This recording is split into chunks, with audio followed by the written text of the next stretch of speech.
Yeah, don't wear out all your clapping on Charlie. I mean, we got. In addition, well, we have, first of all, Greg Abel, a director, and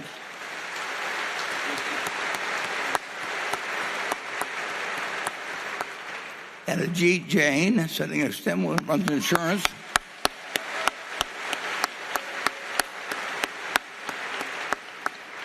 And moving then to this back of this first section, if each of the directors there would remain standing till we finish, we'll go alphabetically down the line. And we've got Howard Buffett. We have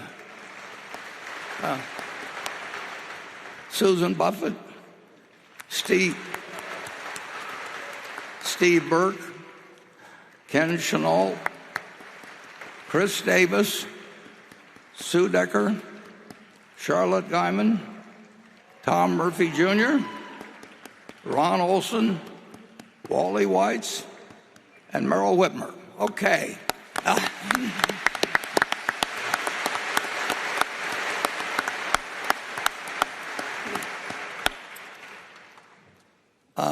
There are two people I would like to thank, and then we'll get on to the brief description of the results of the first quarter.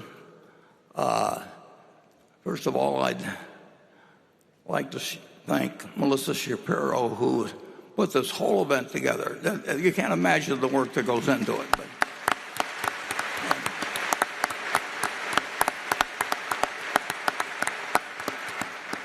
she just reported to me that we set a new record for See's candy. I think they brought along 6 tons, and they will sell out. And one thing I do want to mention, we have only one book at the bookstore, the Bookworm, this year. Normally we have about 25, but we have Poor Charlie's Almanac, 4th edition, and I think we sold about 2,400 of them yesterday, and that will be the only book. Next year, we'll go back to having our usual selection. But we thought we would just turn it over to Charlie this year.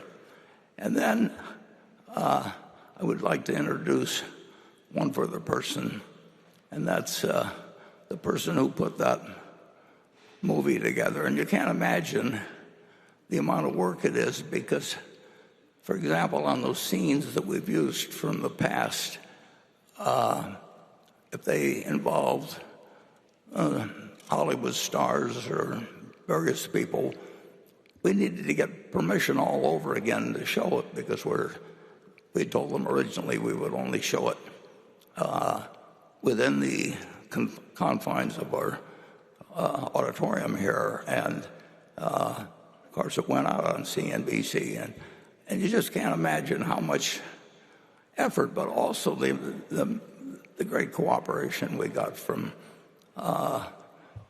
all those desperate housewives and Jamie Lee. And with the desperate housewives, we had to get Disney's okay, and that was easy to get, but running down 5 desperate housewives, that one came in toward the end. But the job of putting this together has been handled by the same fellow that handles us. Been doing these for years and years and years and years. And I just would appreciate it if you could just put the spotlight on Brad Underwood for just a minute.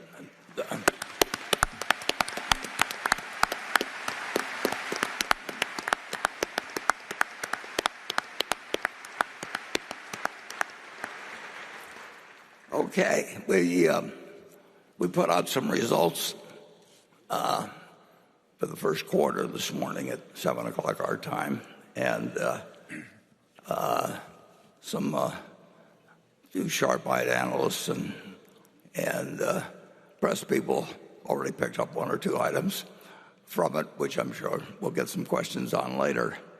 But if we could start out with slide number 1, which is should be showing now, you'll see that in the first quarter, the way, and we talk about operating earnings at Berkshire, we we've explained that many times. This is why we think these figures that we give you are the most descriptive of what's really going on in the business, and take out the wild swings in the market that otherwise just can have us reporting big earnings one quarter and big losses another quarter.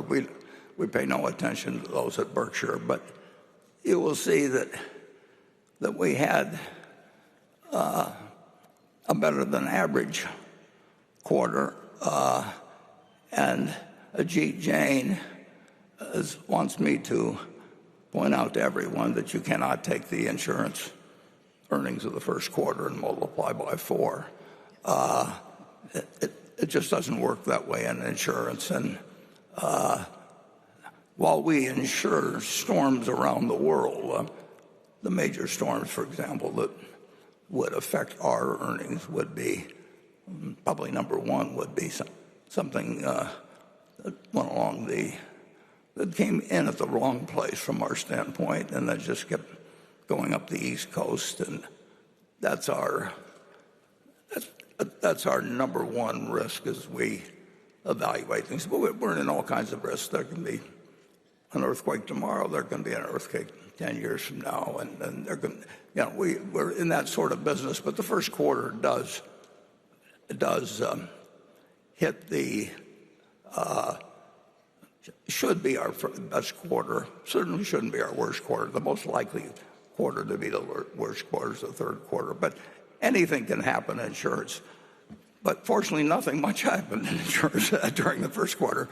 So we had much improved earnings in insurance underwriting, and then our investment income was almost bound to, well, it was almost certain to increase. And I said that in the annual report because yields are so much higher than they were last year, and we have a lot of fixed short-term investments that are very responsive to the changes in interest rates.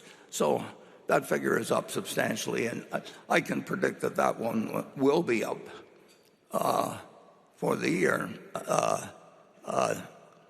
We've got more money to invest, as we'll get to in a minute, and that's fairly predictable.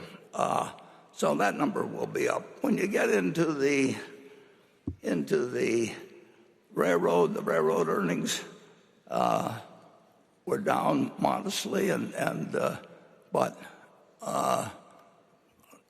we should, not immediately, but we should be earning somewhat more money than we are earning under present traffic conditions, and then traffic conditions could also hit the it's a potential earnings of the railroad. And if you want, every Wednesday you can get car loadings from the previous week, and I'll regard you as a little deranged if you do get them, but I get them every week. They're available, and you'll see that car loadings have been running for the industry, have been running down modestly, and these earnings were as is expected, but we should earn somewhat more money than that on the equivalent amount of car loadings. And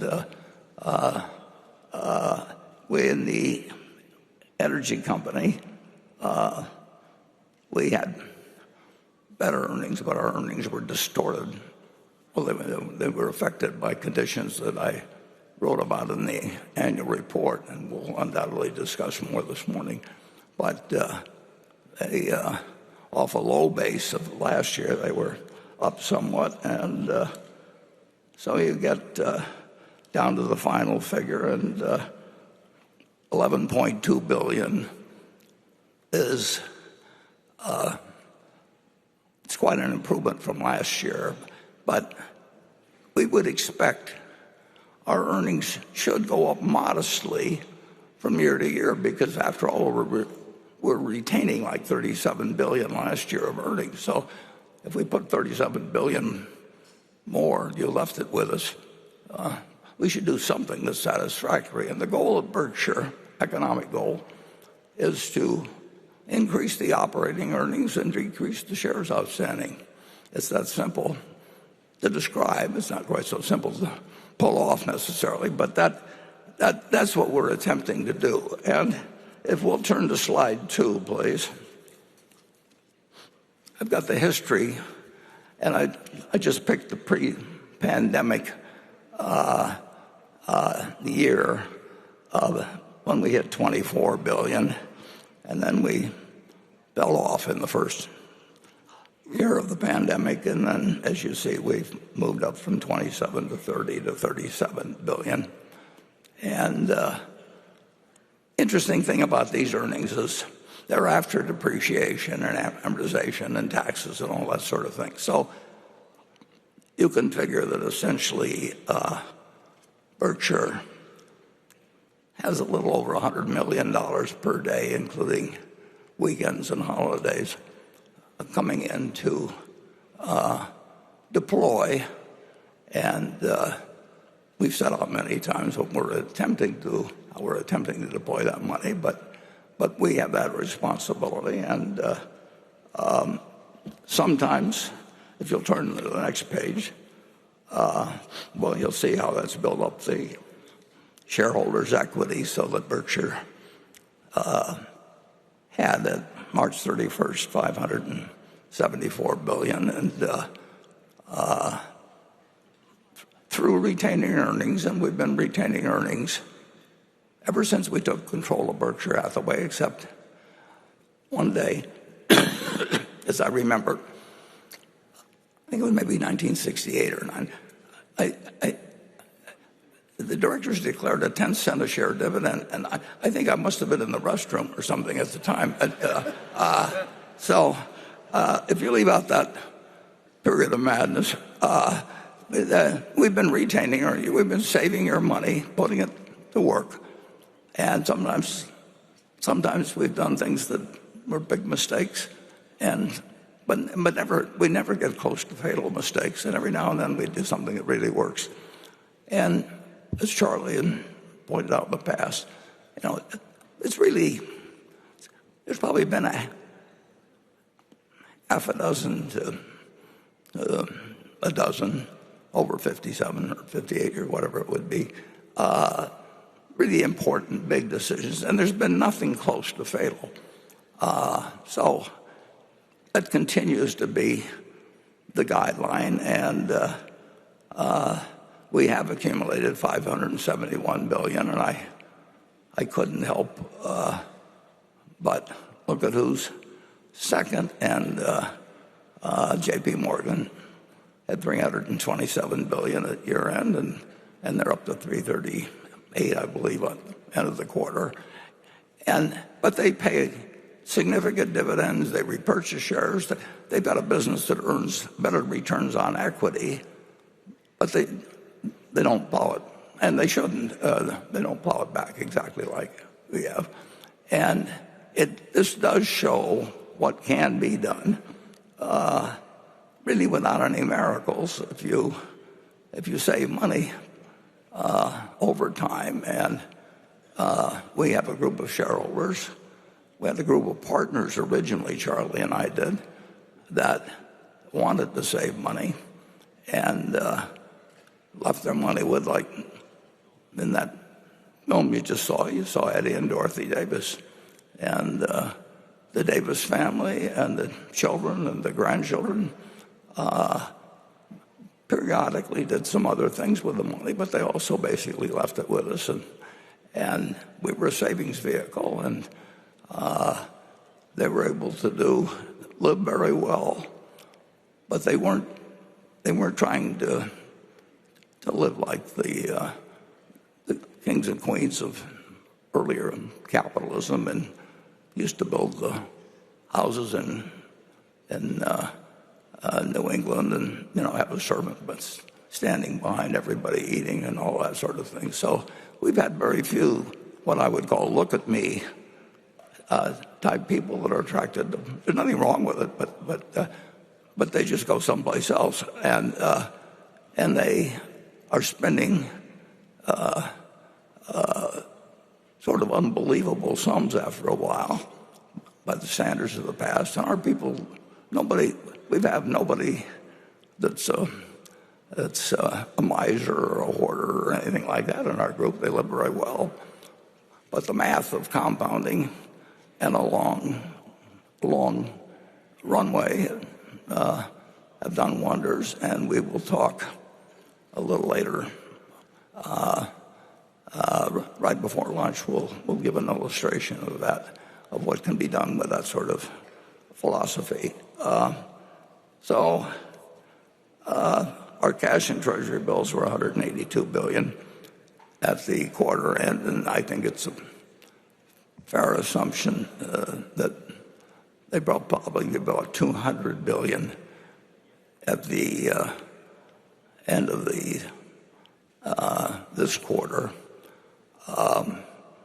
We'd love to spend it, but we won't spend it unless we think we're doing something that has very little risk and can make us a lot of money. And our stock is at a level where it adds slightly to the value when we buy in shares, but we would really buy it in a big way, except you can't buy it in a big way because people don't want to sell it in a big way. But under certain market conditions, we could deploy quite a bit of money in repurchases. And as you'll see on the final slide, we have bought in the last 5 years. We can't buy it in like a great many other companies because it just doesn't trade that way. The volume isn't the same because we have investors, and the investors, the people in this room really, they don't think about selling. They probably, I would hope many of you don't even check the price daily or weekly. The people who check the price daily have not made the money that the people who've forgotten about it basically have over the years. And that's sort of the story of Berkshire. We'll try to increase operating earnings, and we will try to reduce shares when it makes sense to do so, and we will hope for an occasional big opportunity. And we're quite satisfied with the position we're in. So with that background, I think we'll turn it over to Becky Quick, and we will alternate questions between Becky and those of you in the audience. And Becky, do you want to start with the first question? Sure. Thanks, Warren. Let's start. Just given what you mentioned, there was some news that came out in the 10Q this morning. It shows that Berkshire sold another 115 million shares of Apple in this last quarter. That's Berkshire's largest holding. And I think in that vein, we'll start with a question from Sherman Lamb. He is a 27-year-old Berkshire Hathaway Class B shareholder from Malaysia. And he asks, last year you mentioned Coca-Cola and American Express being Berkshire's two long-duration partial ownership positions, and you spent some time talking about the virtues of both these wonderful businesses in your recent shareholder letter. I noticed that you have excluded Apple from this group of businesses. Have you or your investment manager's views of the economics of Apple's business or its attractiveness as an investment changed since Berkshire first invested in 2016? No, but we have sold shares, and I would say that at the end of the year, I would think it extremely likely that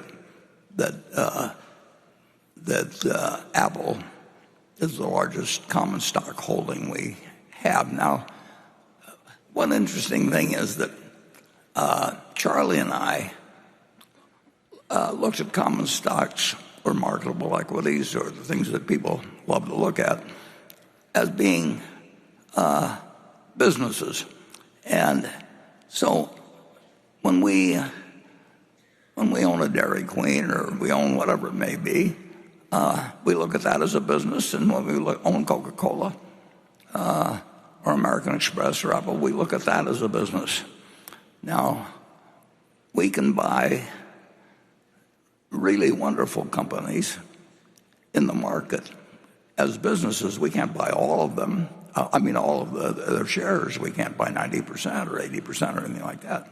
But when we look at Coca-Cola and American Express and Apple, we look at them as businesses. Now, there's differences in tax factors, there's difference in managerial responsibility, a whole bunch of things. But in terms of deploying your money,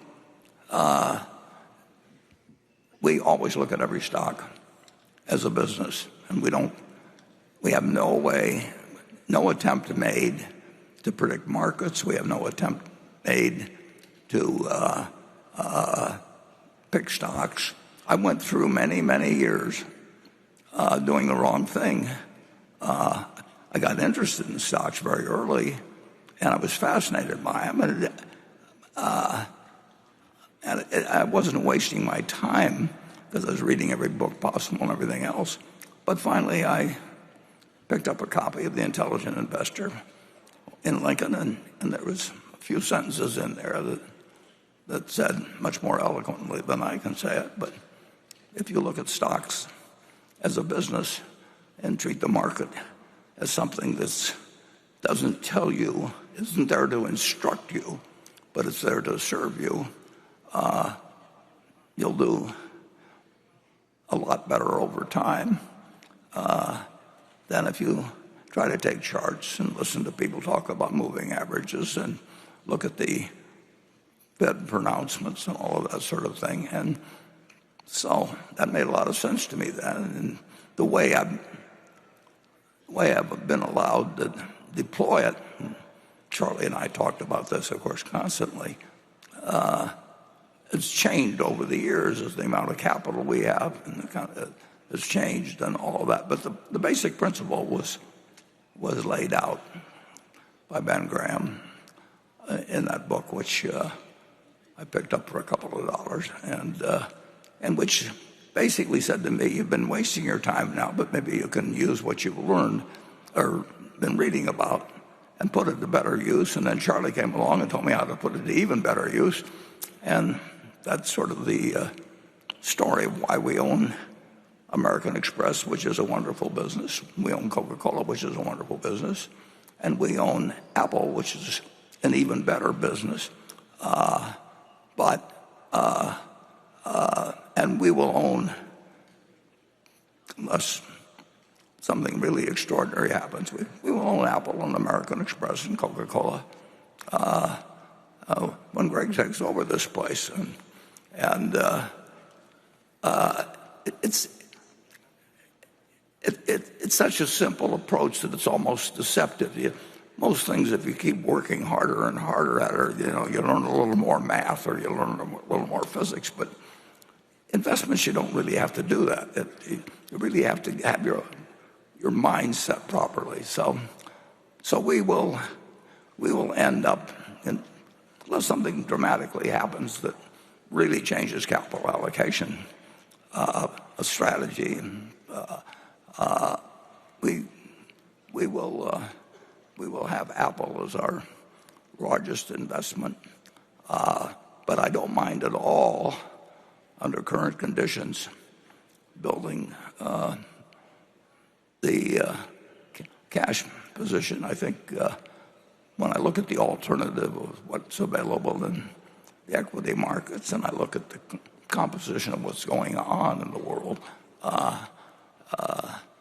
we find it quite attractive. And one thing that may surprise you, but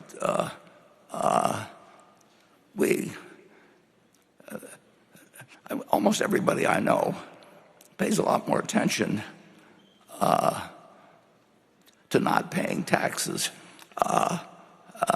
than I think they should.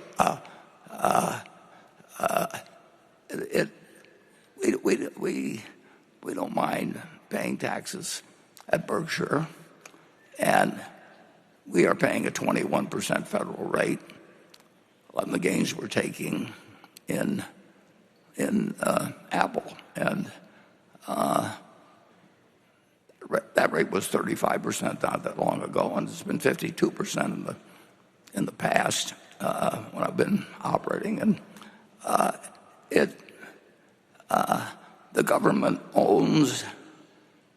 federal government owns a part of the earnings of the business we make. They don't own the assets, but they own a percentage of the earnings. And they can change that percentage any year. And the percentage that they've decreed currently is 21%. And I would say with the present fiscal policies, I think that something has to give. And I think that higher taxes are quite likely. And the government wants to take a greater share of your income or mine or Berkshire's, they can do it. And they may decide that someday they don't want the fiscal deficit to be this large because that has some important consequences, and they may not want to decrease spending a lot, and they may decide they'll take a larger percentage of what we earn, and we'll pay it. And we always hope at Berkshire to pay substantial federal income taxes. We think it's appropriate that a country that's has been as generous to our owners. It's been the place. I was lucky. Berkshire was lucky it was here. And if we send in a check like we did last year, we sent in over $5 billion to the U.S. federal government. And if 800 other companies had done the same thing, no other person in the United States would have had to pay a dime of federal taxes, whether income taxes.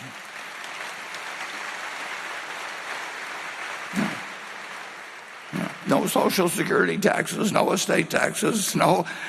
It's open down the line. Now, I would like to. I hope things develop well enough with Berkshire that we say we're in the 800 club and maybe even move up a few notches.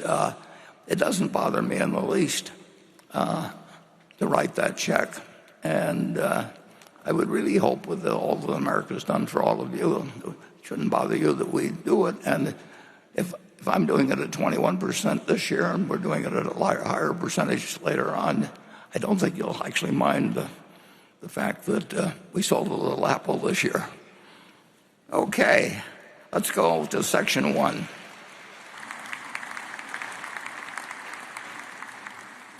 Hi, Mr. Buffett. This is Matthew Lai from China, Hong Kong. I'm running my listed listing company called FW, and we are so grateful that to learn from you, and you really inspire us. My question is, besides the electrical car company, BYD, under what circumstances you will reinvest and reconsider to invest Hong Kong and China company? Thank you. Yeah. Well, our primary investments will always be in the United States. We do think it.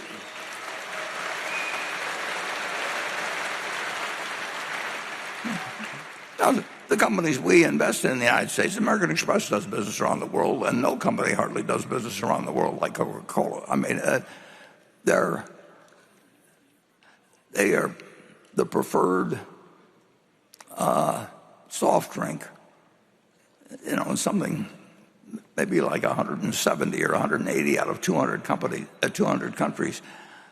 Those are rough approximations from a few years back, probably, but that degree of acceptance worldwide is, I think it's almost unmatched. I can't really think of any company that has it. American Express has a position in the credit card field, which I think is extremely strong. And part of that was part of the reasons for that was one of the directors that introduced a few minutes ago, Ken Chenault. But it has strengthened dramatically over the last 20 years for a lot of reasons. So we will, the BYD investment was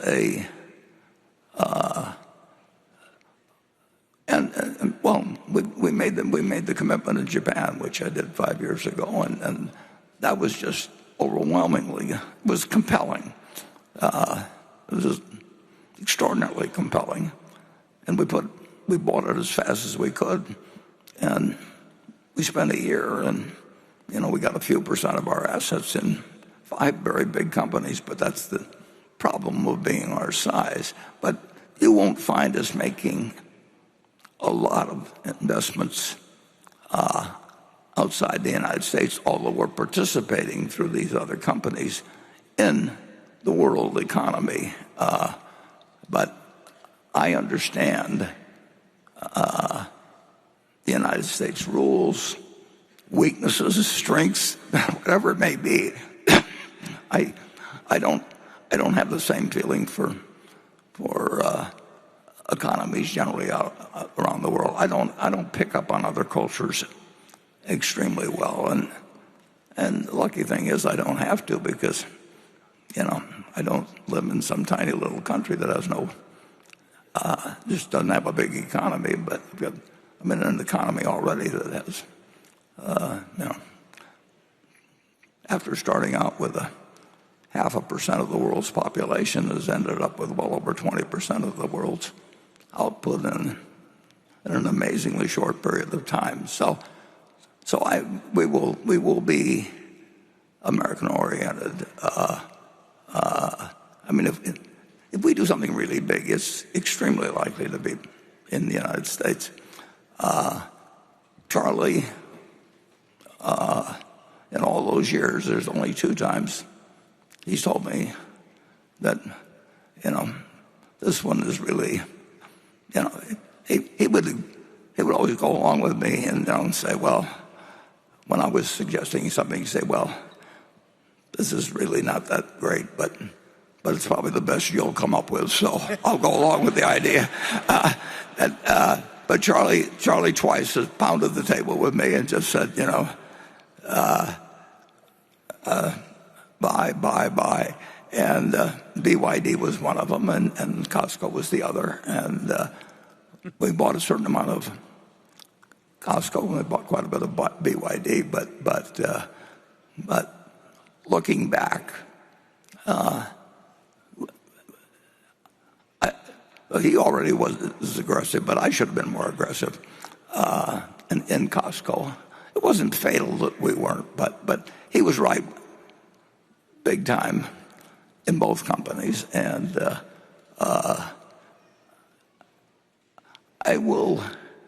I'm aware of what goes on in most markets, but I think it's unlikely that we make any large commitments in almost any country you can name, although we don't rule it out entirely. And I feel extremely good about our Japanese position, and we'll have that I don't know how many years. Greg will be sitting with that at some point, and we couldn't be happier with that. But we really have a different outlook in looking at we look at your money, which we couldn't bear to lose, and we feel that we're very less likely to make any truly major mistakes in the United States than in many other countries. Okay, Becky. This next question comes from Stanley Holmes, who is a Berkshire shareholder from Salt Lake City. He asks, in his 2024 annual letter to shareholders, Chairman Buffett noted the severe earnings disappointment experienced at Berkshire Hathaway Energy last year and expressed concern about earnings and asset values in the utility industry. Recognizing that investors are worried about climate change-related expenses and that new uncertainties cloud the regulatory environment, the chairman suggested that some jurisdictions may adopt the public power model. There are now signs that policymakers in Utah, citing state sovereignty, may already be poised to move in that direction. The Utah legislature recently mandated the state's right to serve as sole purchaser of energy from an in-state power plant and, under some circumstances, purchase the power plant before it can be retired. The state utility regulator will be legally bound to prioritize public purchases of power and facilities that could include assets owned by Berkshire Hathaway Energy's Pacific Corp utility, Rocky Mountain Power. Will Berkshire, through BHE, continue to invest resources in jurisdictions where corporate assets may be subject to confiscatory state policies and actions? And how is Berkshire Energy working with officials in Utah to minimize potential corporate losses if and when state control is asserted over its electrical utility sector? Yeah. I will let Greg join with me in the answer on this, but I would say our feeling is that Utah is actually very likely to treat us fairly, whether the action is in granting appropriate rates that give us the return we generally expected in terms of our own properties, or if they decide for some reason to go to public power, I think they would compensate us fairly. In the 1930s, George Norris, a senator from Nebraska, just turned Nebraska into a public power state, and our experience in Iowa would indicate that free enterprise has its role, and that we can run a privately owned utility company that will be more efficient for society than, at least in most states, people can do with public power. But what has happened is that there's going to be enormous amounts of money spent on power. And if you're going to do it with private owners, there's nobody better situated than Berkshire to satisfy the portion, but a large portion of the needs of the country, and we will do it at a rate of return that is not, it's not designed to make us rich or anything like that. It's a sensible rate of return, but we won't do it if we think we're not going to get any return. It'd be kind of crazy. And we've seen actions in a few states where some of the costs associated with climate change are not being regarded as costs that the utility shouldn't incur. Well, believe me, if it was publicly owned, they would have incurred it too. But we'll do what society tells us, and we have got the money, and we've got the knowledge to participate big in something that is enormously important for the country. But we're not going to do it. We're not going to throw good money after bad in the field. I don't worry about. My understanding is, and Greg can elaborate on this now immediately, but I don't regard Utah as being unfriendly to the idea of utilities being treated fairly. Charlie? Charlie, I'm so used to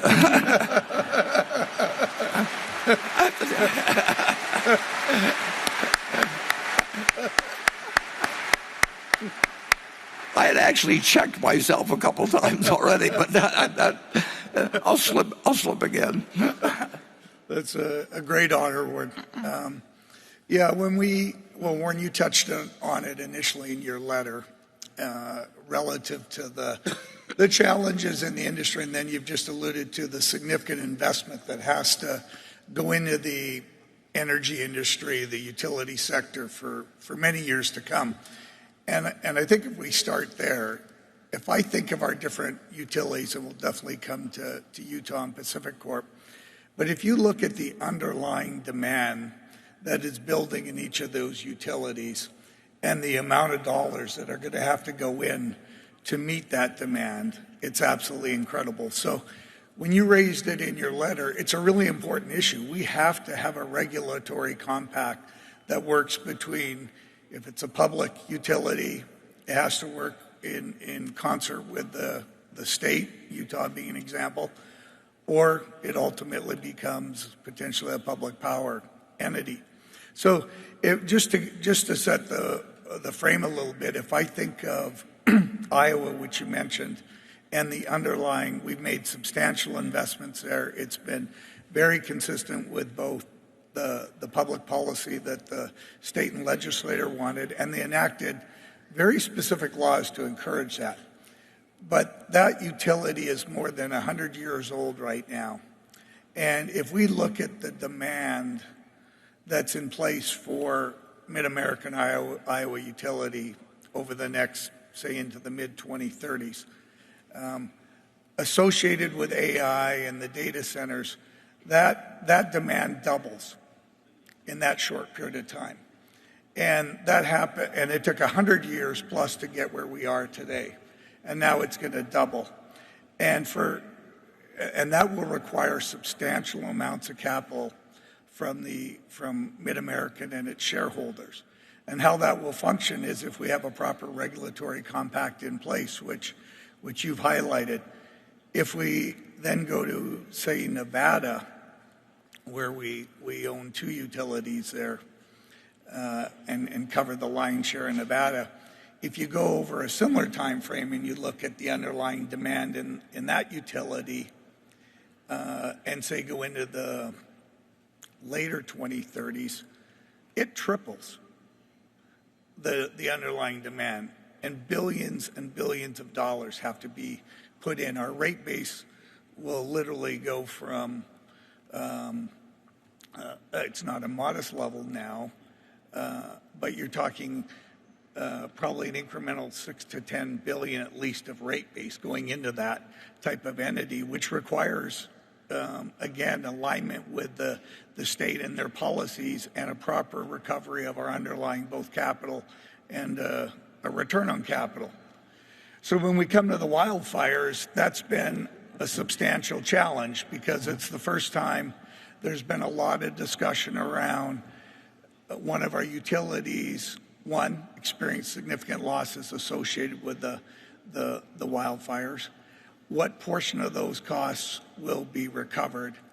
And that's really the dialogue we're in, and does that properly work? When I think of the wildfires, there's been many claims, and a recent additional claim last week for $30 billion, and we don't take that lightly, but it is an incremental claim to an already existing lawsuit that's in place. And when I think of Pacific Corp, we're in a place where, first and foremost, all the litigation will be challenged because the basis for it, at least we believe there's places where it's unfounded, and we'll continue to challenge it. And it will take many years to be resolved, as Warren highlighted in the letter. But if you think of Pacific Corp and the litigation there, number one, how we think and operate those assets have to change. Because we've had we have worked with the states, across all our states for many years, with the fundamental goal to keep the power on. And our teams and our employees worked incredibly hard to keep the power on day in, day out, through storms, unfortunately through the 2020 fires. The instincts were not to turn off the power. The instinct was to keep the power on, to keep hospitals, fire stations responding. It's not in their mind or at least culturally, it wasn't in our minds to de-energize. So the first thing we had to do was step back and say, we've got to fundamentally change the culture, not just at Pacific Corp, but across all our utilities. The first thing we have to recognize is that there's now going to be situations where we prioritize de-energizing the assets. And that's completely different than how we've operated those assets, as I've highlighted, for 100+ years. So we start with the culture. We had to change that. The second thing is we've now changed our operating systems so that we can turn off the power very quickly. If there's a fire that's encroaching, we will turn off our systems now. And we'll go the minute the conditions are safe again, we'll re-energize it. But we've had to do that. And then the third thing is continuing to invest in a way that allows us to try to minimize the risk of the fire.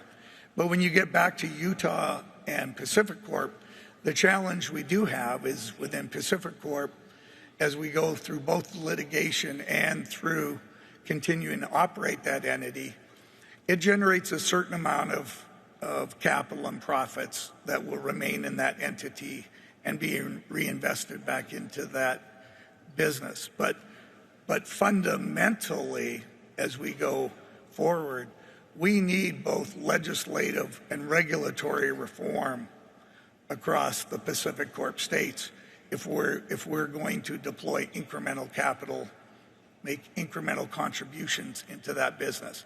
As Warren said, we don't want to throw good capital after bad capital. So we'll be very disciplined there. But the reality is there are opportunities to both solve the legislative and regulatory solutions. And the best example we actually have, and I think it's the gold standard across the country, is Utah. So as Warren touched on, it's a state we're happy we're investing in. It is part of Pacific Corp, so there's a certain amount of balance there as to how we do it. But in the last legislative session that existed, Utah actually passed a bill that does a couple of very important things. One, it caps non-economic damages on wildfire claims. So if you go back to the wildfires we have in Oregon, and the claims you're hearing filed for, there's economic damages associated with them, and those harms should receive the economic damages associated with that. But unfortunately, and even though there's legislature and case law in Oregon that says wildfire non-economic damages should not be awarded, there's very substantial non-economic damages being awarded there. Utah took a very proactive position to say, we will cap those non-economic damages. And it creates an environment, again, it's back to that, is there an environment where you want to invest in? Yes. And then incrementally, they've created a very substantial fund. It's literally called the Wildfire Fund for fires in Utah that will help facilitate both liquidity and the ability to resolve the situation.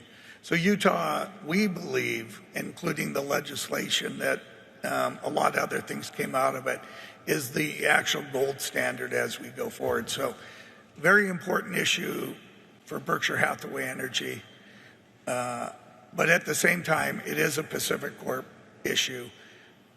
The risk of regulatory compacts not being respected is a much broader one that we'll always evaluate and be careful how we deploy our capital. But both Pacific Corp will manage through it, and I see other very good and significant opportunities in Pacific Corp.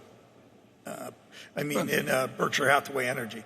The return on equity investment that's been promulgated and been achieved over the years has been, particularly in recent years, well below the return on equity that has been achieved by American industry generally. And so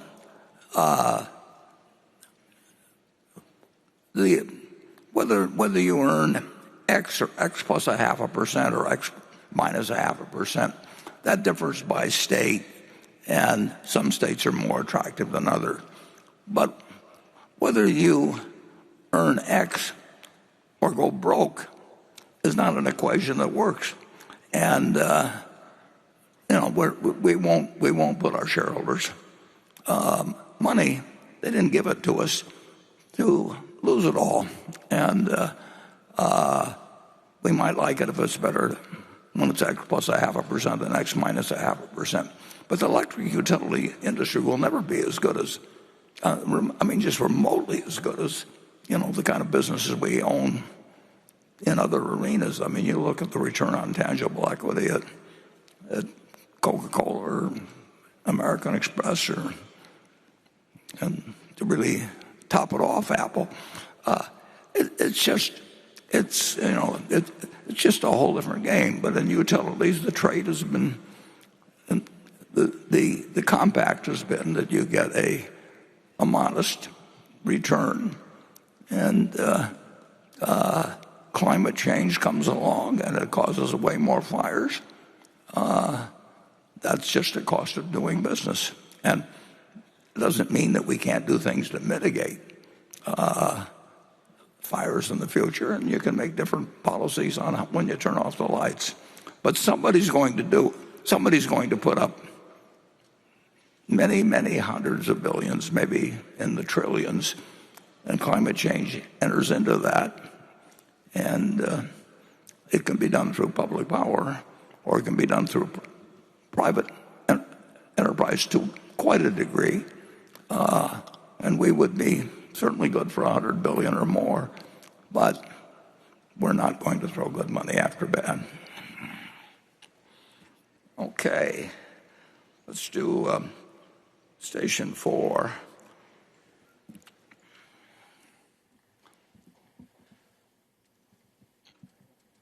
Hi, I'm Joe, visiting from San Francisco. How do you think about the role of technological advances, especially generative AI, on more traditional industries? Thank you. Yeah. I made a mistake in calling on 4, but I'll get back to 2 later on. I don't know anything about AI,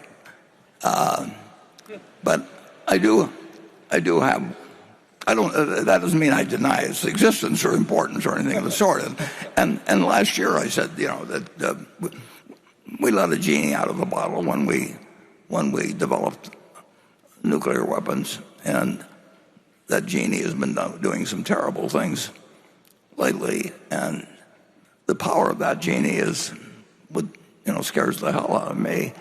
And under that, I don't know any way to get the genie back in the bottle. And AI is somewhat similar. It's part way out of the bottle, and it's enormously important, and it's going to be done by somebody. So we may wish we'd never seen that genie, or it may do wonderful things. And I'm certainly not the person that can evaluate that. And I probably wouldn't have been the person that could have evaluated it during World War II, whether we tested a 20,000-ton bomb that we felt was absolutely necessary for the United States and would actually save lives in the long run, but where we also had Edmund Teller, I think it was on a parallel with Einstein in terms of saying you may, with this test, ignite the atmosphere in such a way that civilization doesn't continue. And we decided to let the genie out of the bottle, and it accomplished the immediate objective, but whether it's going to change the future of society, we will find out later. Now, AI, I had one experience that does make me a little nervous, and I'll just explain it. That very, very recently, fairly recently, I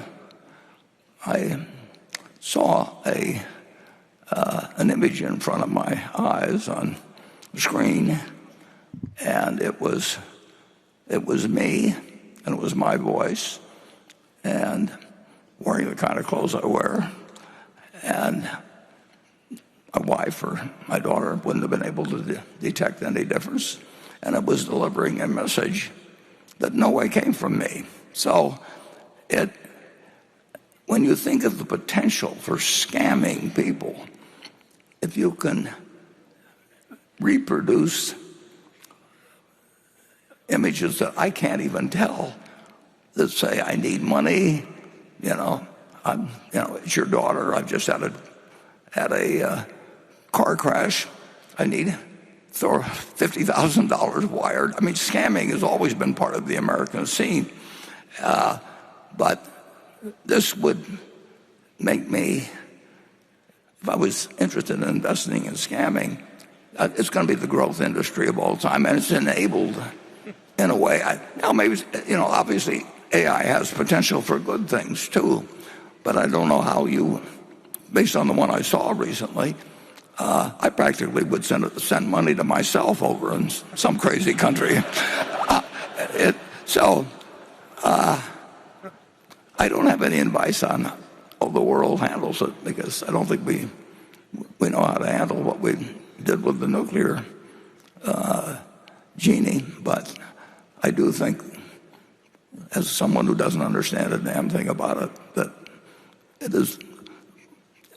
has enormous potential for good and enormous potential for harm, and I just don't know how that plays out. I'd like to mention to Becky that Ajit will not be participating in the afternoon session. So if you could focus on if there are insurance questions you want to ask, that'd be a good one. Yeah, this next question is for both Warren and Ajit.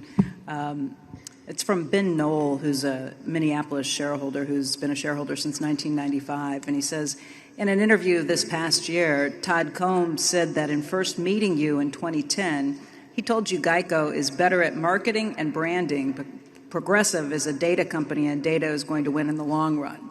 But it appears you did not prioritize data analytics at Geico until a decade later when you made Todd CEO. As business units like Geico age and need new strategic direction, I wonder if Berkshire's hands-off management approach is a source of vulnerability. Will you please review your thinking on changes made at Geico and explain how Berkshire is structured to react if the Berkshire CEO sees that a business unit is strategically off track? And Ajit, I hope you will continue to update us on yours and Todd's progress at remedying the data analytics shortcomings at Geico. Ajit, would you like to? Yeah. As Warren has pointed out in the past, one of the drawbacks that Geico is faced with, it hasn't been doing as good a job as matching rate with risk and segmenting and pricing the product based on the risk characteristics. This has been a disadvantage at Geico for a few years now. We are trying to still play catch-up. Technology is something that is unfortunately a bottleneck, but there again we are making progress, and equally importantly we have hired people who are much better than what they inherited in terms of data analytics and pricing and slicing data. So yes, I recognize we're still behind. We're taking steps to bridge the gap, and hopefully certainly by the end of 25 we should be able to be along with the best of players when it comes to data analytics, whether it's pricing, whether it's claims, or any other factor that drives the economics of the insurance business. I would add that equating rate with risk obviously is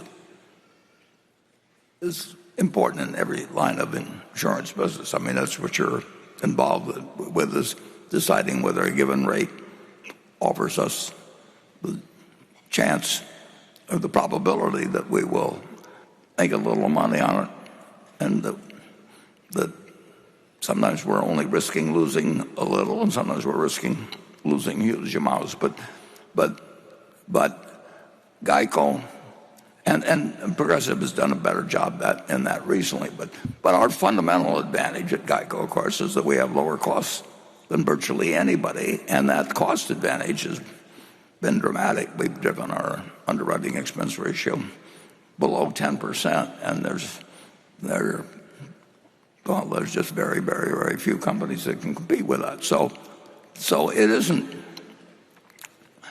It's not in the least a survival question, and it isn't even exactly a profitability thing. But we would rather have X% of the market than a half of X%. But we roughly, I think in the month of March, we were just we didn't lose policyholders, and we got 16 million or whatever it is of them, and we've got the lowest cost operation. So it's not a threat. It's not remotely a threat to survival. It's not a threat to even profitability. But on the other hand, we would like to be growing with something that is the best model around in the insurance business of delivering at a low cost. And we now have a recognition that we didn't have back when Leo Goodwin started in 1936. But the same principle that worked then is that if you can offer somebody a good product cheaper than the other guy, and everybody has to buy it, and it's a big business, it's very attractive to be in. And Geico is a very attractive business and has got its lowest cost thing, and it does have to do a better job of matching rate to risk. But our low costs have masked the fact that for a while that we could do without progressing as much as we should have in the matching of rate to risk. And now Todd has been working intensively at that, and he's made a lot of progress, but there's still work to be done. But in the meantime, we're not going to shrink, and we're going to we should make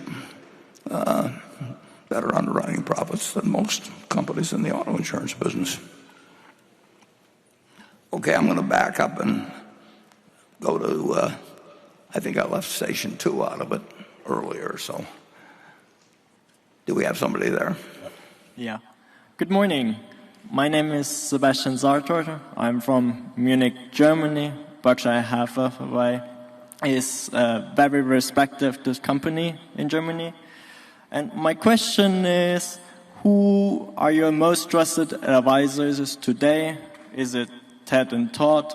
Is it Greg and Ajit? Is it your wife, your children? And what do you value about them? Thank you. Well, it depends whether they're advising me on money or on other things. I trust my children and my wife totally, but that doesn't mean I ask them what stocks to buy.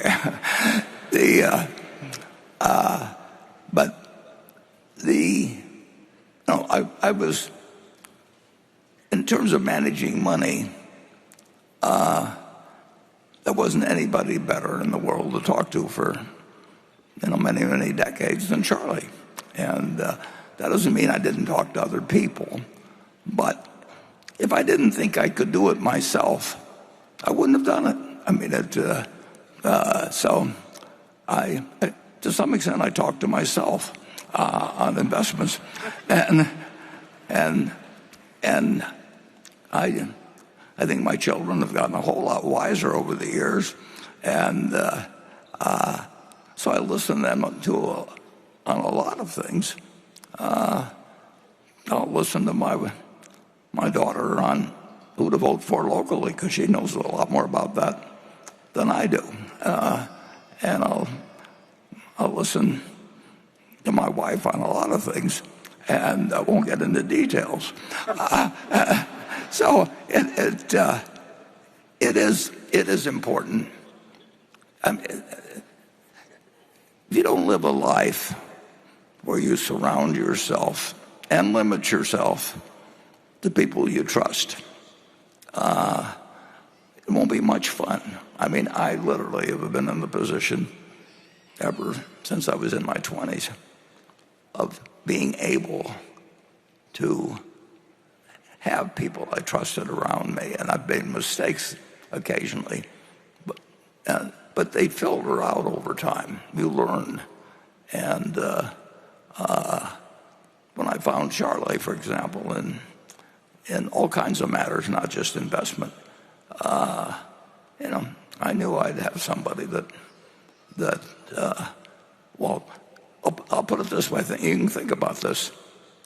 Charlie, in all the years we worked together, not only never once lied to me, ever, but he didn't even shape things so that he told half lies or quarter lies to sort of stack the deck in the direction he wanted to go. He absolutely he considered it total of utmost importance that he never lied. Now, that occasionally got him in trouble at dinner parties or something. If he said to the woman, "I really prefer the way you used to do your hair or the way that somebody over across the room does it." I mean, but in terms of having a partner, I simply cannot think of a conversation I ever had with Charlie that in the least he misled me or shaped it his way or anything of the sort. So when you get that in your life, you cherish those people and you sort of forget about the rest. Okay.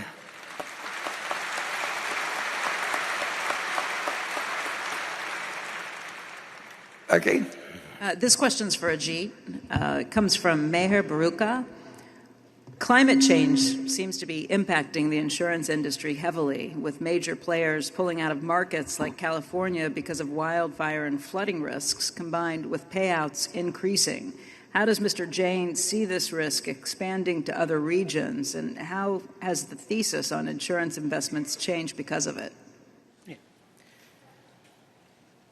Climate change, climate risk is certainly a factor that has come into focus in a very, very big way more recently. Now, the one thing that mitigates the problem for us, especially in some of the reinsurance operations we are in, is our contractual liabilities are limited to a year in most cases. So as a result of which, at the end of a year, we get the opportunity to reprice, including the decision to get out of the business altogether if we don't like the pricing in the business. But the fact that we are making bets that tie us down to 1 year at a time certainly makes it possible for us to stay in the business longer term than we might have otherwise. Because of climate change, clearly prices need to go up. It is difficult to be very scientific about how much the prices need to go up. They need to go up a lot, and we keep increasing prices and hope we stay ahead of the curve. But that doesn't happen in all cases. The regulators don't make it any easier by tying our feet to the ground and making it difficult for us to withdraw from certain territories or to make dramatic changes in the pricing of certain products. As a result of which, a number of insurance carriers, including ourselves, have decided to not write business in certain states. I think the regulators are getting a little more realistic about and they are waking up to the fact that the insurance carriers need to make some kind of a return, a decent return for us to keep deploying our capital. It's a constant battle back and forth. It's been against the capital providers these last few years, but I think we are coming back into balance. If you look at the results that have been recently announced by the insurance carriers, everyone's now making record profits. Obviously, that will not last, but certainly for the next several months, I think the insurance industry, in spite of climate change, in spite of increased risk of fires and flooding, it's going to be an okay place to be in. Yeah, climate change increases risks, and in the end, it makes our business bigger over time. But not if we misprice them, we'll also go broke. But we do it 1 year at a time, overwhelmingly. And I would say this: I would rather have Ajit assessing this than any 1,000 underwriters or insurance managers in the world. I mean, the factors aren't. We'll take Atlantic hurricanes, which would be probably our biggest risk. There's no question that you can measure the temperature of the water in the Atlantic, and you know what warm water does to hurricanes, but you don't know whether that's good or bad, because it may cause them to turn faster, and it may change the path as well as the intensity and frequency of losses. But we'll write it 1 year at a time, and we'll have Vegeta underwriting it. And we don't have to tell you what's going to happen 5 years from now or 10 years from now. And people who don't have sort of analytical insurance minds that comment on this subject really don't expand our knowledge. We get a lot of letters from people that I'm sure have good IQs, but they don't really know. They don't understand the insurance business, and they're not wrong, I don't think, in my mind, about climate change. But if there was no risk, there'd be no insurance business, and we're in the business of evaluating it, and we do it 1 year at a time. And there's some exceptions where you can't do it, where your decisions extend for a long time in the future, and we try to avoid those. But again, you don't need 1,000 people analyzing water currents or anything. You need one very, very, very smart guy, and we've got him. Okay. Yeah, the only thing I'd add is that climate change, much like inflation, done right, can be a friend of the risk bearer. And it has been for us. If you look at Geico, it had 175,000 policies roughly in 1950, and it was getting roughly $40 a car. So that was 7 million of volume. And now we have, we're getting over $2,000. Well, all the advances in technology and everything like that. If we had been wedded to some formula, what we did with $40, we'd have had a terrible business. But in effect, by making the cars much safer, they've also made them much more expensive to repair. And a whole bunch of things have happened, including inflation. So now we have a $40 billion business from something that was 7 million back when I called on it. So if we'd operated in a non-inflationary world, Geico would not be a $40 billion company. Okay, we're now finally coordinated to station 3, I believe. Hello. Hi, everyone. Hi, Warren. I'm Liam. I'm 27 from Newmark, Ontario, Canada.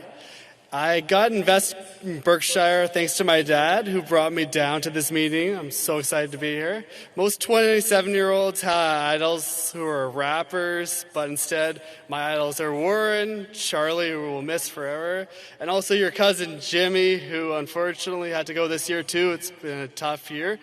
As a Canadian, similar with Greg, I always wonder about our Canadian economy and what you think about the Canadian economy. We got some beat down bank stocks right now, and I don't know what your opinions are on these. And I also wonder in your 90s if the rumors are true and you're still able to eat McDonald's. I like fast food myself, but I always wonder at 93 he's still able to eat those and enjoy the Coca-Cola. Thanks, Warren. Okay, well, we've got a Canadian here, so we'll let him answer the first part. And if you watch me, you'll see what I like to eat. I mean, well, go to it, Greg. Okay. Yeah, well, we are fortunate to have a number of operations up in Canada. It goes across many of our operating entities, and then as Warren touched on, all the businesses that we have a piece of that we're invested in are up in Canada. So the presence is significant. We're always looking at making incremental investments there because it's an environment we're very comfortable with. Warren touched on understanding the U.S. environment, business environment, and I would put Canada equally in that bucket that we understand it and would be comfortable. And I would say the economy moves very closely to the U.S. So the results we're seeing out of our various businesses that report both their U.S. and Canadian operations aren't drastically different. And there's a few that we're on the energy side, for example, we make very substantial investments up there in Alberta. But again, it's very consistent with how that economy is growing, and I would see it being very consistent with what we see here. Warren, anything to? Yeah, no, we Canadian. Obviously, there aren't as many big companies up there as there are in the United States. But when we get I got one from Canada just the other day that I sent over to Greg too. When we see anything that's suggesting an idea that's of a size that would interest here and meets other requirements,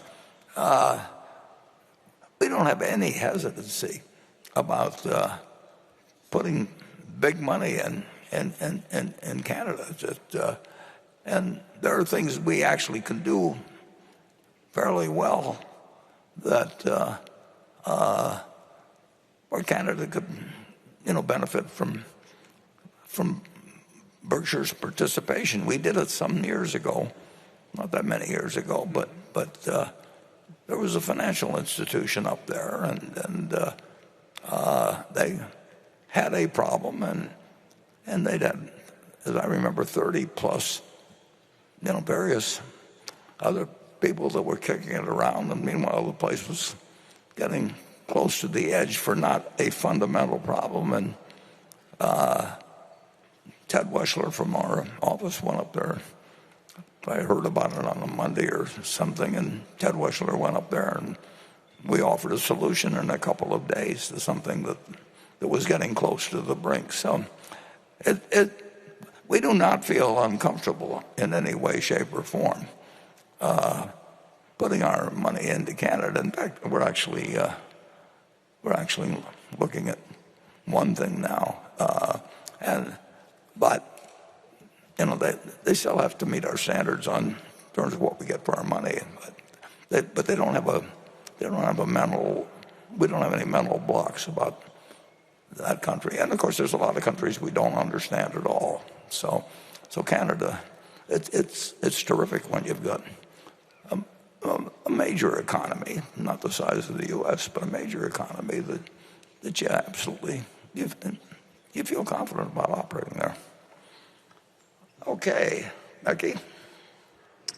Warren, you just said that you'd rather have a JEET running risk assessment at the insurance operations than any other 1,000 insurance adjusters in the world. So I'd like to follow up with a question that came in from Mark Blackley in Tulsa, Oklahoma. He said, Warren, for years you have spoken about the incredible impact a JEET has had on Berkshire. You've often joked, if you and a JEET are in a sinking boat and we can only save one of you, swim to a JEET. While we often discuss plans for the next CEO of Berkshire, little is mentioned on who will one day replace a JEET. How should we think about the future of the Berkshire insurance operations, given how challenging it may be to find another Ajit? And I'd like to hear Ajit's thoughts on this as well. Well, I would say we won't find another Ajit, but fortunately he's a good bit younger than I am, so I hope you have to worry a little bit about me first before you start worrying about Ajit.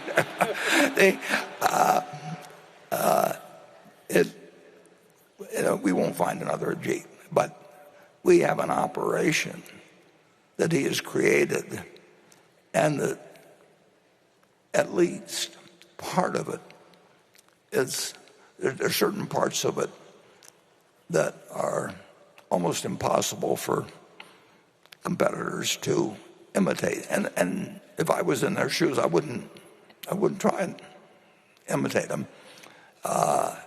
And so we've institutionalized some of our advantages, but Ajit is,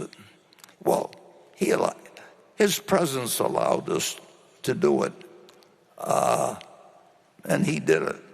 But now we've created a structure that didn't exist when he came in 1986. Nothing close to it existed with us or with anybody else. And insurance is the most important business at Berkshire. Marketable securities are important, but they're not in the class exactly as as our insurance business. And Ajit, we won't have the same business if Ajit isn't running it, but we'll have a very good business. And again, that's thanks to Ajit. You know, I'd been in the business when he came in 1986. You know, I first went to Geico in 1950. We first bought National Indemnity in 1957. And it was something that we'd made quite a bit of money in the stocks of insurance companies. But we needed an Ajit. Unfortunately, he came into the office on a Saturday, and he was tired of working at something where he really didn't. It just didn't challenge his intellect. And I said, well, we got a lot of challenges, so you know, nobody's perfect. So you've never seen an insurance policy or owned an insurance stock, but here are the keys, and that's worked out very well.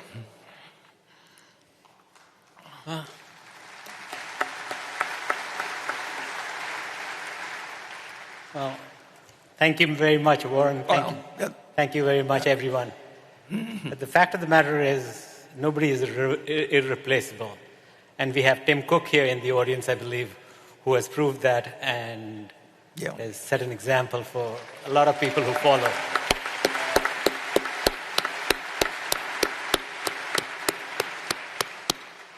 That's a great observation.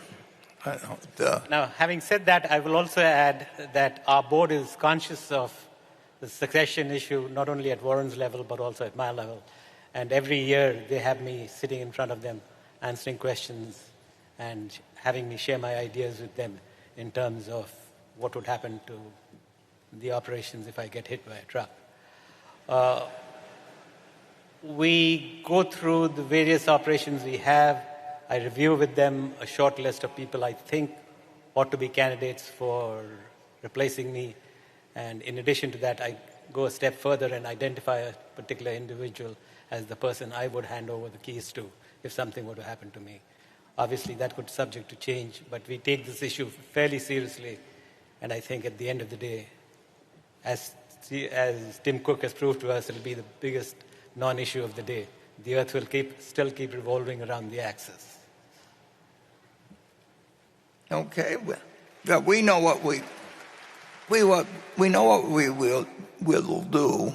We know it's a good answer, but we know it isn't. We won't have another G. Station 5.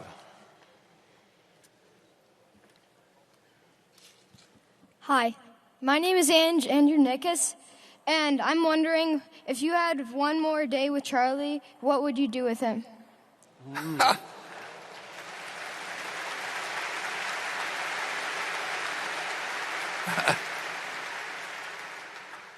Well, it's kind of interesting because, in effect, I did have one more day. I mean, it wasn't a full day or anything, but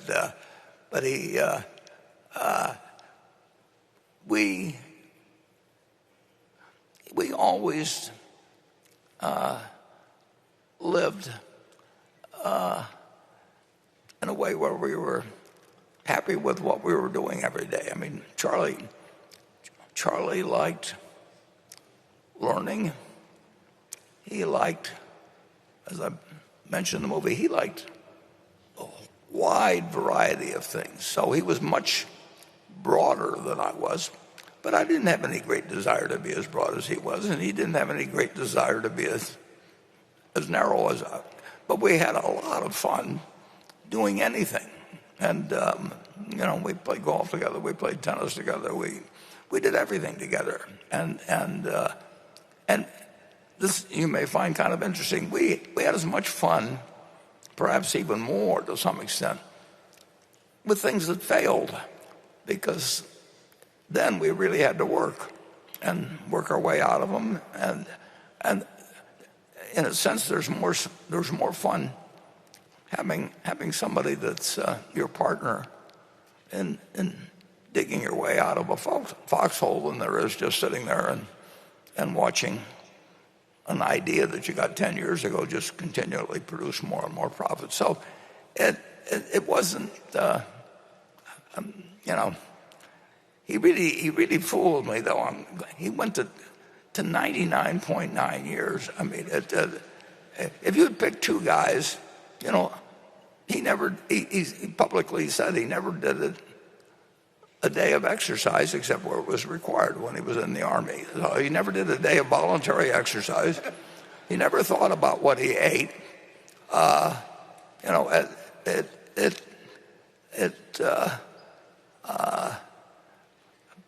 We started every day, and Charlie he was interested in more things than I was, but we never had any doubts about the other person, period. And so if I'd had another day with him, we'd probably done the same thing we were doing the earlier days, and we wouldn't have wanted to know that we only had one day. There's a great advantage in not knowing where you're going to, what day you're going to die.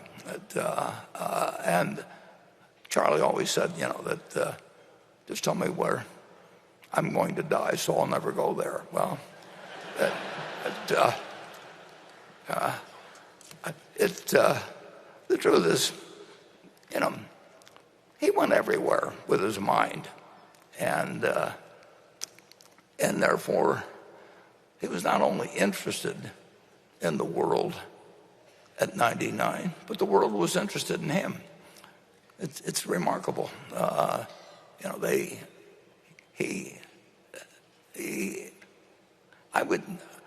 told him in the last few years, I'd never seen anybody that was peaking, at 99 and where the world wanted to come and see him. I mean, they actually wanted to go out to 351 North June Street, and whether it was, well, I could name a whole bunch of names, but I'll start with Elon Musk, but go down the list, and they all wanted to meet Charlie, and Charlie was happy to talk with them. And the only person I could think of otherwise was the Dalai Lama. I don't know that they had a lot else in common, but it was he lived his life the way he wanted to, and he got to say what he wanted to say. He, like I, loved having a podium, and again, I can't remember any time that he was mad at me or I was mad at him. It just didn't happen. And calling him was fun back when long distance rates were high, and we didn't talk as often as in recent years as we used to be on daily for long periods, and we did keep learning, and we liked learning together. But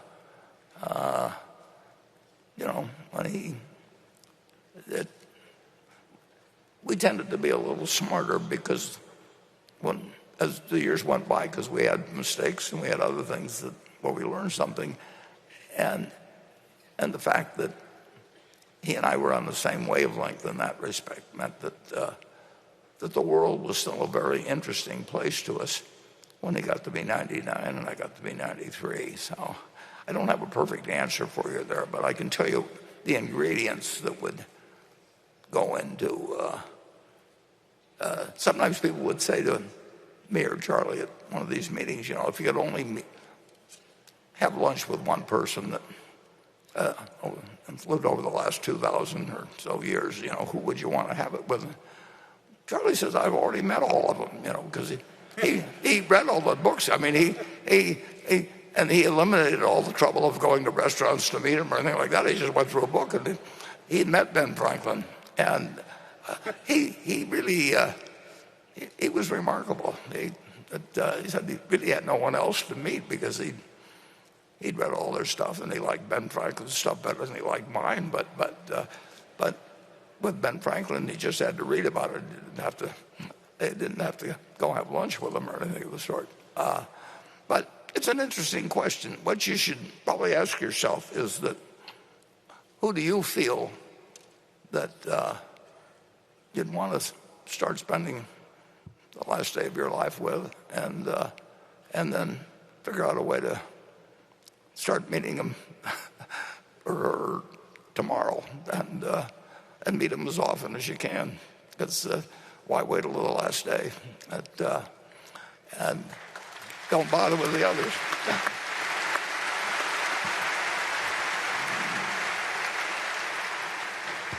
Okay, Becky.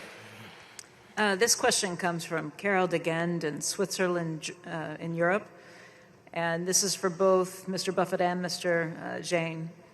As political instability in the world is growing with a rise in the number of armed conflicts and trade tension, there is also increasing risk of cyber attacks. What are your views on cybersecurity insurance? Asking this question in general for retail, small businesses, and large companies, including critical key infrastructure such as power plants, harbors, airports, nuclear plants, etc. Do you see a potential for profit-making in cybersecurity insurances, and what are the key challenges? Okay, let me start. Cyber insurance has become a very fashionable product these days. Over these last few years, it is at least a $10 billion market right now globally. And profitability has also been fairly high. I think profitability is at least 20% of the total premium has ended up as profit in the pockets of the insurance bearers.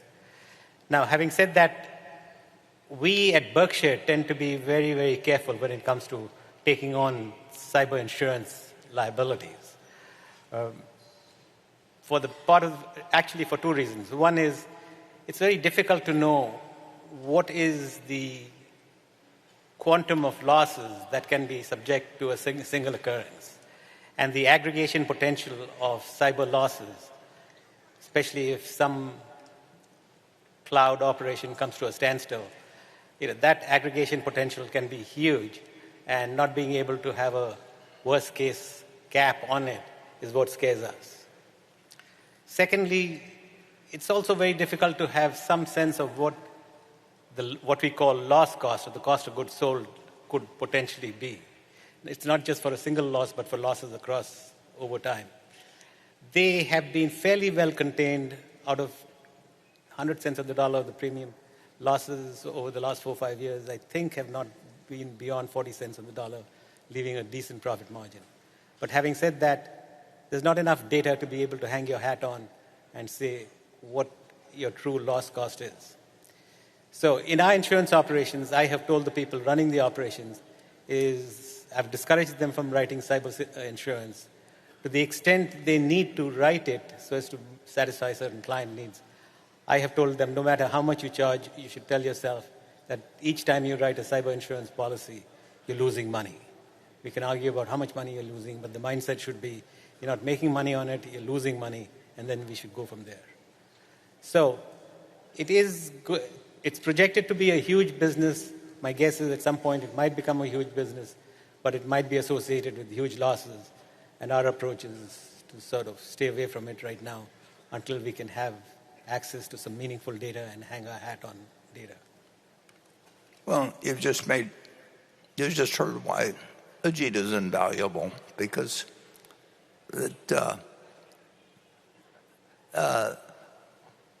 when you insure something, you really want to think of how much can you lose, and the question.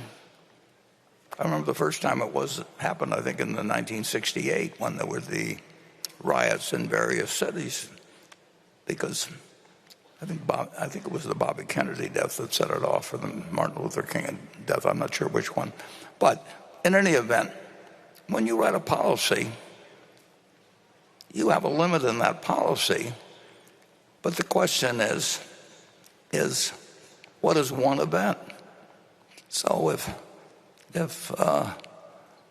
somebody is assassinated in some town and that causes losses that thousands of businesses all over the country. If you've written all those thousands of policies, do you have one event, or do you have 1,000 events? And there's no place where that kind of a dilemma enters into more than cyber. Because if you think about it, let's say you're writing $10 million of limit per risk, and you decide that's fine, and if you lose $10 million, for some event, you can take it. But the problem is if that one event turns out to affect 1,000 policies and somehow they're all linked together in some way, and the courts decide that way, you've written something that in no way we're getting the proper price for and could break the company. And I will tell you that most people want to be in anything that's fashionable when they write insurance, and cyber's an easy issue. You can write a lot of it, and the agents like it. They're getting a commission on every policy they write, and you've got to have somebody in charge of things that understands that you may get an aggregation of risks that you never dreamt of, and it may be worse than some earthquake happening someplace just because you have a whole bunch of policies with $1 million limit. And I would say that human nature is such that most insurance companies will get very excited, and their agents will get very excited, and it's very fashionable, and it's kind of interesting. And as Charlie would say, it may be rat poison. Okay, with that cheerful view, we'll go to station 6.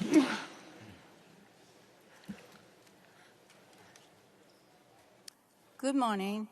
This question is for Warren Buffett and Greg Abel. My name is Maria Prenes. I am a retiree from Las Vegas, Nevada. I am here today as a member of Chispa, Nevada, a group developed Latin leaders for the environment of justices.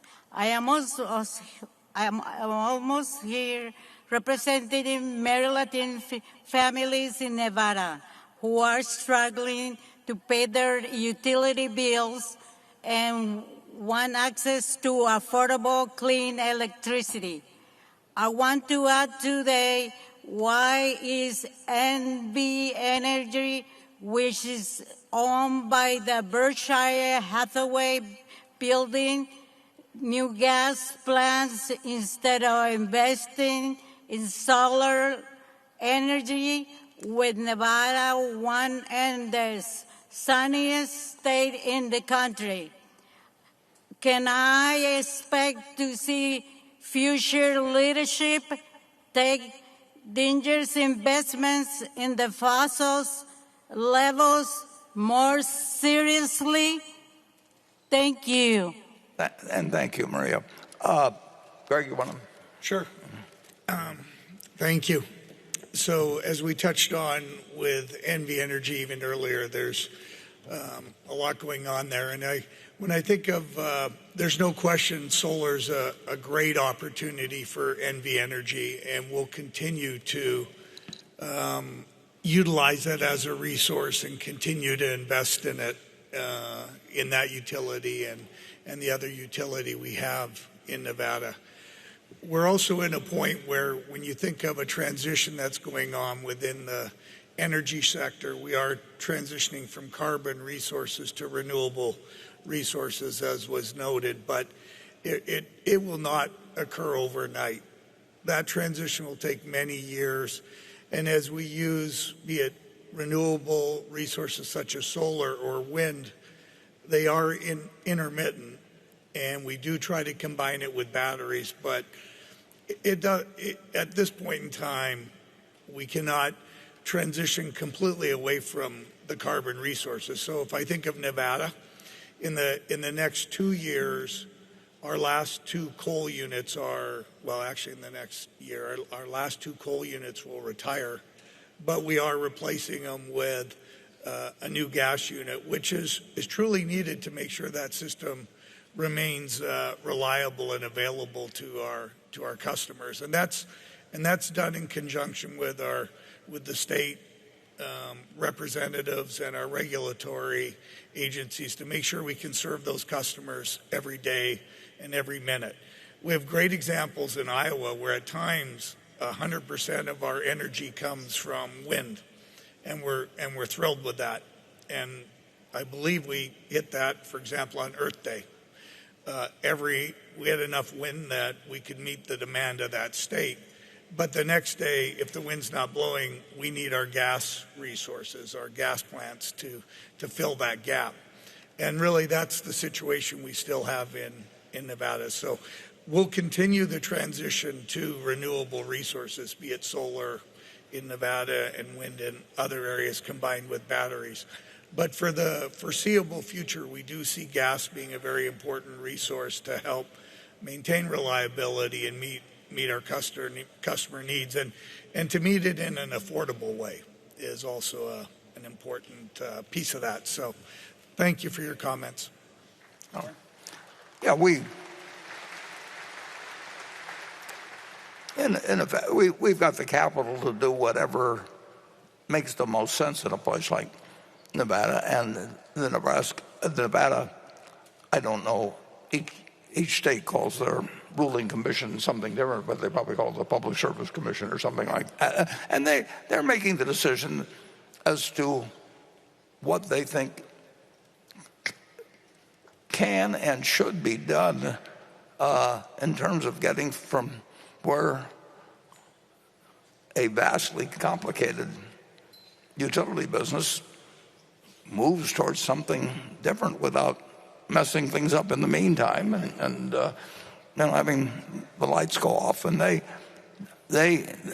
think they would probably agree with you very much, Maria, that where they want to get, but they can't do it tomorrow, because of the intermittent problems. And their job is to make sure the lights stay on, and their job is also to move toward better sources. But solar will never be the only source of electricity, because Greg may know more about this, but barring some real breakthroughs in storage and that sort of thing. Right. Yeah. Generally a battery right now, to do it in an economical way, is a 4-hour battery.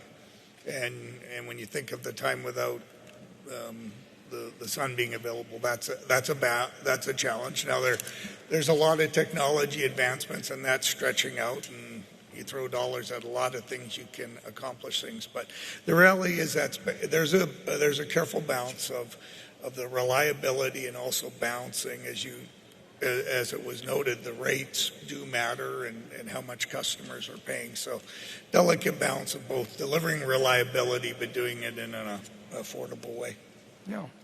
My friend Bill Gates, he's working on shortening up that, or lengthening the time the battery works on. And so you've got some very smart people working on it, but it isn't something that you actually do overnight. And I can understand why people want it done overnight, but it is going to take a lot of money.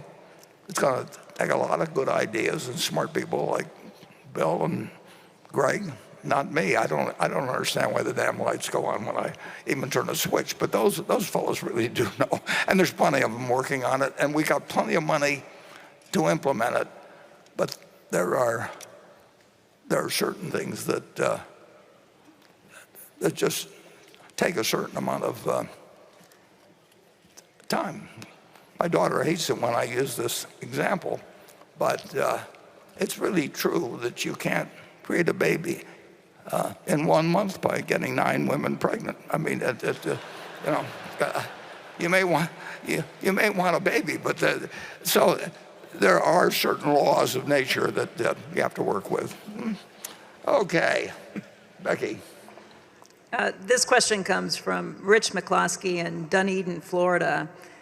He says, Warren and Ajit, would you let us know what you think about the car and property insurance situation in Florida? As a resident, both seem out of control. Since the Florida market seems to be so mismanaged, is this an opportunity for Berkshire? Yeah, the Florida market, both for auto insurance and for homeowners insurance, has had a few tough years.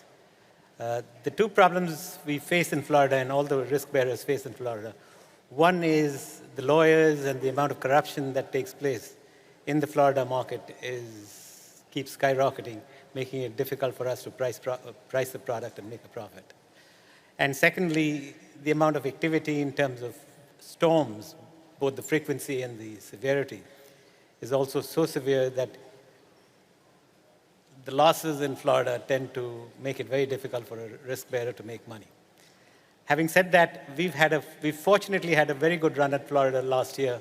We increased our exposure in Florida, as we talked about last year, and fortunately nothing bad happened. So a lot of our premiums that were in the top line flow straight to the bottom line. Florida is a large market. Florida is a market that's subsidized by the rest of the country. I don't think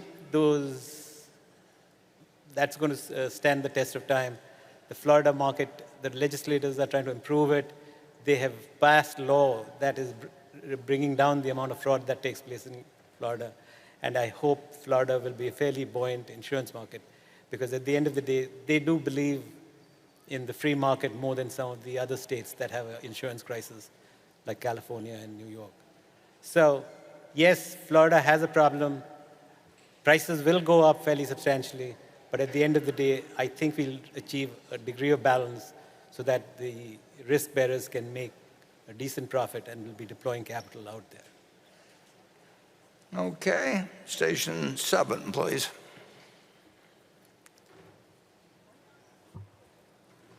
Hi, Warren. My name is Christine Hone Garcia, and I'm from Agoura Hills, California. Thank you for being an excellent teacher and imparting your wisdom to us throughout the years. What advice would you like to share today that you believe everyone needs to hear?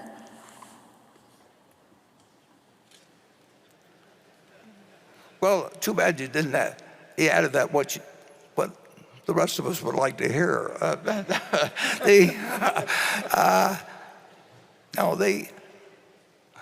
would say that if I had one piece of advice, I would try to, well, and you're lucky you live in this country, because it's just to start with, because you've got opportunities here that wouldn't exist in much of the world.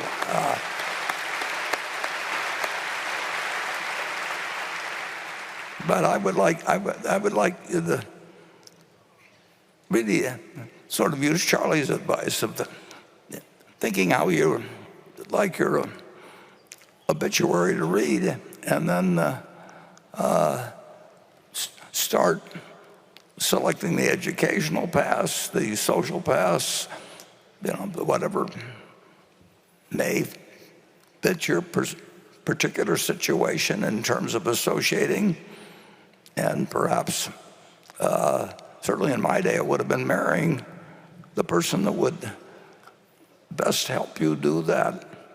Well, Charlie would say you were offering some similar benefit to the partner, and the opportunity in this country is basically limitless. When you think of going back not that many centuries, if you were going to be a shepherd or something like that, 100 years from now, your grandson was granddaughter was going to be a shepherd. I mean, nothing really happened. And what has happened in the last 200 years with the combination of the Industrial Revolution, whether it's science or education or health, or, you name it, we are so lucky to be born when we were, the people in this room, and many of us were lucky enough to be born in the United States as well.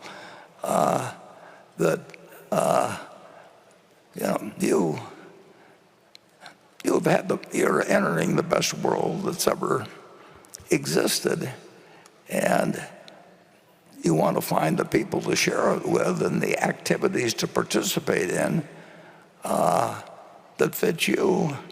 And if you get lucky,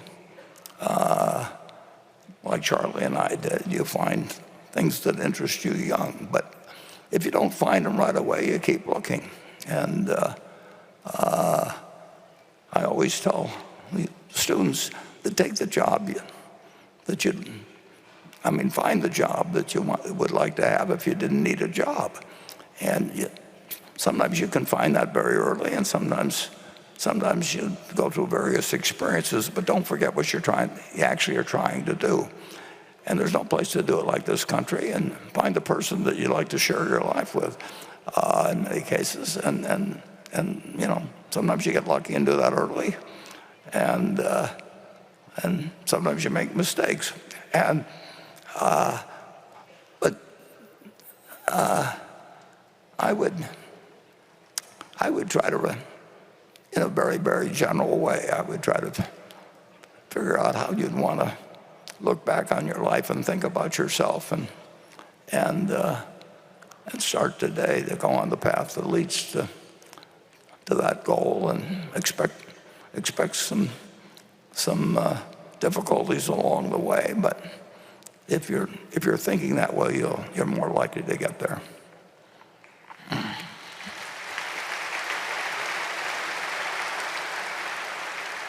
Becky? This question comes from Axel Meyerseek in Hamburg, Germany. What has changed for Berkshire's operating CEOs since Greg Abel and Ajit Jain became vice chairman? For example, can and do the operating CEOs still reach out to Warren Buffett directly? Well, that's the answer might surprise you, but they overwhelmingly, the operating executives, they prefer to talk to Greg or to Ajit, and that's understandable, because I don't really do much, and I don't operate at the same level of efficiency that I would have 30 years ago or 40 years ago. I don't know the managers as well as I would have when we were smaller, and when I could get more accomplished in a day than I can now. And when you've got somebody like Greg and Ajit, why settle for me? I mean, basically. So it's worked out extremely well. I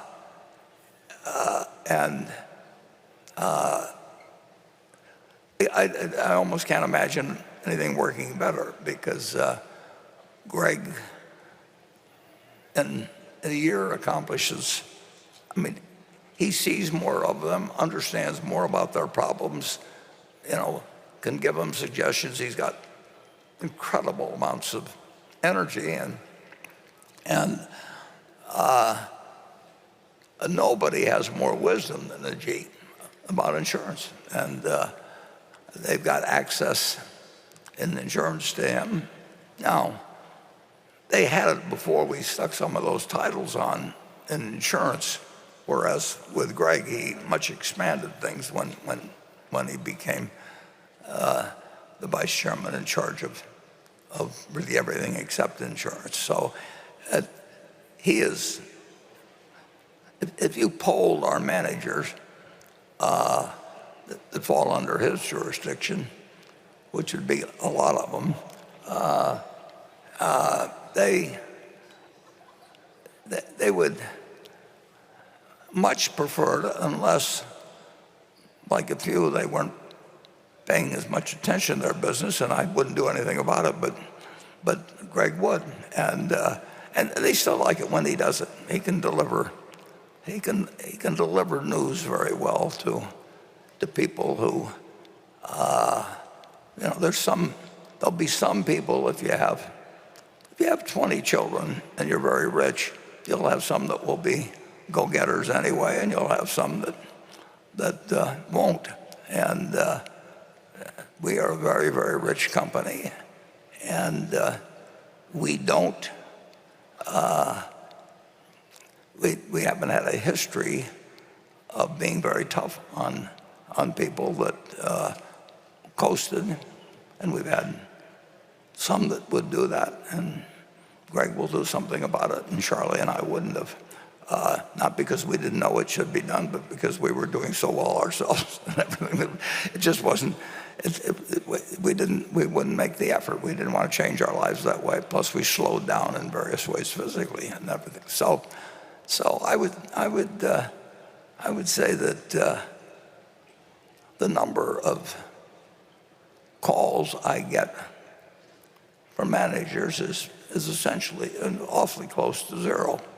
And Greg is handling those, I don't know quite how he does it, but we've got the right person, I can tell you that. And with the Jeep, he does less physical moving, and the insurance people are more used to working with the Jeep, obviously, over the years. So I wouldn't say that changing the title really changes much there, because he was in charge of insurance anyway.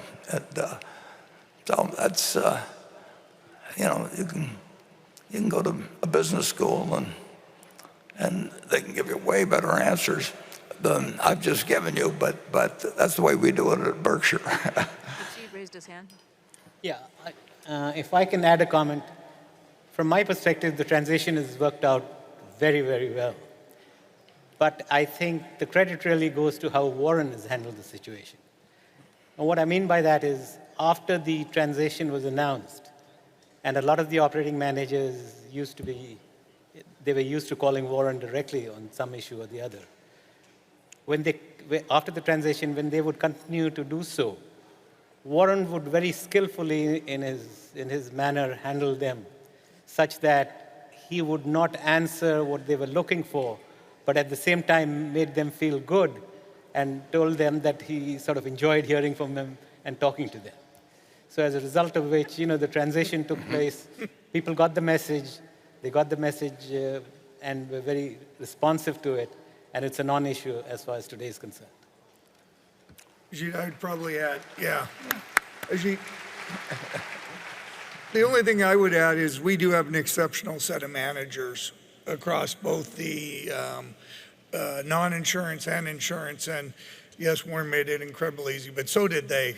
It was a very easy transition because they cared deeply about Berkshire, they cared deeply about the culture, and they very much wanted it to be a success. And we're fortunate to have those managers in insurance and non-insurance. So thank you. Yeah, what Greg is talking about is they really wanted more direction in some cases than I gave them.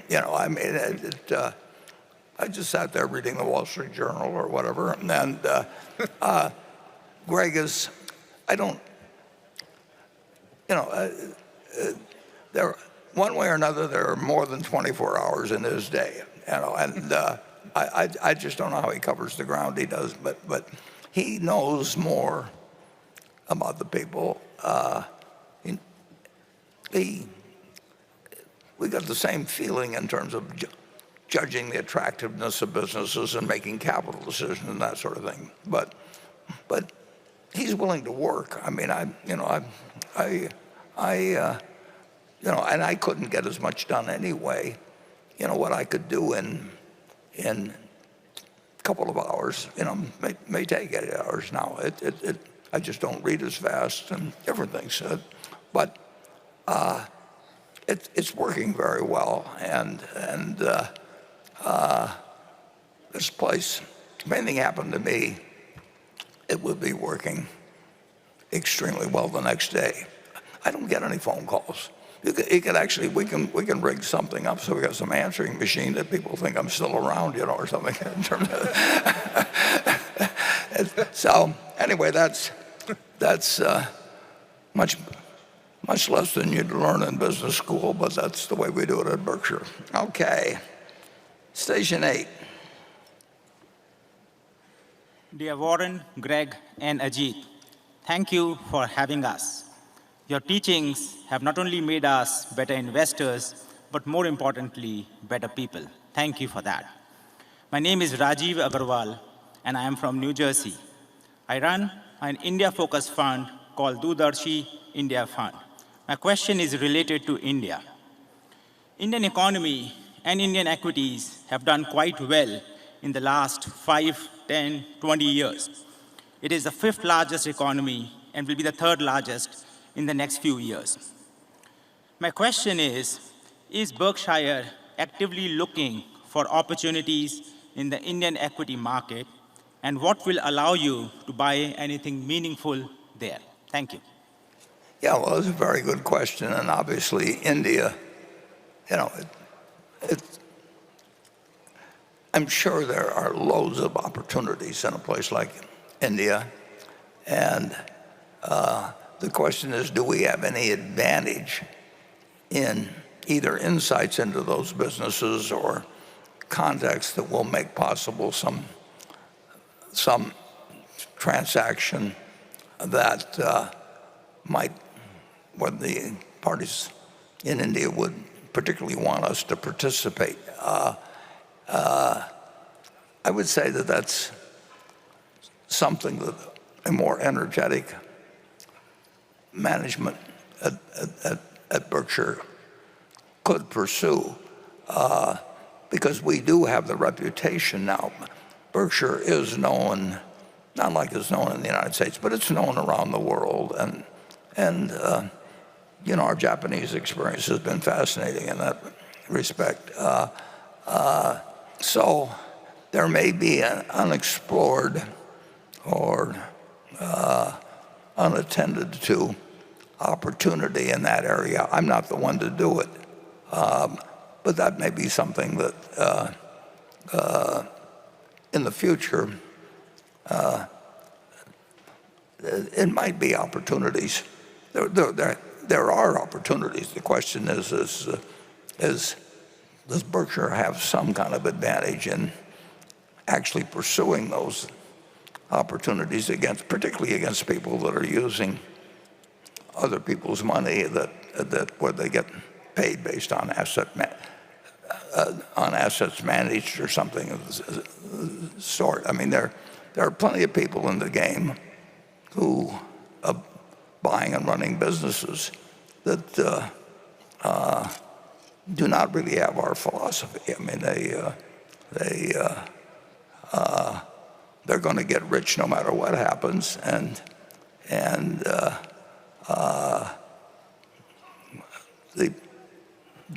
their payment may be based on how much they buy rather than what they buy. So we'll see how the next management plays the game out at Berkshire, and fortunately you don't have too long to wait on that. Generally, I feel fine, but I know a little bit about actuarial tables, and I just I would say this, that I shouldn't be taking on any four-year employment contracts like several people are doing in this world at an age where you can't be quite that sure where you're going to be in 4 years. Okay. But you're absolutely right about if you were energetic, had some way to become a buyer of or a party that people particularly wanted to do business with. Japan was great, and India could be great, but India and Japan aren't the same. I mean, I don't adapt myself terribly well to different cultures, and some people are really good at it, and almost anybody's better than I am, but I stumbled into one or two, but that could happen in Act 2 of Berkshire Hathaway. Becky. This is a question from Rafael de Pino from Spain. Berkshire has grown tremendously thanks to, and among other things, its architect, Mr. Munger, and you, its general contractor. We're all tremendously thankful to you for taking us along the way. We are aware that both of you and many others have spent an enormous amount of time ensuring Berkshire's culture provides a solid footing on which to grow the building. You also currently have a very talented bench of what we may label as subcontractors in Mr. Abel, Mr. Jane, Mr. Combs, and Mr. Weschler. However, for a long time, you've had the advantage that talented subcontractors have wanted to work with a once-in-a-generation architect and general contractor. How do you envision Berkshire will overcome the loss of said advantage when the contractor bench needs to be renewed again? And what are potential renovation works in this great building that may necessitate a new architect? Yeah, well, that's a great question, to which Charlie and I obviously talked a lot about over time. And of course, we will not, Berkshire, to the extent it remains the sort of entity that it is, will not need to attract people very often. It would be absolutely crazy for anybody, for our board of directors, to ever pick anybody to run this business that thought you should retire at 65. It may be that they should retire the next day, when you learn what they're really like managing something, or it may turn that you want to keep them around till they really start being affected by old age, which hits different people at different times, but it hits everybody eventually. And so it's very likely that if the directors, and it's very tough because they will be acting against conventional wisdom, which is always difficult. And but I think we've got the group on that, and they will not have to make a decision very often. If they pick the right CEO, that's 99% of the job of the directors. And if the other 1% is do you have a good method to correct it if you've made a wrong decision? And that's extremely hard to do in our present system. It's not impossible, but it's just not something that happens. It's too good a job to be a director to try and throw over somebody, particularly if you can use the money from directorships and you want to be on other boards and everything. We do not have a perfect system in terms of boards of directors at all, and it doesn't operate at all. Well, I shouldn't say at all, but it doesn't operate as people may think it generally operates. So we will, we've really got the problem solved for the next 20 years unless something untoward happens. And if something untoward happens, then the directors need to find, probably within our own organization, somebody that they've got confidence in to maintain the special advantages we have over another 20 years period. There's various things that are low probabilities, but you still have to think about them. And we are in that position now. Now, if you asked me if something happened to Greg today, everybody says, don't travel in the same plane. The thing to do is not travel in the same auto. Planes don't go down that often. Autos crash all the time. I've seen all these corporate policies on that, which are kind of crazy when you think about the real risk. But in any event, Greg is going to have to tell the directors about if something happened tomorrow, he has to tell the directors about what should be done if anything happens to him. And that's not an easy thing to do. And I don't have, it will be his decision, and then the directors really have to decide whether he's made the right one, but he will make the right one.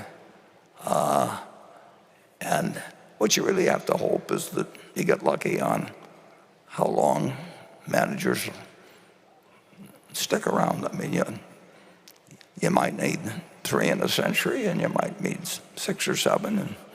But the answer is you need a little luck, and you need some break in the mortality tables. But we've got an entity that if you really aspire to be a certain kind of manager of a really large entity, there's nothing like it in the world. So we've got something to offer the person who we want to have. You know, it's sort of like Charlie said about marrying the best person that will have you. Well, we've got something that the right person would want to marry, you know, basically in terms of Berkshire. And if we get the wrong person, then the directors have to do something about it. And that probably won't happen, but it's always a contingency, or a possibility, I should say. Greg, having been put on the spot like that, you don't have to name anybody now, but I'm sure the crowd would love it and make news. Well, the only thing I would add, Warren, is, and it's really how the comment started, was around culture. The culture we have at Berkshire, and that being our shareholders being our partners and our managers of our business having that ownership mentality, that's never going to change. And that will attract the right managers at every level. So I think, as Warren said, we have a very special company in Berkshire, but it's that culture that makes it special, and that's not going to change. Okay.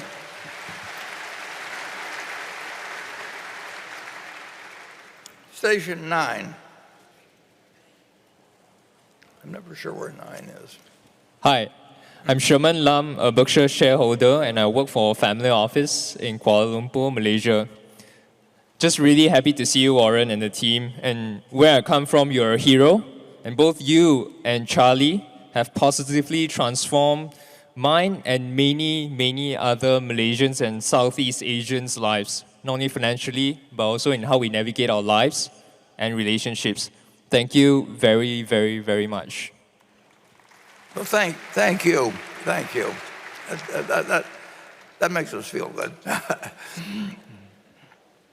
Question is, what have your team's greatest learnings been on business, capital allocation, stock picking, and portfolio allocation throughout the COVID-19 pandemic period over the last 5 years? And Warren, appreciate it if you can get your views as well as your representations on Ted and Todd, as well as directly from Greg and Ajit too on their respective businesses. Thank you. Yeah, I don't think I want to give individual appraisals,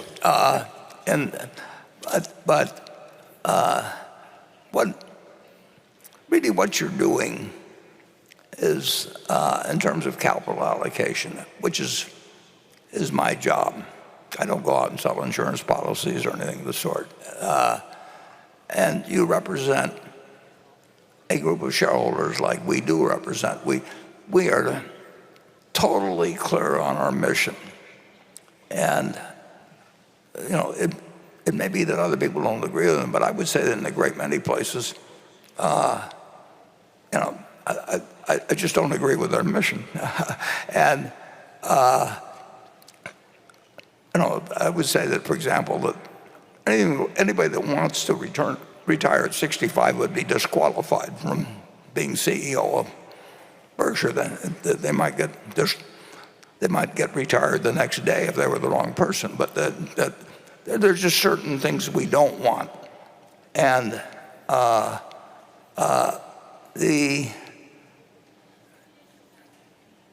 we're well fixed now, and that the odds are very good, but far from certainty.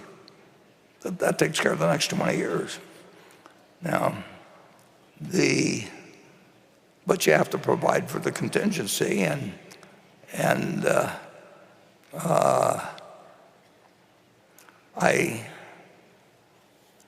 there's several people on the board that know what I would do on that, but it's up to Greg. But if Greg and I go at the same time, then you'll move into making another decision. And there are a few people that know my thoughts on that, but the job of the directors is then to come up with the right CEO. And the right CEO can't make a terrible business great. Tom Murphy, he was the best business manager I've ever known. And Tom Murphy, he said the real key was buying the right business. And now Murph brought a million other attributes to it after that. But, Charlie, said what was this? He had a saying on that. But basically, we could have brought in Tom Murphy and told him his job was to run the textile business, and it would have done a little bit better. But it still would have failed. And one of the reasons I stuck with the textile business as long as I did was that I liked Ken Chase so much, and I thought he was a terrific guy, and he was a very good manager. And if he'd been a jerk, we'd have quit the textile business much faster and we'd have been better off. But so the answer was for him to get in the TV business like Murph had done and ad-supported. Murph figured that out early, and he started with a pathetic operation, which was a VHF in Albany, New York, competing against GE and everything, and he was operating out of a home for retired nuns, and he only painted the side that faced the street.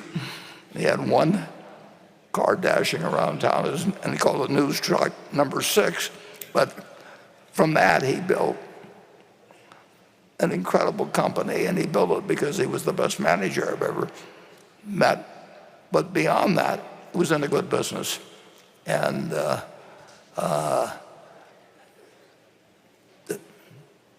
key will be to find another Tom Murphy and then hand him a bunch of good businesses, and he or she will know what to do with it. Now, that's not as precise as you would get in most companies, but you really can't get more precise than that. I mean, you can have committees and management consultants and everybody, but it wasn't a management consultant that hired Tom Murphy, and I forget whether he was doing, his sales volume was a couple thousand a week at first, and then as soon as he hit, that was his goal, or I got to 2,000, he says, now my goal is 3,000. And he kept doing that, and he surpassed all these people like CBS and ABC that had the world by the tail.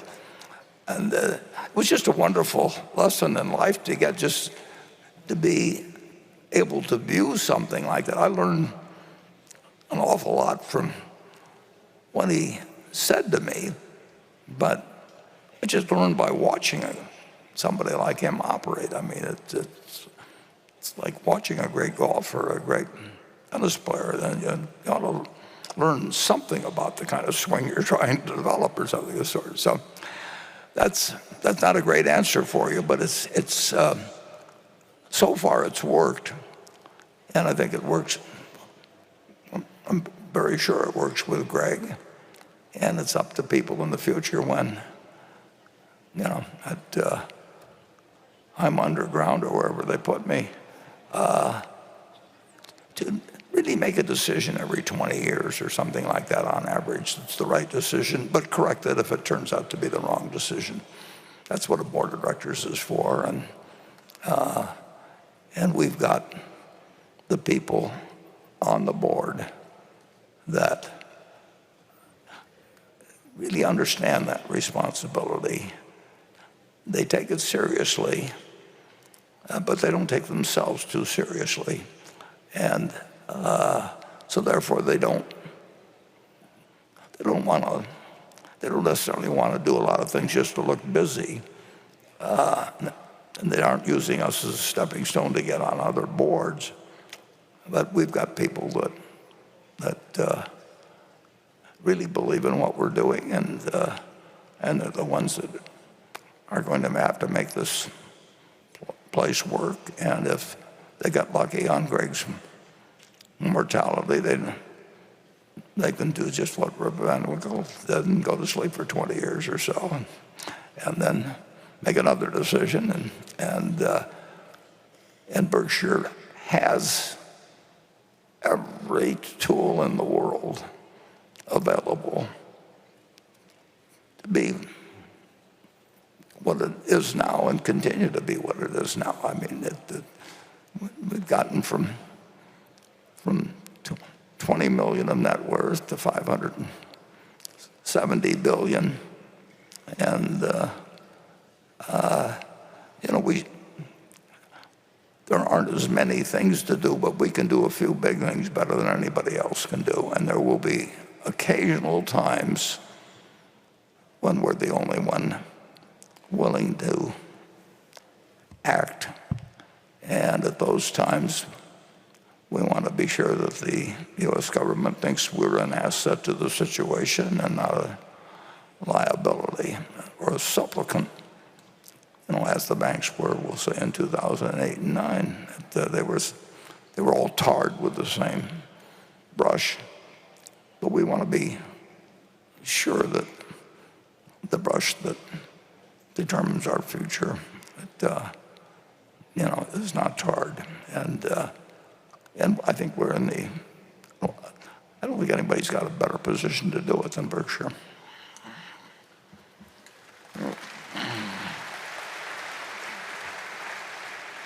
Becky? This question's from Johan Halen, who writes, you're sitting on $168 billion of cash, which you told us today is now more than $182 billion. His questions are, one, what is Buffett waiting for? And two, why not at least deploy some of it? Well, I think that's pretty easy to answer. I don't think anybody sitting at this table has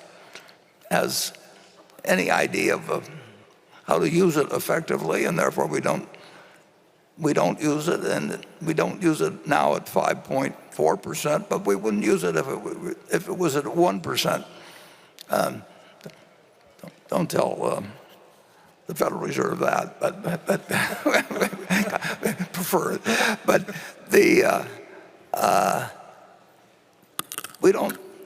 we only swing at pitches we like, and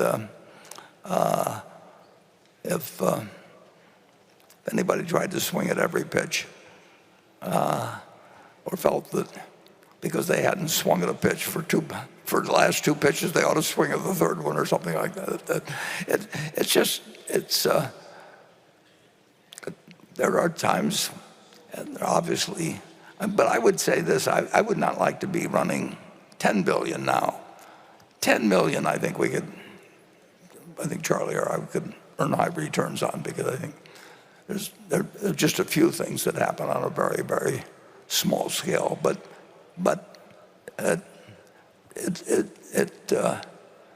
if we had 10 billion, I wouldn't basically see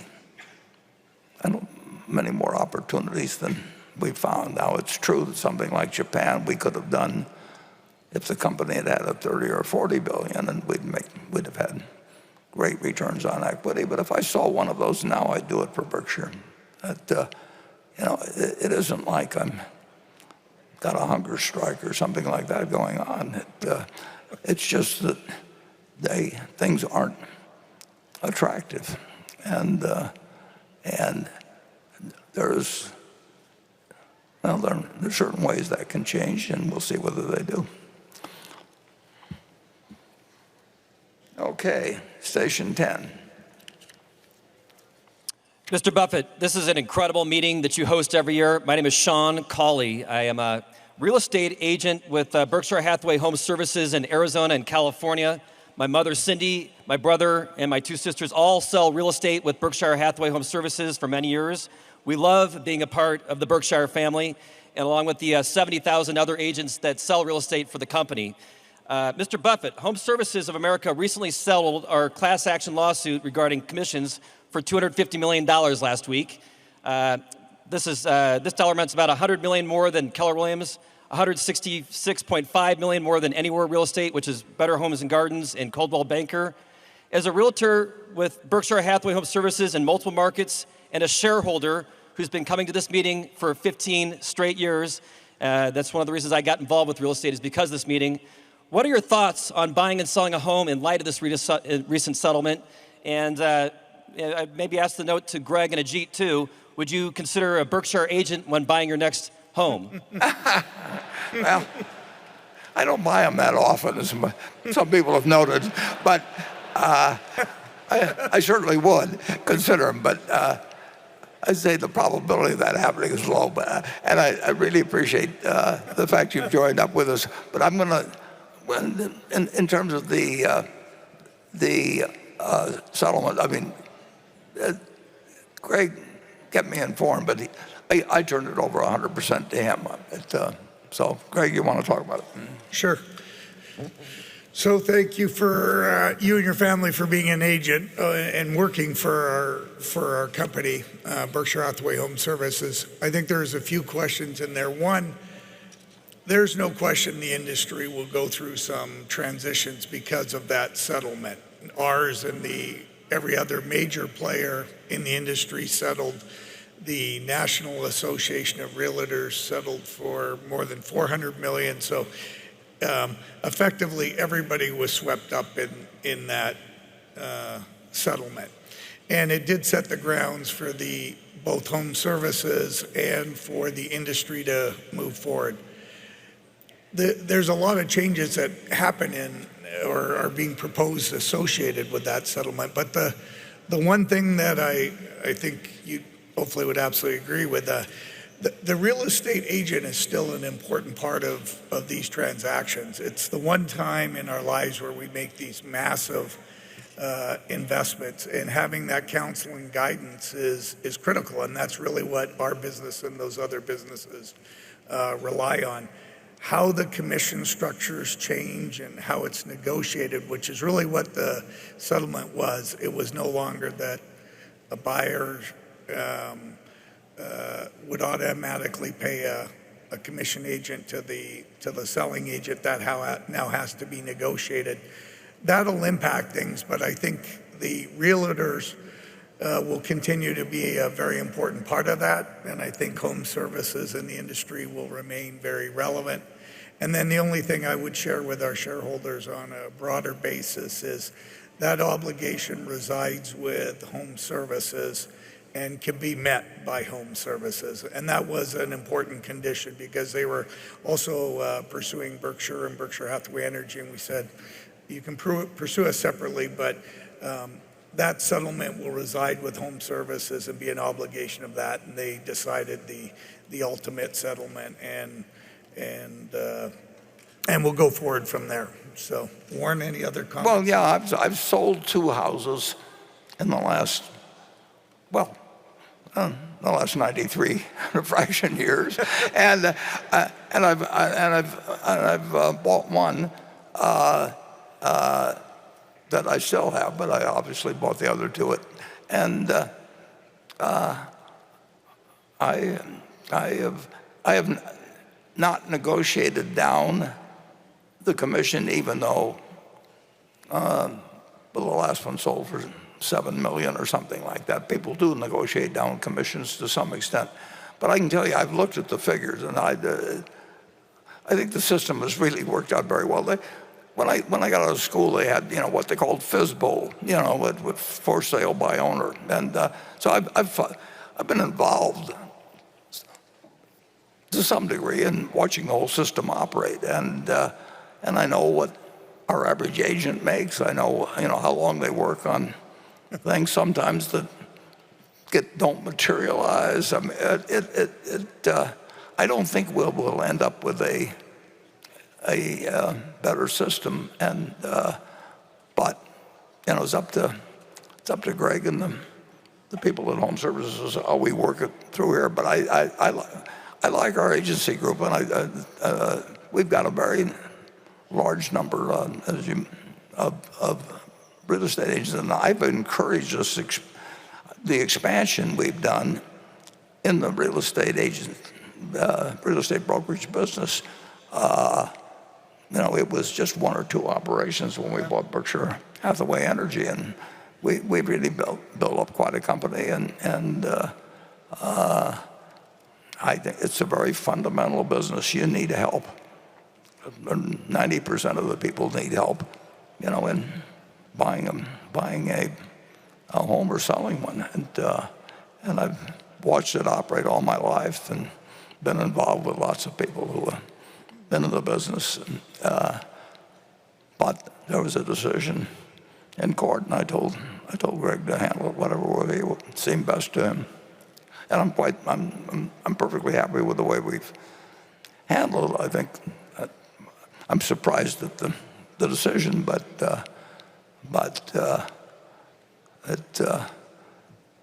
we get surprised in decisions in the insurance business lots of times. I mean, just think of the various things we've faced, and when 9/11 came along, we never thought something like that could happen, but it happened, and then we didn't know what was one event or more events. I mean, if they closed down the New York Stock Exchange and a bunch of brokers, well, all kinds of people lose their jobs or lose their income for a while. Is that one event or multiple events? Well, there's all kinds of things come up in business, and we just we play the ball wherever we find it, and I was surprised by the decision.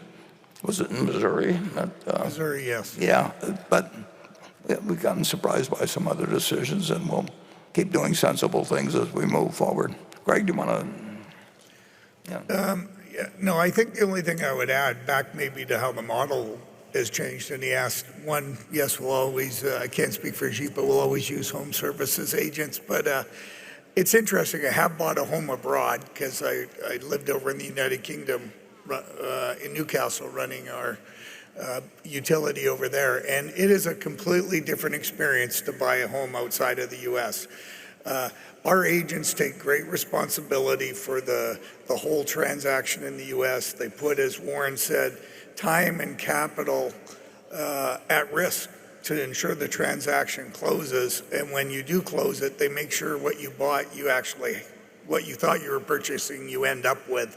And that's not the way it is always around the world. And there are more affordable models, but it's the old saying, you get what you pay for. So I think our real estate agents still provide incredible value within our business. And as Warren touched on it'll survive. The form may be a little bit different, but there's no question it'll continue to thrive. Yeah, we still will want to buy real estate brokerages at the right price. And I hope we're bigger in the industry 10 years from now and 20 years from now than we are currently. And I did sell a house for $7 million, and I did not negotiate the 6% down, and I feel I got my money's worth and then some. And I'm cheap by nature, so it isn't I'm careless about it. I got my money's worth. And so let's move on to Becky. This question's for Warren and Ajit. It's from Jeff Oyster. As a Berkshire and Tesla shareholder, I would like to hear your thoughts on the potential financial effects to Geico, assuming Elon Musk delivers on his fully autonomous driving goal. On Tesla's most recent earnings call, Elon said, if you've got at scale a statistically significant amount of data that shows conclusively that the autonomous car has, let's say, half the accident rate of a human-driven car, I think that's difficult to ignore. Assuming Elon succeeds in reducing accidents by 50% versus human drivers, wouldn't auto insurance rates fall to reflect the reduced underwriting risk, thereby adversely impacting Geico's revenues and float and perhaps margins too? Well, the truth is, yeah, well, let's just take the extreme example. Let's say there are only going to be 3 accidents in the United States next year for some crazy reason that anything that reduces accidents is going to reduce costs, but that's been harder to do than people have done before. But obviously, if it really happens, the figures will show it, and our data will show it, and the prices will come down.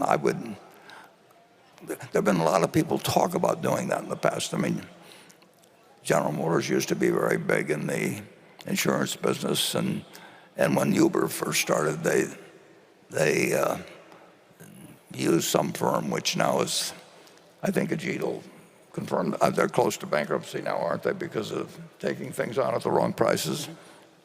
Is that true? Yep. Yeah.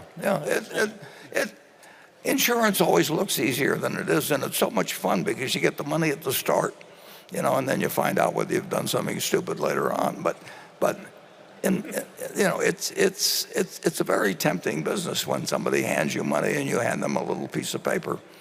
But really knowing whether if accidents get reduced 50%, it's going to be good for society, and it's going to be bad for insurance companies' volume. But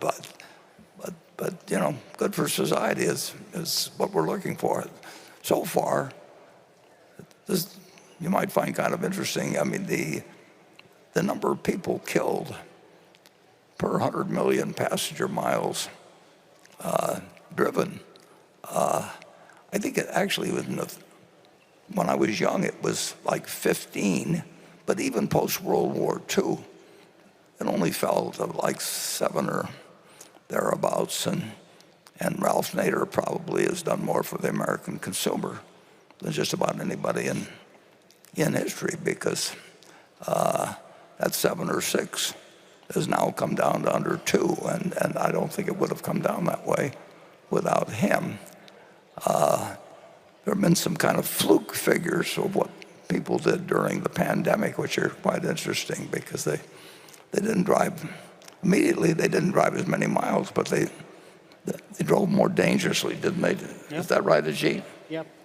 Yeah. So the point I want to make in terms of Tesla and the fact that they feel that because of their technology, the number of accidents do come down, and that is certainly provable.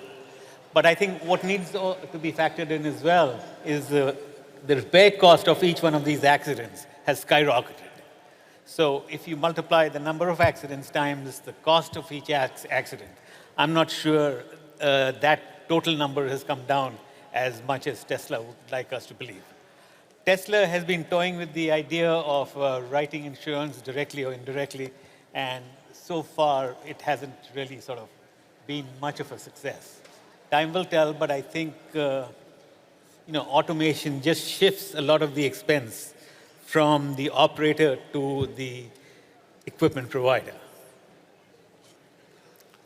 Okay, we're getting close to noon when we're going to break for lunch. I just want to tell everybody that I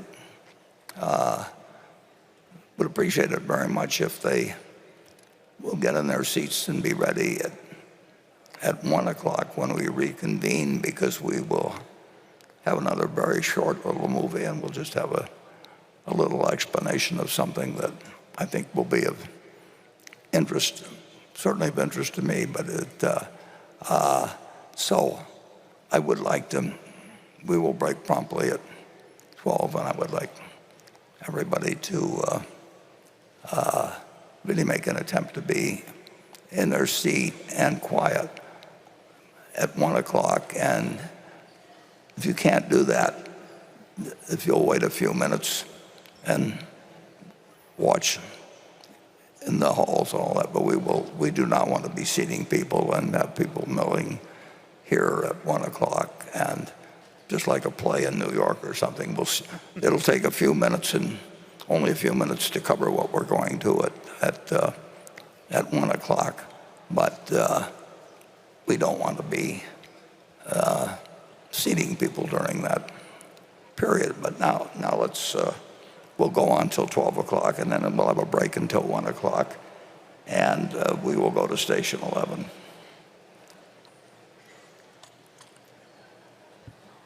My name is Humphrey Liu, and I am from Charlottesville, Virginia. I asked a question last year and wish to pose it again. It can be considered a follow-up. There is something to be said for traditions. It is the same question, but it is a changing and different world we are in. Looking at global trends, it increasingly does seem that zero-emission vehicles may have finally reached the cusp of massive adoption. Do you see any opportunities in this space, either in specific vehicle manufacturers or in related technologies? As an addendum, I will note that Berkshire has very relevant interests in energy, Pilot Flying J, and BYD. Thank you. Yeah, well, we will. I hope you're right. And massive adoption has been sort of a moving target so far, but I hope we get there. But Berkshire would not be, I don't think that we bring any special talent to that field. You've got vehicle manufacturers, and I would certainly not know how to pick the winners in an industry like that. But I'll be delighted if there are some winners.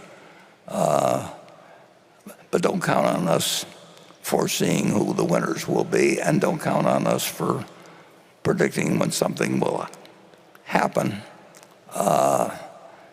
It obviously has been a moving target so far, and it is an incredible problem that society faces, and it may be that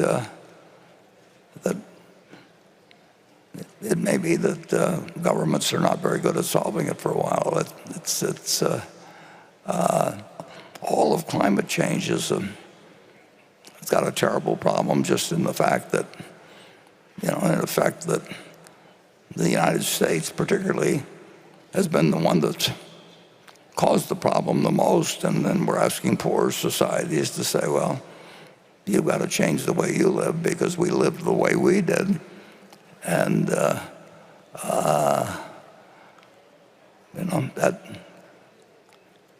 that really hasn't been settled yet.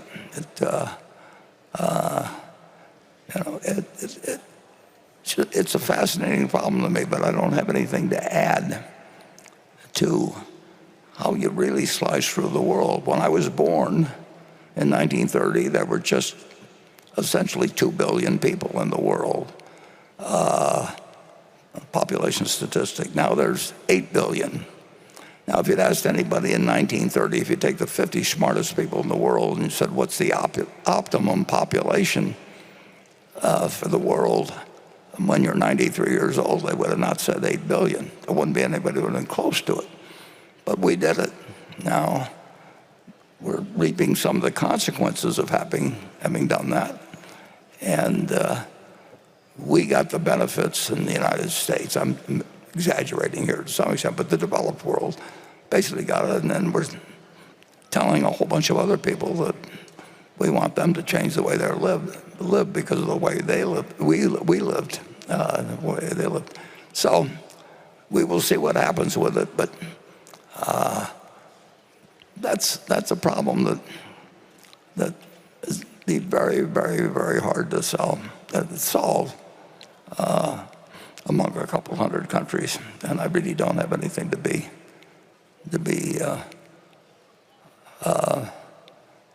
contribute on it. And now I've got instructions from the thing, the monitor in front of me. I would like to introduce one person here that has, you all know because she's been here so many times, but my friend Carol Loomis, who is now well, she's going to be 95 on June 25th. You can send presents care of our office. And Carol has edited the Berkshire annual report.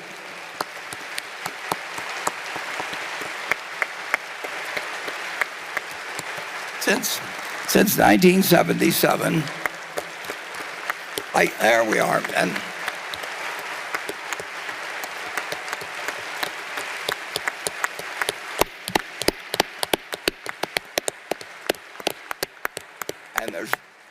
there are 2 points I'd like to mention. Every year, I give Carol a little item for a bracelet that is a replica of the front page of the report that year, and they're different colors and all of that sort of thing. And so she now has, since 1977, 47 of them. And I think she's put 10 on each one. But I've always wondered, if she put them all on one arm, whether one arm would now be 4 or 5 inches longer than the other. But I'm sure she foresaw that. But I want to reveal one other. I want to ask one more question while Carol was here, because I'm sure most everybody in this audience grew up like I did, knowing that Ty Cobb's lifetime batting average was 367. I mean, he's the leader among everyone. And it may be that record is never broken. And Ty Cobb, 367's immortal. But Carol has a distinction that probably most of you don't know, but she dated Ty Cobb. And Carol was officed at 6th Avenue and 50th Street in the Time Life building. And NBC was right across the street in Rockefeller Center. And the quiz shows became the hit of TV. And Carol, being the kind of person she is, walked across the street at lunchtime and went on the quiz show of the late 1950s. And they gave her the questions regarding baseball. And Carol answered them all correctly. Of course, she was encyclopedic on all kinds of things, but so she knew all the answers.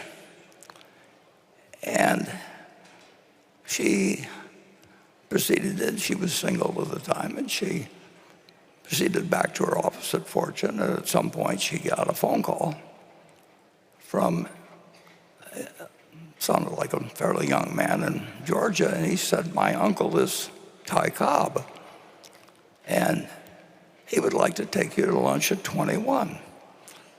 And so Carol went to lunch with Ty Cobb at 21, and I think he subsequently had one more lunch, and then she decided to call it off.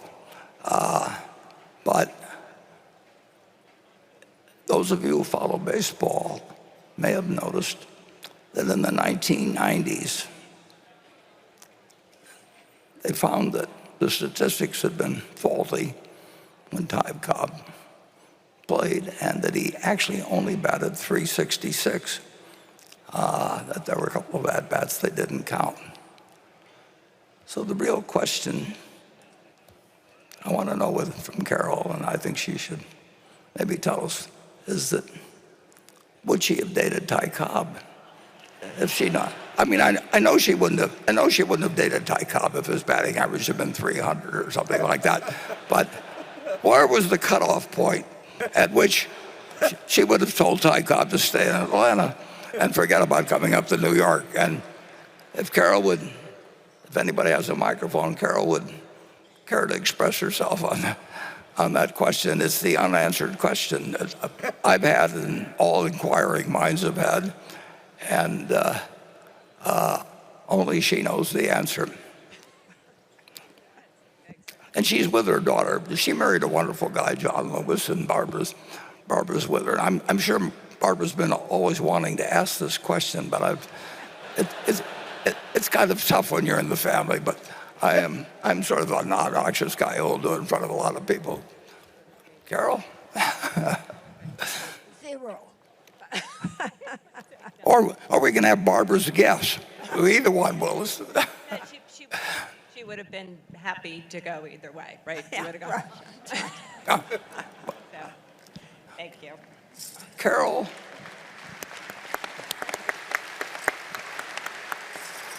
Carol is the best business writer. She comes from a town of Colcamp, Missouri. I don't know the population is around 1,000 probably. She never took an accounting course, and she ended up becoming the best business writer in the United States. And she didn't want to be an editor, actually. I mean, she could have done other things at Fortune, but she just plain liked writing business stories. And like I say, nobody came close to her, and she started from scratch. But in 1977, I asked her to edit my report, and she turned out to be just as good an editor as she was a writer. And all the way through this year, including this year, Carol has edited the Berkshire report. And to the extent that anybody enjoys reading them, let's give a hand to Carol.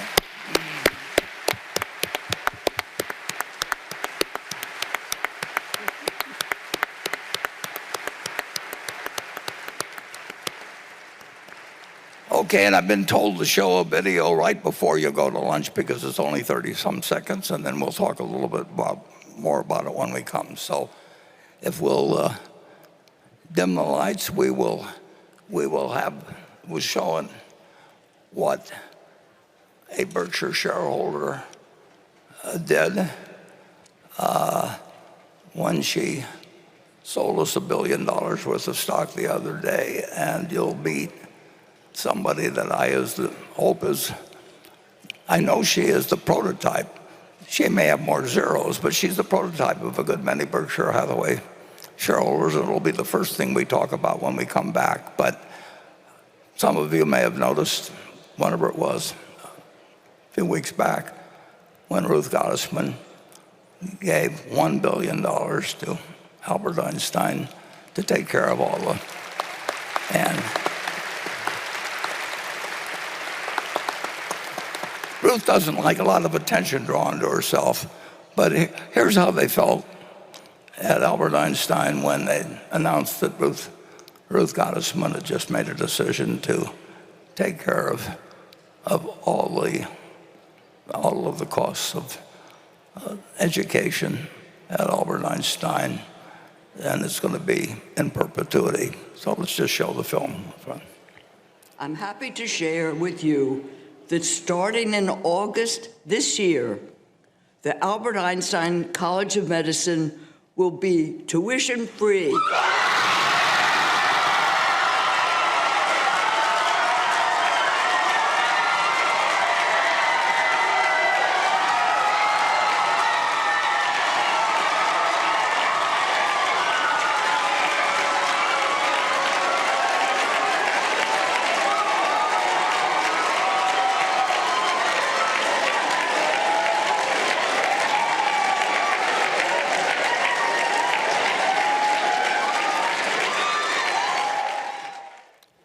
And that's why Charlie and I have had such fun running Berkshire.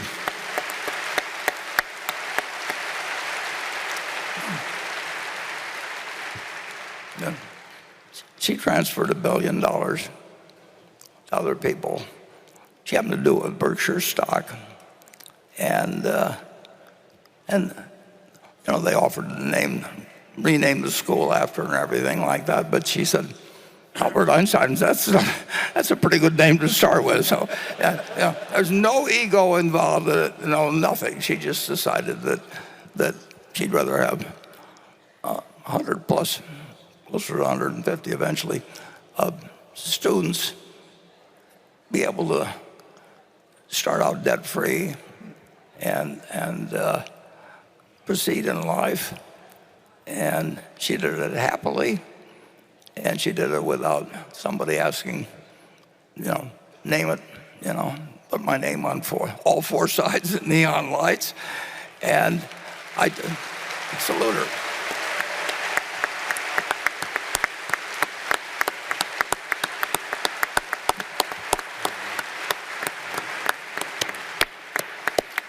So let's all have lunch and we'll come back and talk a little bit more about that. Thanks. So please take your seats. We're going to finish at 3, so the sooner we start, the sooner more chance we'll have to talk about various questions you may have. I'd just like to follow on, however, with that film we showed just before we left for lunch, because it says something about Berkshire. There are, all kinds of public companies and wealthy public companies and throughout America, and there are certainly cases where in one family somebody has made a very large amount of money and is devoting it to philanthropy, or much of it to philanthropy, such as the Walton family would be the number one thing in Walmart. And certainly Bill did the same thing Bill Gates did the same thing at Microsoft. But what is unusual about Berkshire is that a very significant number of Berkshire shareholders located all over the United States, not just in Omaha, but the number of different Berkshire holders who have contributed $100 million or more to their local charities, usually with people not knowing about it, I think is many multiples of any other public company in the country. It's not more multiples than Bill's put a whole lot into philanthropy,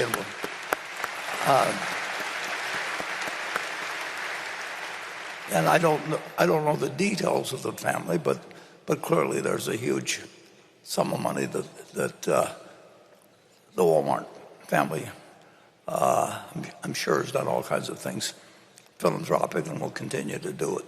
But I don't think you'll find any company where a group of shareholders who aren't related to each other, so many of them have done something along the lines of what Ruth did a few weeks ago, just to exchange a little piece of paper that they've held for 5 decades, and they've lived well themselves. They haven't denied their family anything, but they don't feel that they have to create a dynasty or anything, and they give it back to society.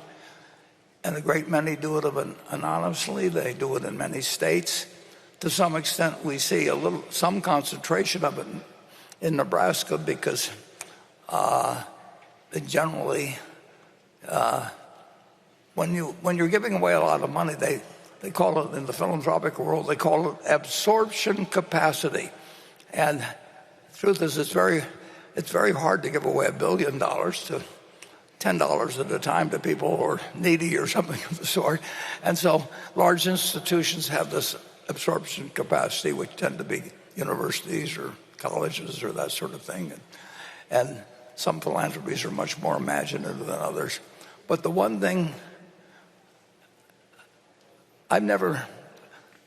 most of them want to do it anonymously, so I can't tell their specific stories.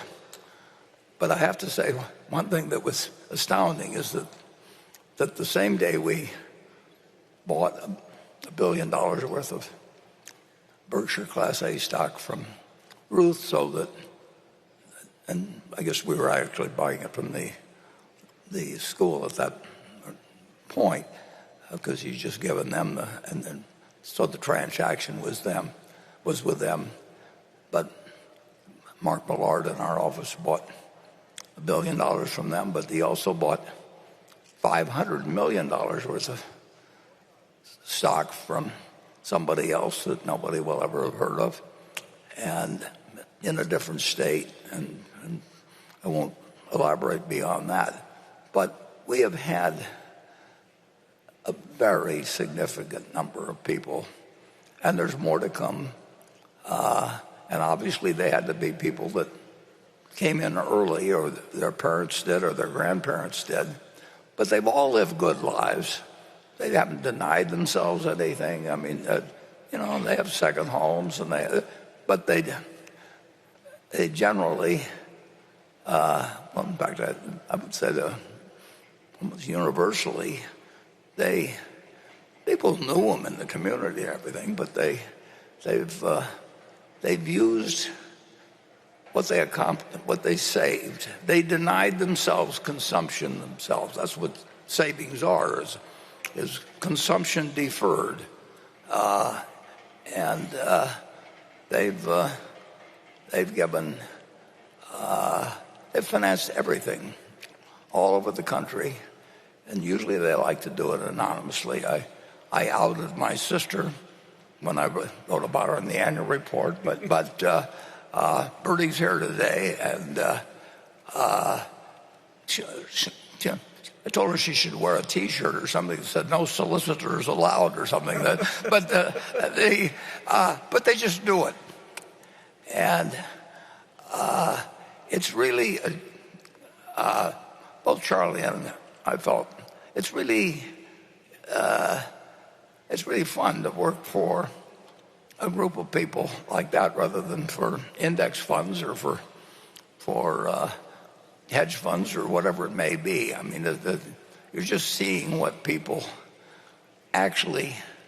It sort of restores your faith in humanity, that people defer their own consumption within a family for decades and decades, and then they can do something like enable I think it may end up being 150 people to pursue different lives, and talented people and diverse people to become a dream of being a doctor and not have to incur incredible debt to do it, or whatever may be the case. There's a million different examples, and I want you to know that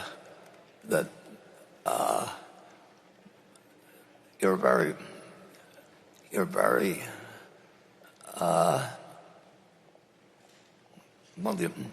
a unique, actually, group of shareholders among public companies, as far as I know, in terms of the way you've deferred your own consumption while living fine to help other people, and it takes a lot of years, but it can really amount to something very substantial. And what Ruth did was, at roughly my age, she looked at a little piece of paper which actually was a claim check on the output of others in the future, and she said, instead of the output being for her, that the output would be for a continuing stream of people for decades and decades and decades to come that were having a different life in the pursuit of becoming doctors than they otherwise would have. And Berkshire has been, of course, her husband Sandy contributed substantially to Berkshire's Berkshire's record. Sandy was a wonderful partner to have, so there was both input by him, and then there was deferred consumption by his family, and then there was ultimately this final gift to Albert Einstein, and like I said, the same day, there was only $500 million. It'll go to in a different way, but it's happening all over, and I don't think any companies like that. So I just want to tell you that it's inspiring to work for a group of shareholders.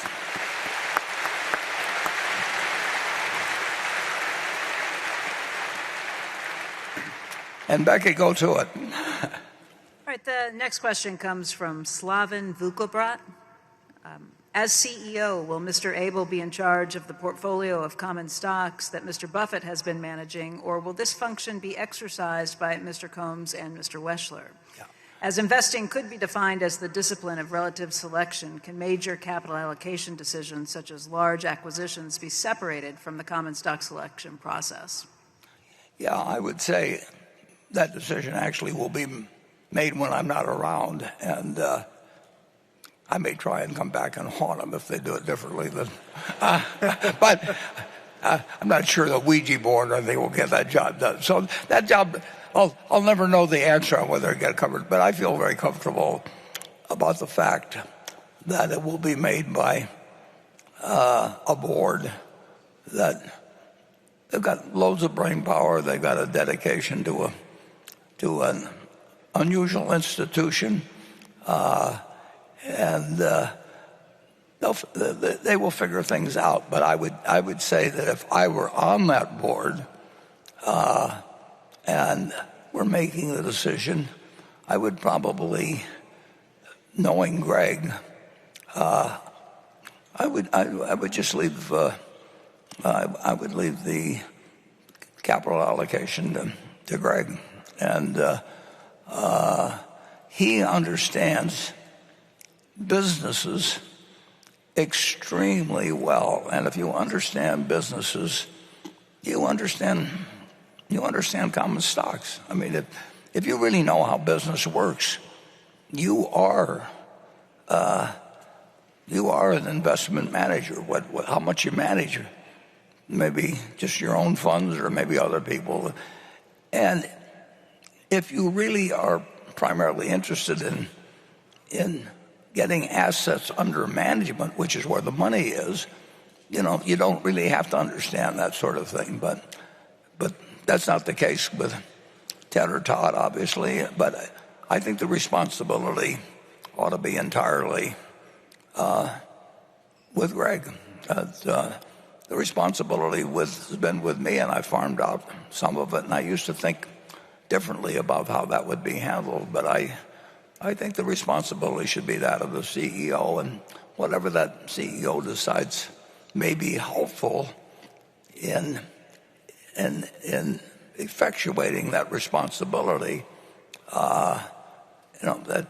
That's up to him or her to decide at the time they're running the money. But so I would say that my thinking on that has developed to some extent as the sums have grown so large at Berkshire. And we do not want to try and have 200 people around that are managing $1 billion each. It just doesn't work. I think that when you're handling the sums that we will have, you've got to think very strategically about how to do very big things. And I think Greg is capable of doing that. I think I've missed a lot of stuff in the past, so I'm actually wiser about doing that now. But I would do it better this time around than 2008 and 9 if something akin to that happened. But it won't be exactly like 2008 or 9. You can be sure of that. But you also can say that there will be times when having huge sums available extremely quickly, maybe it'll be once every 5 years, maybe it'll probably be more like once every 10 years or something. But as the world gets more sophisticated, complicated, and intertwined, more can go wrong. And there's no sense going through here and exploring the possibilities of the different things that could happen. But you do want to be able to act when it happens. And I think the chief executive should be somebody that can weigh buying businesses, buying stocks, doing all kinds of things that might come up at a time when nobody else is willing to move. It wasn't that people didn't have money in 2008. It's that they were paralyzed. And we did have the advantage of having some capital and a willingness to, an eagerness even to act, and a government that in effect looked at us as an asset instead of a liability. And I think that all of those qualities will be even more important as our capital pile grows. And so I think Greg may have even more fun than I had in a period when extraordinary things were happening, and we were the logical place to go. You never know whether it'll be next week, next year, next decade, but it won't be a century from now. That is for sure. The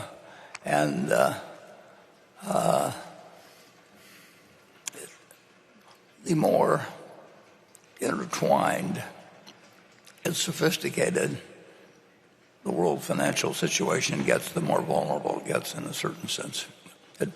It solves a lot of small problems, but it leaves it more vulnerable to large problems. Greg, does that bother you at all or not?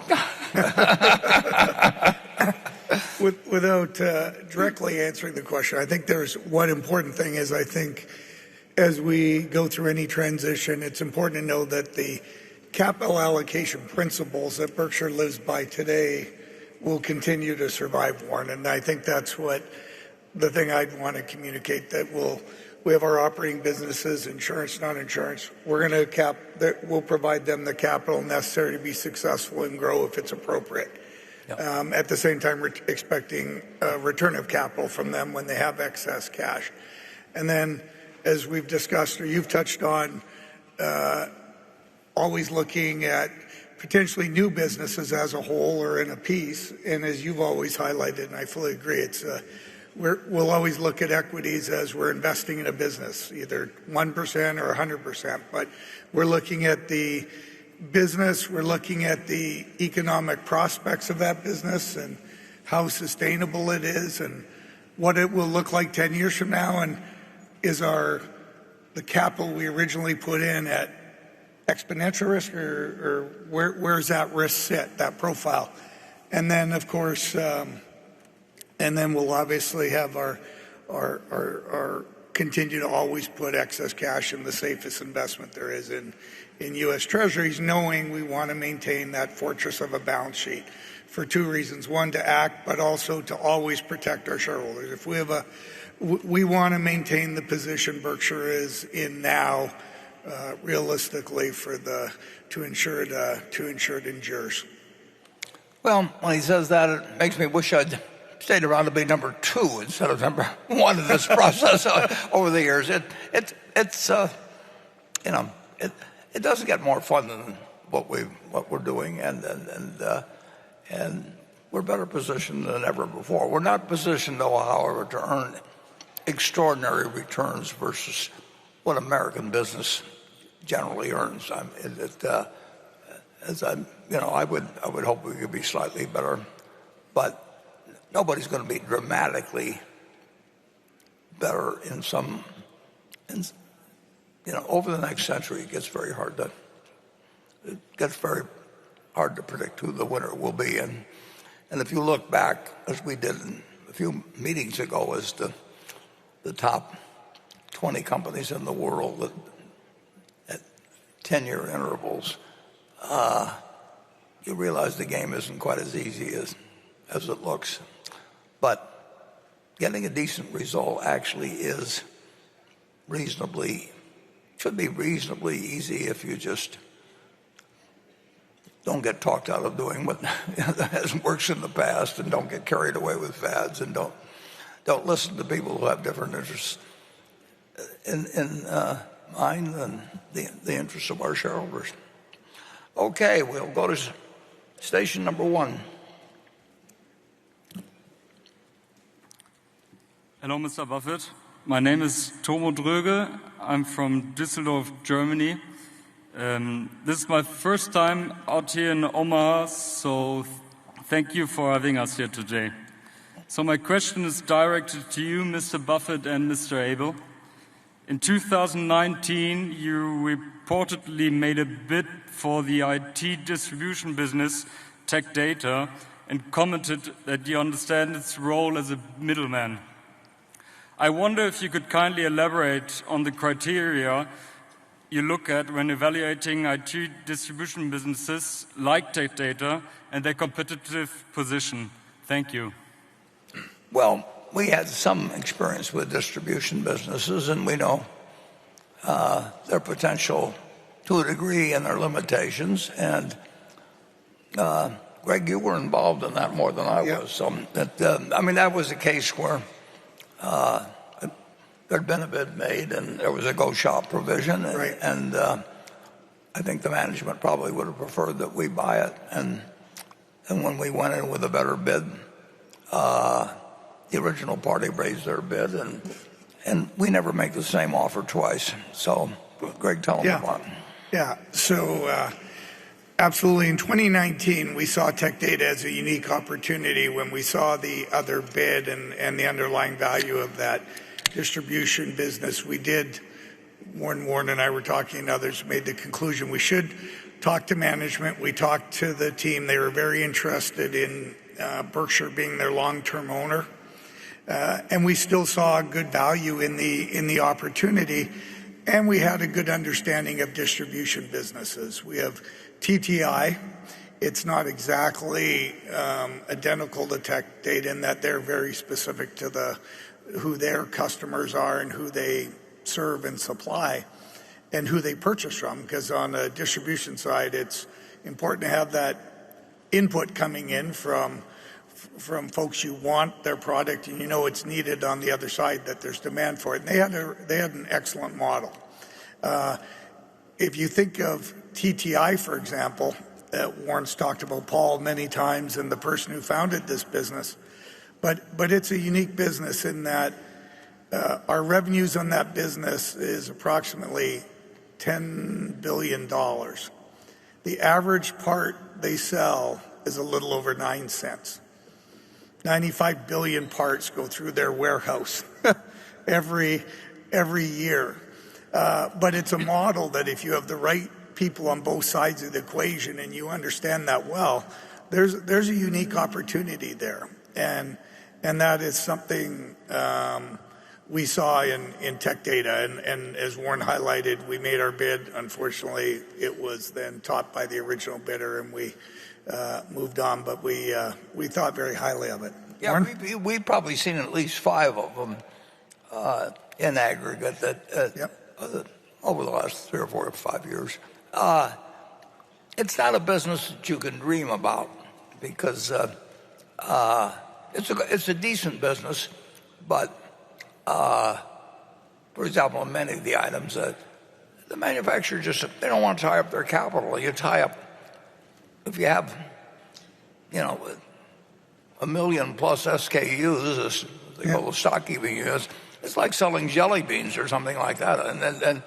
And you're serving a purpose to a degree, but you don't really, it isn't your product in effect of it. Yeah. I mean, you're just a good system for the producer of the equipment to get it to the end user without tying up a lot of capital and being in a business they don't want to be in. And so we understand. But there's no magic to it. There was with TTI, you had a marvelous man running things, and he's you know, and he when you get a marvelous person running something, to some extent, that selects for better people underneath. And Greg and I went to Paul Andrews' funeral a few years ago, and there were 300 people or so there, and there wasn't one person that had to say something particularly nice, but stretched a little bit about the deceased. I mean, everybody. Paul Andrews was the real McCoy, and he was an amazing man, and he behaved wonderfully with Berkshire. I mean, he wanted to do more for Berkshire than Berkshire would do for him. I mean, it was very simple. And you run into those people, and as I say, you run into people that bend over backwards for us, and then some bend over forwards. But that's just the way it is in this world. And we've had quite a few that have bent over backwards for us. And the distribution business is not a wonderful business, but it is a business, and it's a business that if it's big enough, it's one we would look at and we would buy additional. And TTI makes some small acquisitions on its own all the time. I don't even hear about them until I read the quarterly reports. And so we want to build up. We want to build our businesses in every area that we operate, and we've got unlimited capital to do it. So we're willing to have small acquisitions take place if they fit in with something we already have, but we're not in the business of going out after small acquisitions. And if we did, we would. We just don't have the people for it, and it wouldn't move the needle anyway at Berkshire. So we would have been happy doing the deal that the questioner asked about, but if we don't do it, it just doesn't make that much difference. We want to do it. If we do it, we'll do it well. We'll do it right. They'll have made the right decision. If they don't, we will find something else to do with the money in the end. And we can always buy a little more of TTI for you, the shareholders, by just buying in our stock, too. Mm-hmm. Exactly. Yeah. Okay. Let's see, we need Becky next, don't we? Yeah, Becky. All right, Warren, earlier you talked about selling some of the Apple shares in order to build up your cash supply, and I think it's had a lot of people wondering where you see opportunities or what might be coming or market valuation. So I'll ask this question from Foster Taylor. At the 1999 annual meeting, you mentioned that if you owned all of America's 500 businesses, you would be making $334 billion while paying $10.5 trillion. You emphasized that this was not a good return on investment. Today, by my math, the S&P 500 has a market capitalization of around $44 trillion with profits of around $1.45 trillion. This is a very similar return on investment to the 1999 levels. Do you see similarities in the market today and the 1999 levels? Well, one thing has changed dramatically from 1990. I misunderstood on the 1999, but there have been times in my life that I've been awash in so many opportunities that I could have invested everything by nightfall. And then there's other times when the year goes, well, not in the early days, but now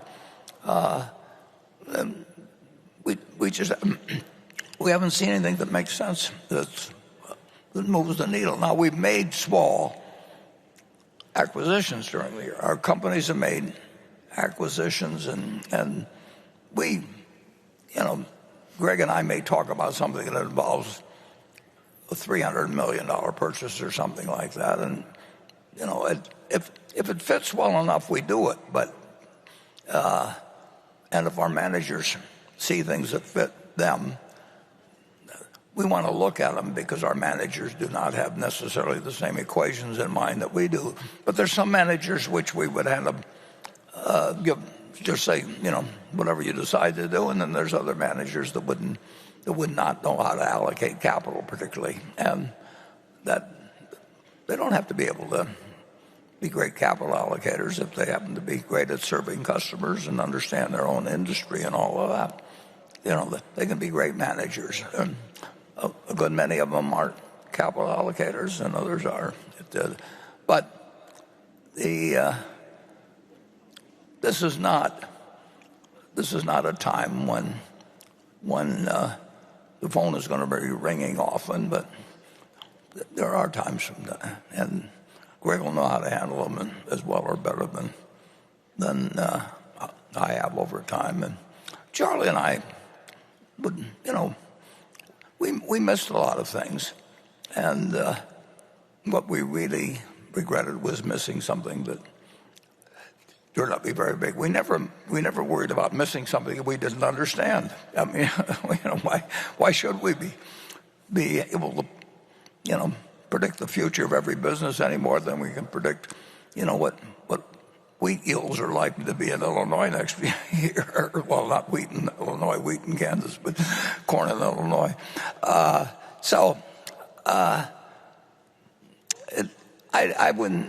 don't really think of whether it's similar to 1999 because I'm not that good on chronology anyway, unless something really dramatic happened at the time. I mean, I remember things from 2008 and 9 much better than I remember whether something happened in 2015 or 1987 1987 I remember because of October 19th.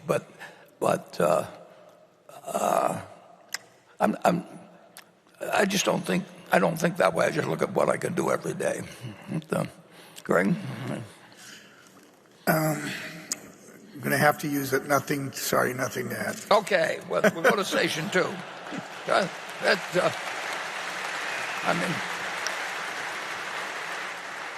It's nice to know what lines you can get an applause for.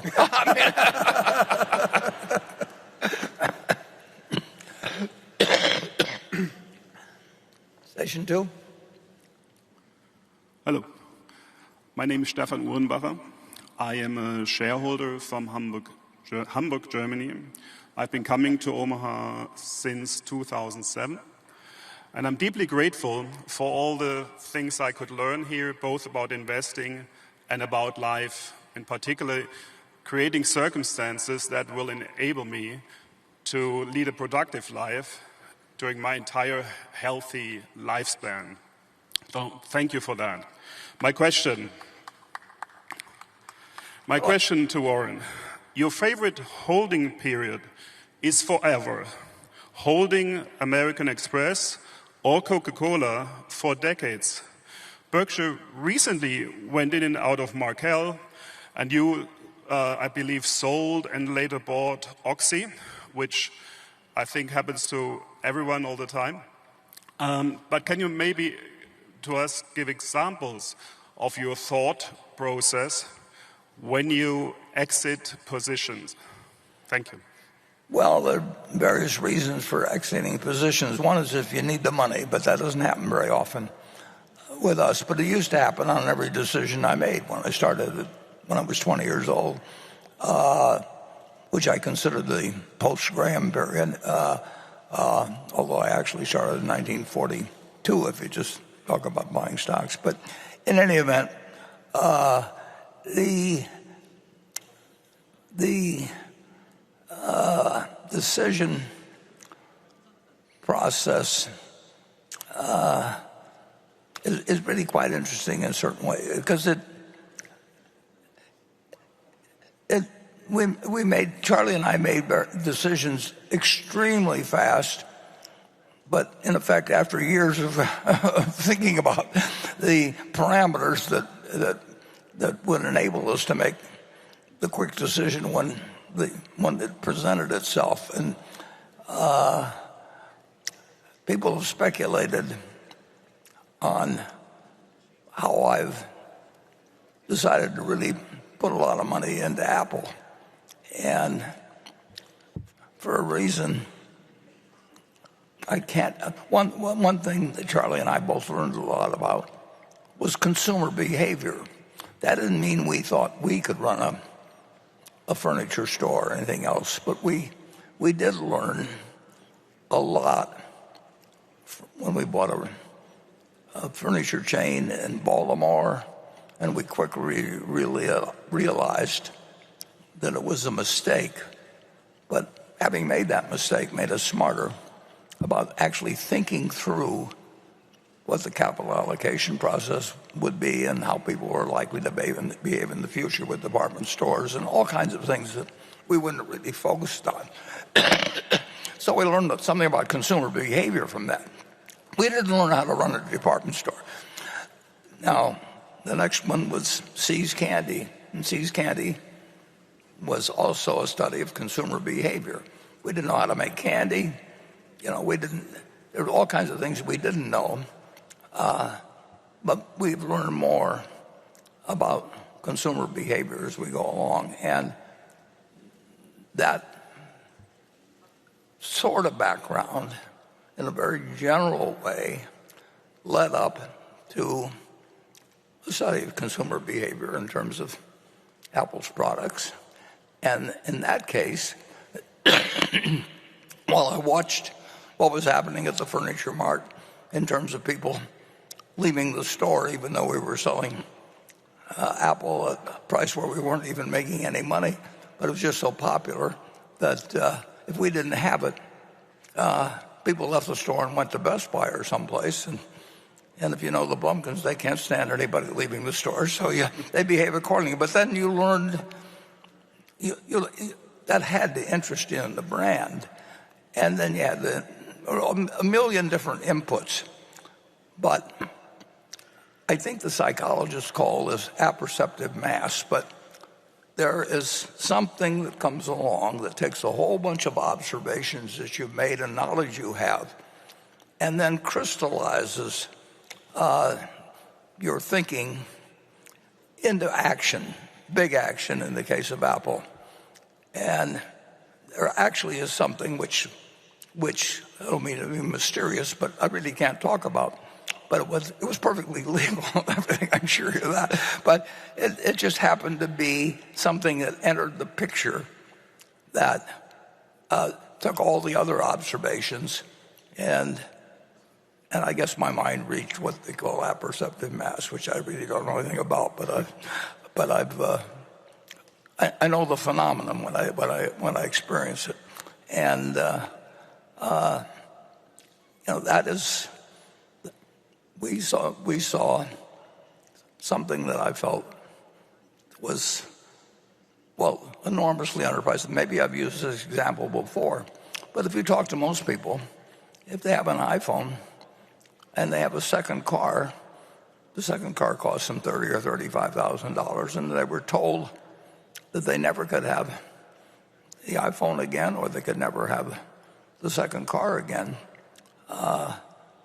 They would give up the second car, but the second car cost them 20 times what the iPhone did. So now people don't think about their purchases that way, but I think about their behavior.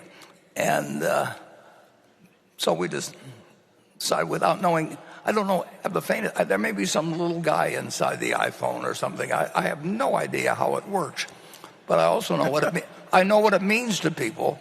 And I know how they use it, and I think I know enough about consumer behavior to know that it's one of the great products, maybe the greatest product of all time, and the value it offers is incredible. And I think it has, in Tim Cook, I think it has somebody that, in his own way, is the equivalent of a partner with Steve Jobs that could do one thing extraordinarily well, and more than one application, but one thing, and Tim was the perfect partner to serve sequentially with him. So it's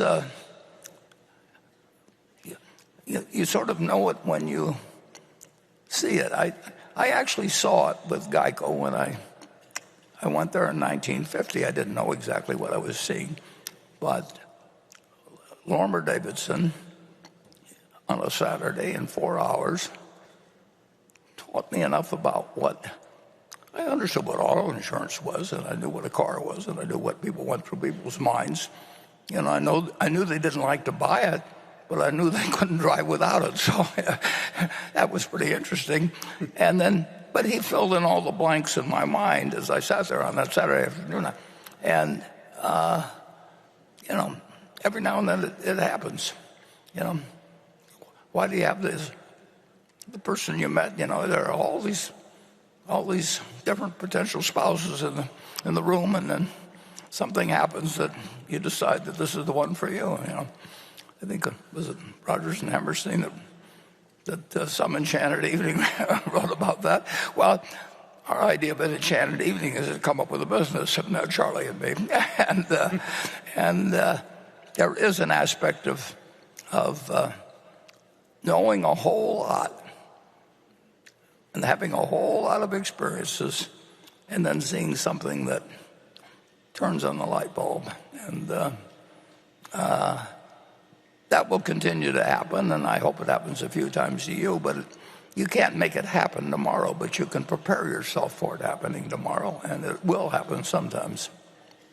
Hey, Warren, Yep. he mentioned Oxy, which I think is a great example. Yeah. Where you made the original decision basically on a weekend with some thought, but as the more you learned about Oxy and the asset position they had, their ability to operate in an exceptional manner, and then a strong CEO around capital allocation, I think your confidence in which was reflected in continuing to acquire more shares is sort of that type of process. It's exactly to the point. I mean, I just learned more as I went along. I learned enough.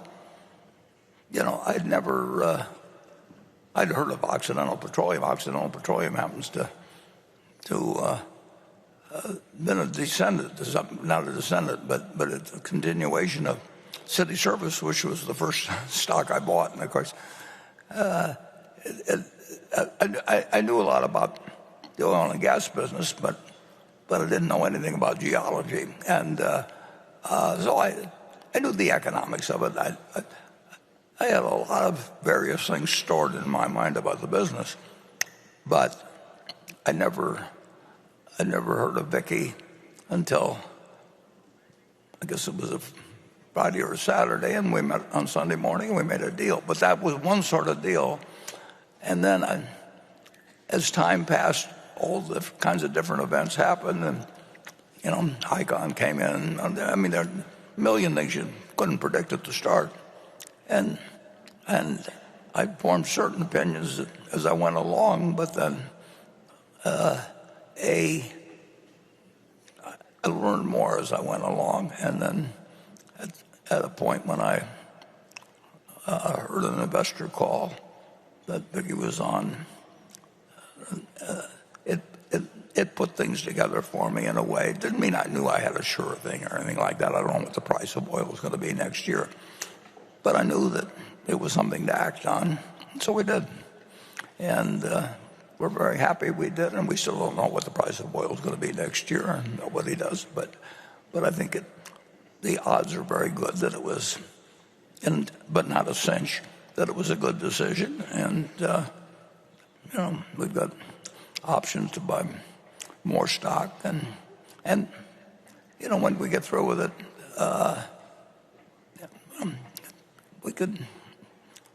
it could be a worthwhile investment for Berkshire, and we're in it, and we're in it for keeps. And there are other things that we own that we aren't in for keeps. Incidentally, I should just throw this out there since there's been speculation on it. We've sold.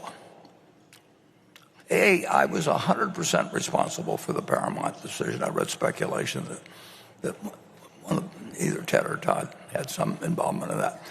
No, it was 100% my decision, and we sold it all, and we lost quite a bit of money, and that happens in this business too.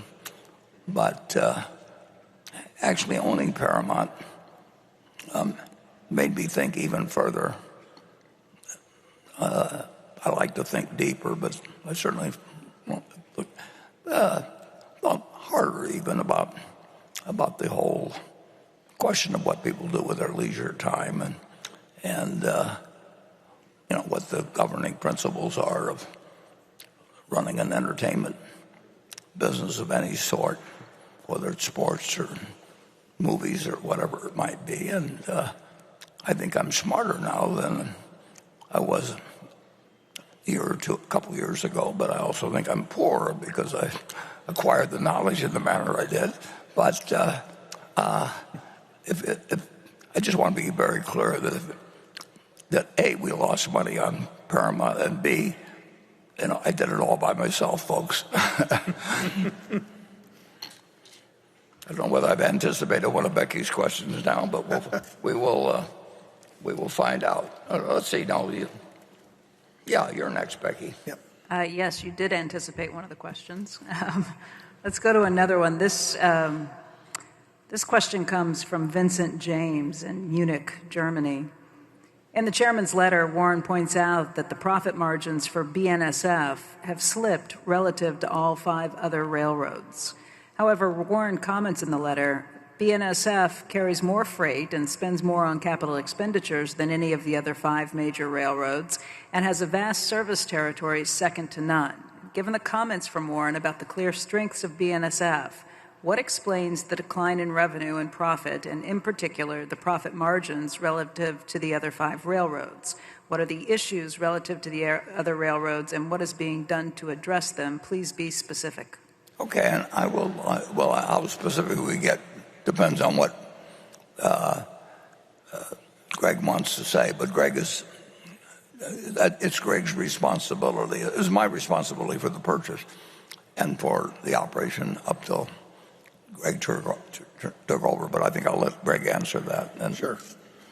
Yeah, the Warren touched on it, and the comments from the as reflected there are very accurate. If you look at this quarter's results or our last year's results, they were both they're disappointing as shareholders and disappointing in the relative to the other Class 1 railroads. And as highlighted in the question, there's 5 other Class 1 railroads. So it's pretty easy to understand how you're performing versus the others. And there's a lot of other variables, but there's some very simple things to look at. When we look at where we've been on associated with Burlington, I would just back up a little bit. Because if you go back to 2021, the Burlington team and management team and the group, we're making excellent progress on a lot of fronts when it comes to our operating and both being efficient and effective in how we're operating the railroad. And I remember very specific comments from myself in 2022 where I commented that that was the year there was all the supply chain issues, a lot going on the West Coast ports. Our trains were backed up in a variety of places, and we called that a reset year. And I think we did need a reset year on the operational side. But as we moved into 23, the business cost level, cost structure, we didn't reset it to the underlying demand we were seeing. We anticipated more demand, and we did not reset our cost structure. And the team's working very hard as we speak to both reset the cost structure and allocate the cost resources where they need to be. And when you go through something like that, what we've recognized as an organization, yes, the demand of the rail will drive a certain amount of the cost, but the reality is that the rail industry, if you go back many, many years, it's flat. There's not a lot of growth in the industry. There's opportunities to become more efficient and effective, and our margins can go up. But the reality is the demand's going to be flat, but it does move within different sectors of the rail. It can be in the consumer products, it can be in industrial, it can be in ag, but overall it's generally going to be relatively flat. So we need to get our cost structure right, and we need to get it right both for the coming year, but for the long term. And that means it's going to be a continuous exercise. We can't stop. We can't say we've gotten far enough, because our competitors, and we compete with the other rails, but we also do compete with the truck industry. We have to have a cost structure that allows us to compete both within our rail industry and within the transportation sector as a whole. So the team at Burlington's working very hard to address the cost structure, just like we have in the past. I think one thing we do recognize, when the other railroads have implemented precision scheduled railroading, there's other metrics that we have to continue to pay attention to and challenge ourselves. If we're not at their level, what are the things that are driving it? So we're going to, when they ask for specifics, I'll give you a few. We have to look at our rail yards and understand how we're managing that. We have to look at our locomotive fleet, both the size and how we're utilizing that, and challenge ourselves. And we have to then go back to how we're using our employee resources and allocating them across the business. So there's a lot to be done there. Our team's 100% committed to driving to the right cost structure that's consistent with the underlying demand in the business. And then we can't stop there is the answer. So a lot to be done, but we have a team that's absolutely engaged and committed to it, and we're going to make good progress in this current year. At Berkshire, we want everybody to have the idea that there's a lot to be done with every business. It is. They're building Peaky would build a remarkable company in Omaha, building company, really remarkable. And there's a question after everything they did, that something that was done particularly well, digging a tunnel under the East River or something, when it said it couldn't be done. Yeah. He would say he was pleased but not satisfied.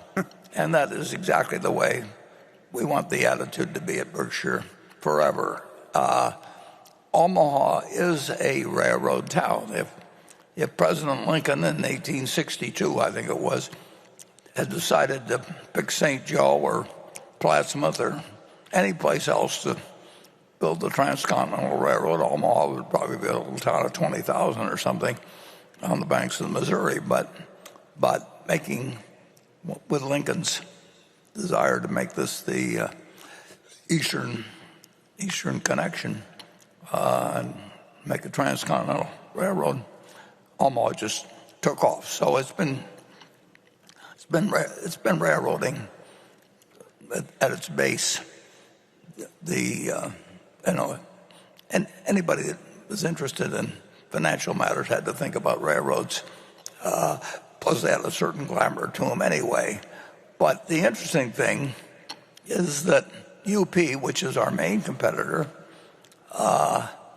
themselves fell way behind 20 or 25 years ago before Jim Young came in.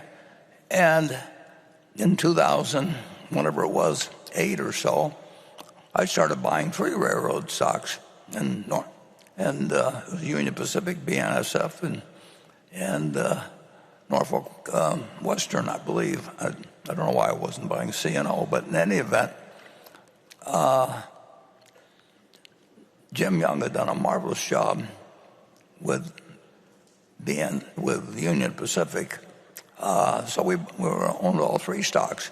But what we did in 2009 is we were able, well, we already owned 22% of it, but overall it was $35 million, $1 billion, which was a significant part of our capital. We were able to put it to work in a business we liked, and there's certain tax advantages that come in terms of making money in something that's more than 80% owned, we call it 100% owned in this case, versus making it through stocks. So it has a net benefit to us from making the same amount of money owning one of the other railroads by owning all of the railroads, and we got $35 billion out during a recessionary period. I think that was worst quarter, the third quarter of 2009, maybe the rails had had for a long time. So it's worked out. Actually, it's worked out very well, but it's because we were putting out capital in 2008 and 9, and if we put money in anything, we'd have made a lot of money. But it's more satisfying, and it's actually better in certain ways, tax-wise, to make it from something that's 100% owned than a whole bunch of 5% or 10% owned businesses. As I mentioned in the annual report, railroads are absolutely essential to the country. That doesn't mean they're on the cutting edge of everything. They're just essential to the country. And, that's why the government, I think they took them over one time and they negotiate what our labor settlements will be and everything. And if you shut down the railroads of the country, it would be incredible, the effects. And they would be impossible to construct now. I mean, look at what's happening in California when they're trying to build a line. I mean, everybody's worried about the environmental effect of every mile and what will happen to the various species of birds. Can you imagine the rail system of the United States being built? It would take decades unless a war was on and the government took over things and just ordered them. You can't create it. So we love owning a business like that. It's going to be around 100 years from now. Won't be the best growth business in the world at all during that period, but it'll be essential. And what it earns in its relation to its replacement value is a pittance. But we'll do fine in terms of what we paid for it, and we'll distribute substantial amounts in relation to what we paid to Berkshire in a very tax-efficient way. And so when the question is what are the issues relative to the other railroads, it wouldn't have been the end of the world if we bought the Union Pacific and Jim Young had stayed alive to run it for us. That would have been great too, but we had the opportunity to buy BNSF, and it's been good for them, and it's been good for us, and we think it's a very important asset to the country. And I just hope we can find something in other industries where it makes as much sense as that, where we can put a whole bunch of money to work at an advantageous time. So let's go on to Station 3. Is that correct or not? Yeah. Okay. Good afternoon, Mr. Buffett, Mr. Abel.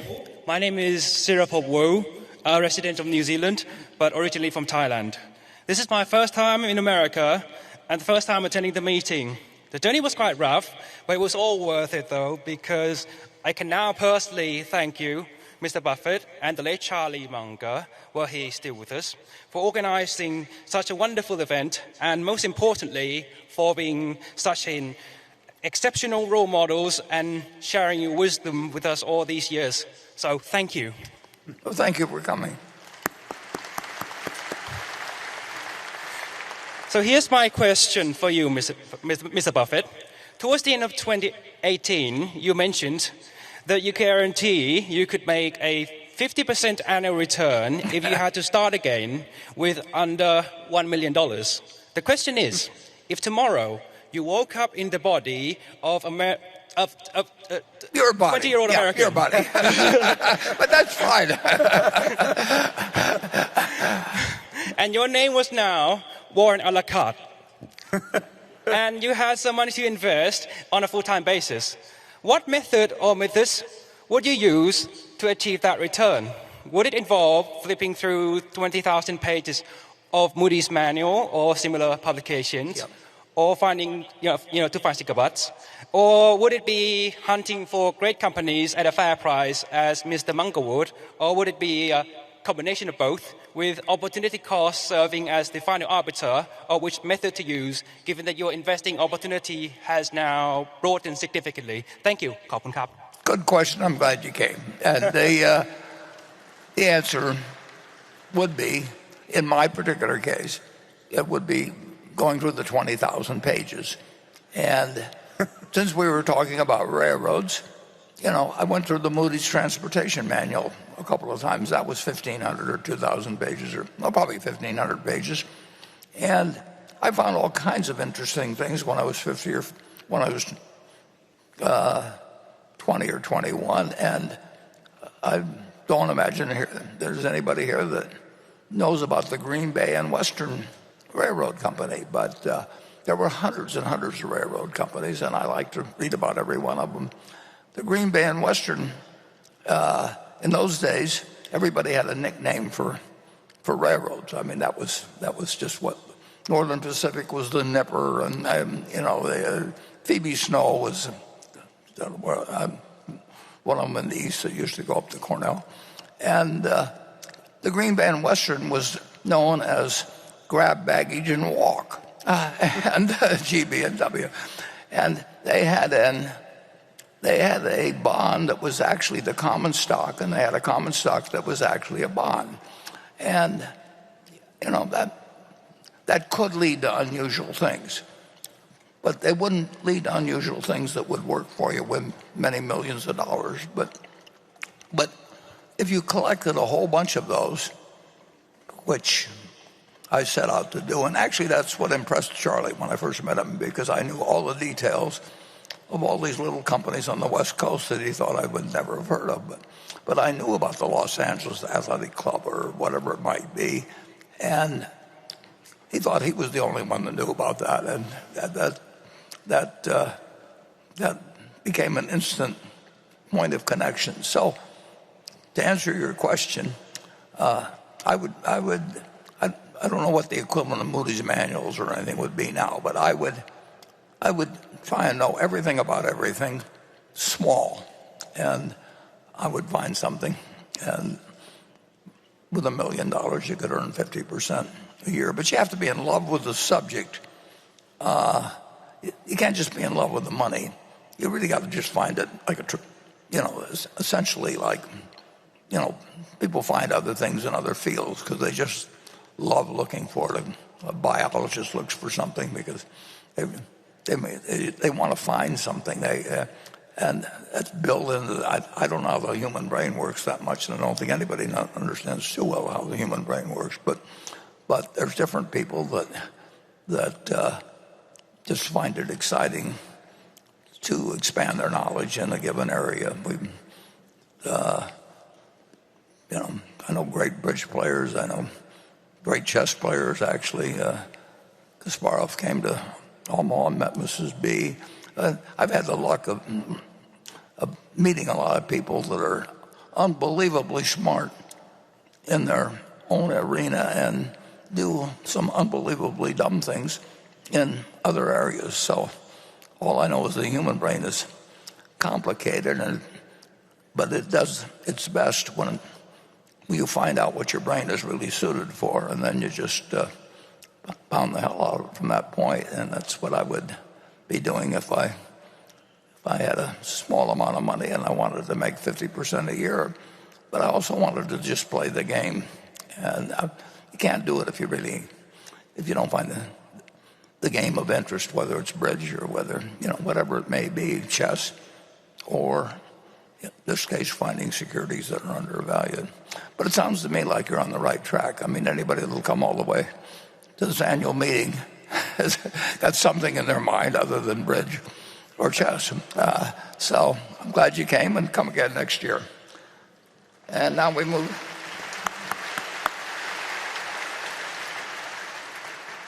Now we move to Becky. This question comes from Denny Poland, a shareholder from Pittsburgh. When describing the principal agent problem, Mr. Munger said that capitalism often works best when the people managing the property also own the property. In recent years, agents of pension funds and asset management firms who do not have significant personal ownership stakes in Berkshire have forwarded proposals that were not in the economic interest of shareholders. What can be done to limit the negative influence of these agents in the decades after you're no longer able to cast significant votes against them? Well, that's a very perceptive question, and it's been answered in a temporary manner, but who knows how the situation will develop in the future. All I know is that you have a wonderful hand at Berkshire Hathaway, but you have to be able to think your way. I mean, obviously, you have to think your way through political realities, or you have to think your way for what will cause you want to be regarded as an asset to the country, because you'll find more solutions if you are an asset you owe to the country anyway. But beyond that, you'll find more solutions than if you're regarded as evil or something, and worse yet, if you deserve it. So it's something that's constantly in our mind, and it needs to be in the mind of the directors, and they need to think for themselves on this rather than bow to conventional wisdom, which, in a sense, you don't want to become a cynic about life, but almost everybody that approaches you, if you have tons of resources, has got some interest in figuring out how to use your resources to their advantage. And that's true whether they're in politics or whether they're in investment banking or whether they're selling you, whatever it may be that they're selling. I don't want to do any injury to anybody, but life insurance agents see the advantage of buying life insurance, and investment managers who get paid based on assets managed get interested in selling you their services. Imagine if everybody in this room were following the investment advice of somebody that said, for 1% a year, I'll tell you how to invest your money. And in 1950, when we started in 1965, they would have said, well, buy Berkshire Hathaway, and if they were around now and they still had their 1% deal, they'd be collecting $8 billion a year from people who aren't getting any dividends from us. So yeah, they would have a different interest in the kind of contract they worked out with you than you would have. And the best thing to do was just pay them a commission one time and own the stock. But you have to be alert to what human nature does to both other people and to you. And then if you think it through well, and you actually listen to what Charlie has told you, you'll have a big head start on most people. Charlie, there's one thing that I should mention that really is terribly interesting about Charlie. Charlie knew the importance of psychology and human behavior and incentives and all of that.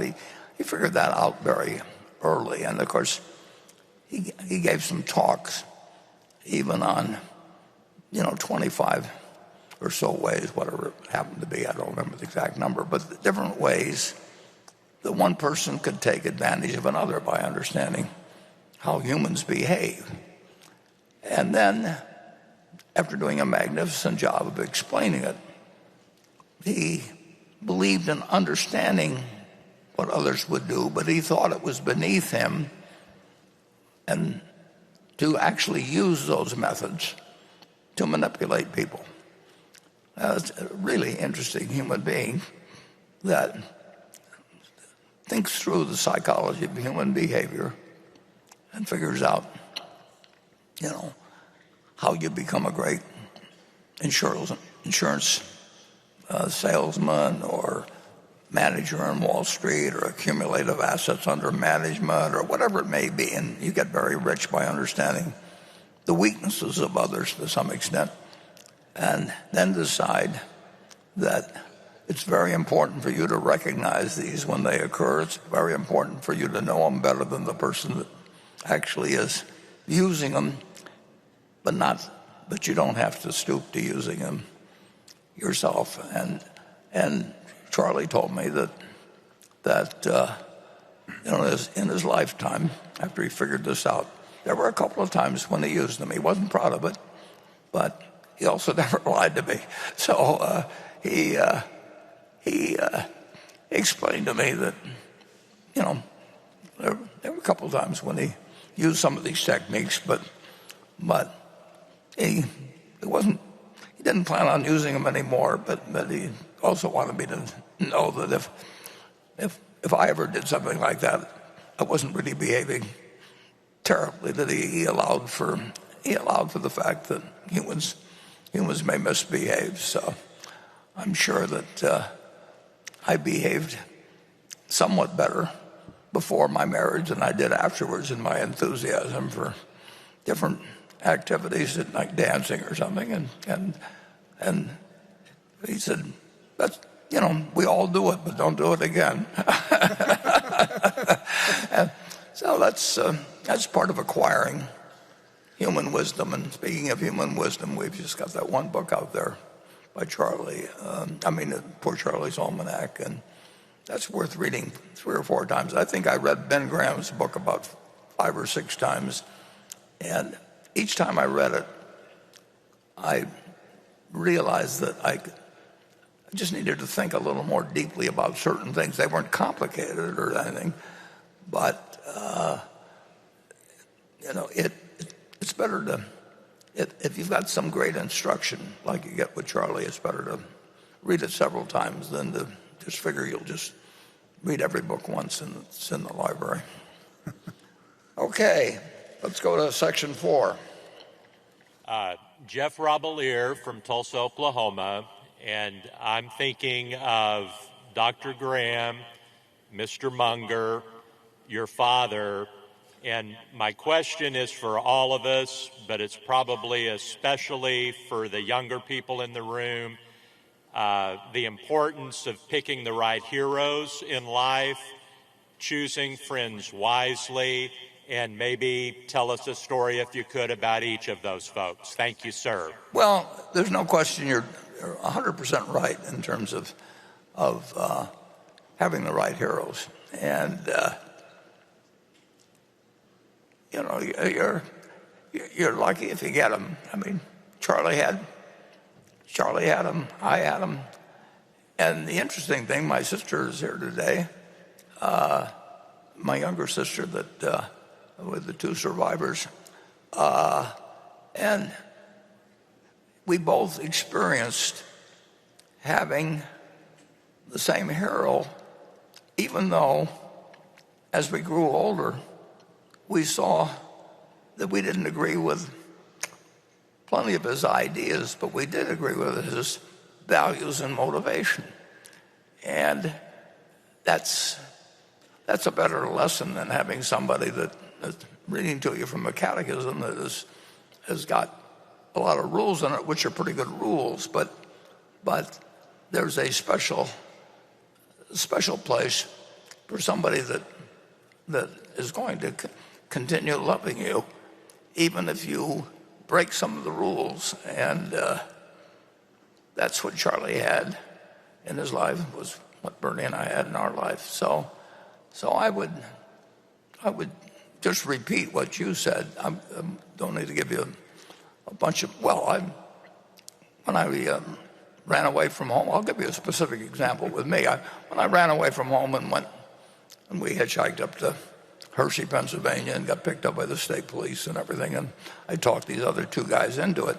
And we lied like crazy to the state police, saying we had our parents' permission. Some kid at the place where we stayed had tipped them off that we'd run away from home, and we started, like I said, when the state police picked us up, we decided that 2 things, we decided to tell them a bunch of lies about the fact we had our parents' permission, and we decided we better get out of Hershey because these cops were going to find out sooner or later. And so anyway, we end up back in Washington after a couple of days. And when I walked in the door, well, one of the boys' mother, and this other kid was the Congressman Roger Bell, and his mother was in the hospital over this whole thing. He'd taken out his cash in his savings bonds, and so she was sick, and Judge Bell, her husband, was all concerned and everything. And I walked in the door in Washington, and my mother said, "How come you came back so soon?" And my father said, he said, I know you can do better. And I just paid more attention to my father than my mother. And so you want to have the right heroes, and you don't have to have them. It's not the heroes based on what they've accomplished, and it's the people that you want to be yourself. And if you copy the right people, you're off to a great start. And I don't mean a great start about making money. I mean a great start about living your life.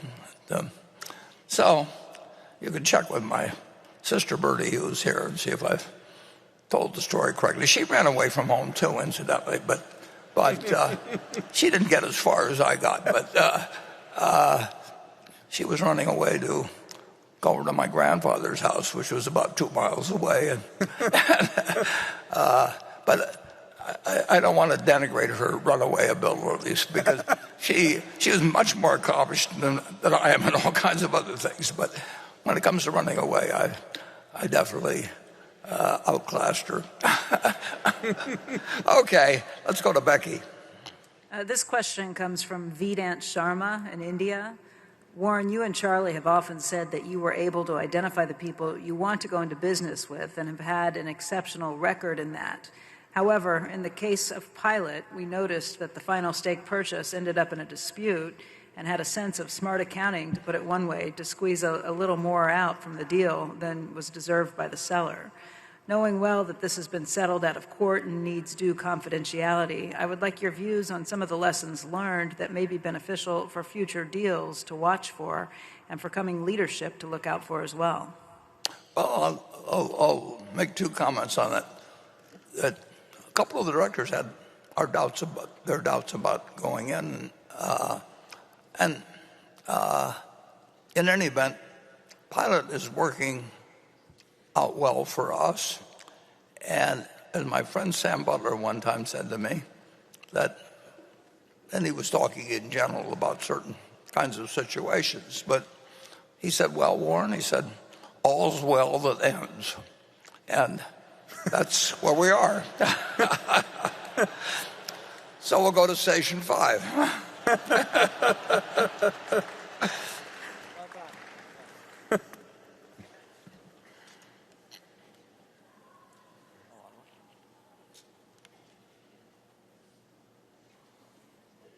Well, while we're getting to station 5, I'll tell you a little bit more about the fellow that is now running Pilot, and who you may have met here, that Greg had known for a long, long time.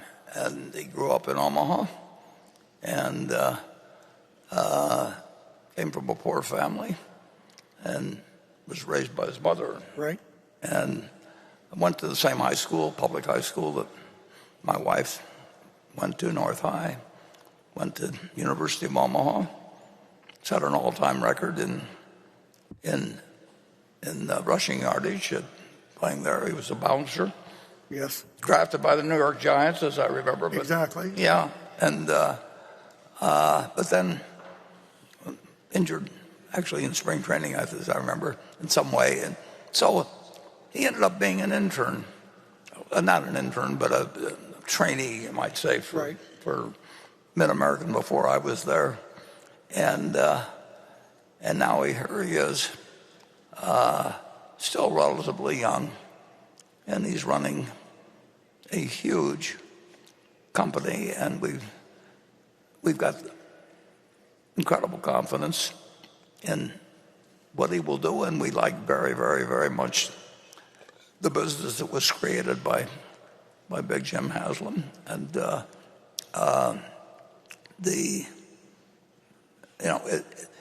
it really is almost an only an American type story, but it does show you what somebody with some real stuff and with a mother that believes in them, and with bad breaks along the way. I mean, imagine how you'd feel if you were drafted by the New York Giants and then you suffered some injury in spring training or something. I mean, you spend your life, it hurts. But it's not an experience I would have ever had. I mean, that was the last guy chosen. But to see that, he's running a company, depends on the price of the deal, but it's a huge company. And what does he have, 25,000 or right. So? Yeah, employees. 25,000. Yeah, and he's got many, many, many years to go. So I couldn't be more pleased about not only the acquisition of Pilot, but just what it tells you about America. You can catch, what do you have to look up to read about him in Google or an interview with Adam? Yeah, I try and think if it's a podcast. Yeah. He's got a podcast that will just blow you away. And if you don't think this is a great country, it has a lot of great people in it. All you got to do is read that podcast. So, but we do have a great set of assets here. Oh, yeah. If you look at Pilot, we have more than 800 travel centers. And just so everybody knows, I mean, the beauty of that, and there's a question regarding this morning around fuel choices at Pilot. And the exciting thing is, in the end, Pilot's going to serve whatever fuel our customers need. It can be electric, it can be renewable diesel, it can be diesel, or any of the various sustainable fuels. But the point is, it has exceptional locations that are on the interstate highways. And hundreds of them. Hundreds of them. And we bought an incredible franchise, and now we have a great leadership team in both Adam and his team that's around him. So we're pleased where that opportunity will go. Yeah, we've got probably the average one might be 10 or 12 acres or something like that, zone commercial on interstates throughout the whole United States. I mean, who knows, but what was created there is amazing too. You had a fellow that played at University of Tennessee, and undefeated, and came away from this football team, and you'd think, well, another football player, maybe he goes out and there may be some intermediate parts in the story, but a little bit, but he buys a gas station and he turns it into something that is huge. So we're really delighted with it, and it's another kind of only in America story. And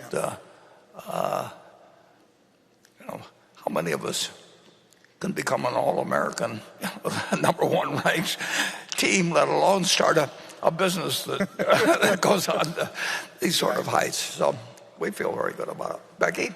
No, I think they're ready for 5 now. Oh, I'm sorry. He's up there now. He's ready to go. Okay, go to it. Hello, Mr. Buffett. My name is Zhang Yabo. I came from micro city, Hainan, China. So I want to express my sincere gratitude for you, for the extraordinary value you generated for shareholders, and the positive influences you've had on younger generation of investors like us. And my question relates to the concept of maximizing the duration of compounding. As individuals age, the quality of compounding inevitably diminishes. What are your secrets in maintaining your sharp mind, extraordinary judgment, and great physical condition? We wish you well. Thank you. Well, you don't know me well, but that's I like. Just keep talking. I mean,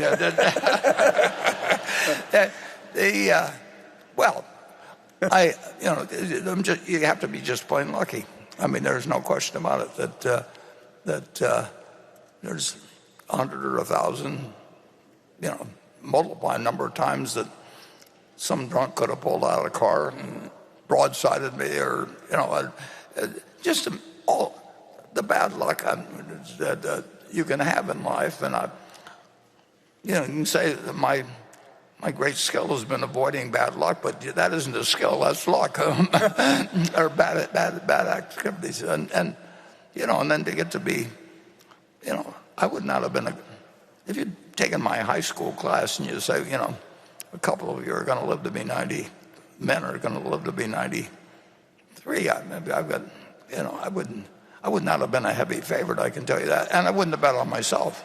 But you just now you should make the most of your luck when you get it, and sometimes I've done that, and sometimes I haven't. It is absolutely true that if I had it to do over again, there'd be a lot of different choices I would make. Whether they would have ended up working out as well as things have worked out, it's hard to imagine how they could have worked out any better. But it is interesting how many mistakes you can make if you just keep going. And Charlie, we used to talk about that you just soldier through. You just keep going. But you still need luck. You don't want to. Anybody that says I did it all myself is just kidding. I mean, they're delusional. And actually live in a country where the life expectancy is pretty darn good. So that alone is a huge plus. I was born. If I'd been born, my sister's here, and she was born female, and she's just as smart as I was and everything, but even my own family, who really did, particularly my dad, love us all equally, and in a terrific manner. But he still told me that this is I was born 10 years after the 19th Amendment was passed, but he basically told my sisters, that marry young while you still have your looks, and he told me that the world, that power in you is new in nature, and that you really could do anything. Well, I found there were a lot of things I couldn't do, but the message given to females and males was incredibly different by the most well-meaning and loving of parents. Like I say, in 1930, it had been that way for millions of years. It changed quite dramatically, but obviously not completely. But during my lifetime, but it's been during the latter half of my lifetime. If you take my sisters, if they'd been born even 5 or 10 years later, they still would have been, getting instructions when they went away to college to be sure and get married, or get arranged so that you're going to be married, while you're in school, because after you get out, all the good ones are taken. Bertie was telling me that was a message that basically had been imparted to a lot of the women she'd met, obviously. And so it really, it's extraordinary how much progress we've made, but it's unbelievable how long it took to get it made.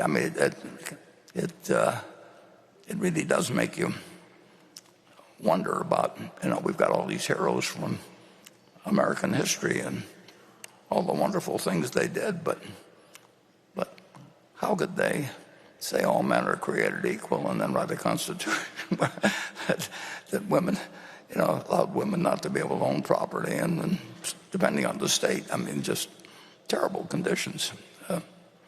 But anyway, that's how you learn about what the humans can do.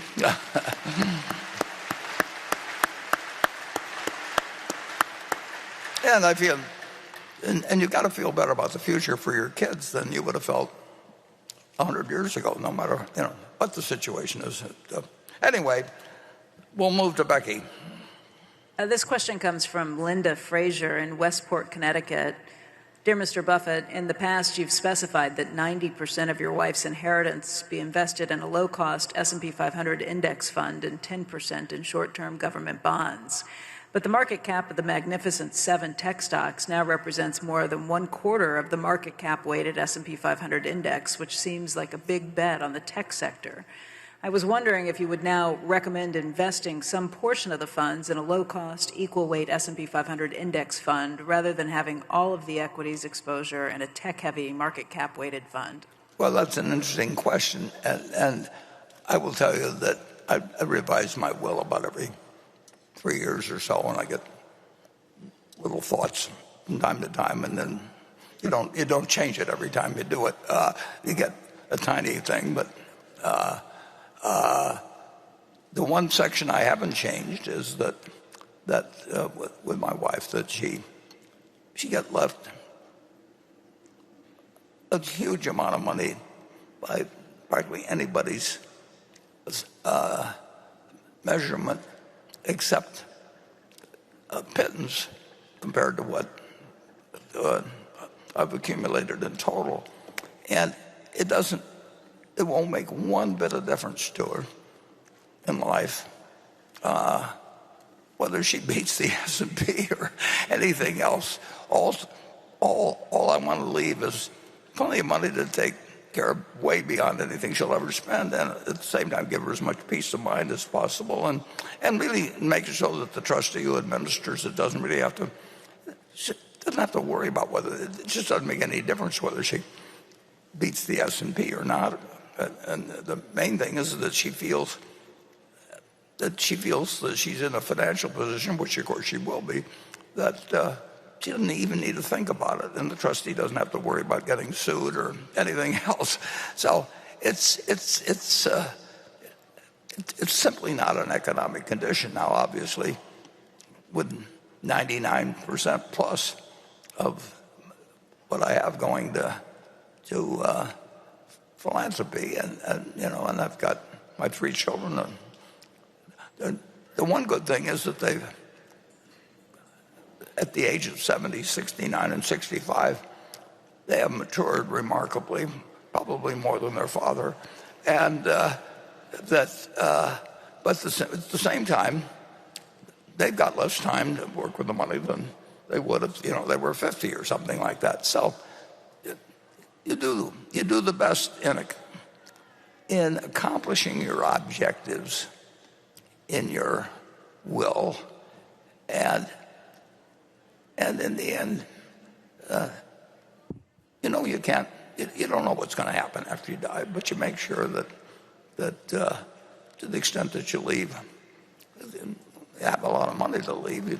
Obviously, you want to say thanks to a lot of people, and quite a few people in terms of specific requests. You want to take care of your family, but in my case, that requires practically no money, and there a fair amount for taxes, but I have, and my children are in charge of what happens to the funds that are left. But like I say, the problem is when you live as long as I have, and your kids get older, who knows what happens with mortality tables, and they're the ones that I really want to see handle the distributions, and they will, and they'll be very good about it. And but if we're all alive 3 years from now, they'll be 3 years older, and so everything, you can't solve everything in life. You do the best you can with it, and people do interesting things. I've been around probably as many rich people as almost anybody, and a fair number of them I know what they're doing or have done with their funds. And the idea that you can have a huge amount of money and leave everybody very rich and have people liking each other less when it all happens humans are really they are interesting to watch. Some of them handle it beautifully, and others are terrible. the one thing lawyers will always tell you is don't use codicils. In other words, when you change your mind on a will, just write a new one, but tear up the old one. Don't do it by just adding codicils. But I believe I'm correct. Certainly read it, that Paul Getty, who was the richest man in the world, presumably, at one point in the 1950s or 60s, and it's a very interesting guy to read about. And he had five wives, and he's the one whose grandson was kidnapped, and they sent Paul Getty an ear of the child and everything. I mean, it's not a happy life when you get through it. But the one thing he did that was kind of interesting, he actually liked to use codicils because I think he had like 25 of them, and it was kind of his way of writing, well, I'm taking you out of the will because, and so he sort of delighted in explaining through his will how he felt about all these people. I mean, you really get some strange things revealed in a will. I just read about a will of a fellow that made a whole lot of money and was leaving it to his, I don't know whether his children, grandchildren, whatever it may have been, but in any event, his opening line in his will is, and this was done some years ago, but I know something about the family. His opening line, in effect, said, I'm writing this will while I'm writing in the economy section of Eastern Airlines number such and such. I mean, he believed in getting right to the point of what the people who were recipients, how they should live, and he was going to be judging them.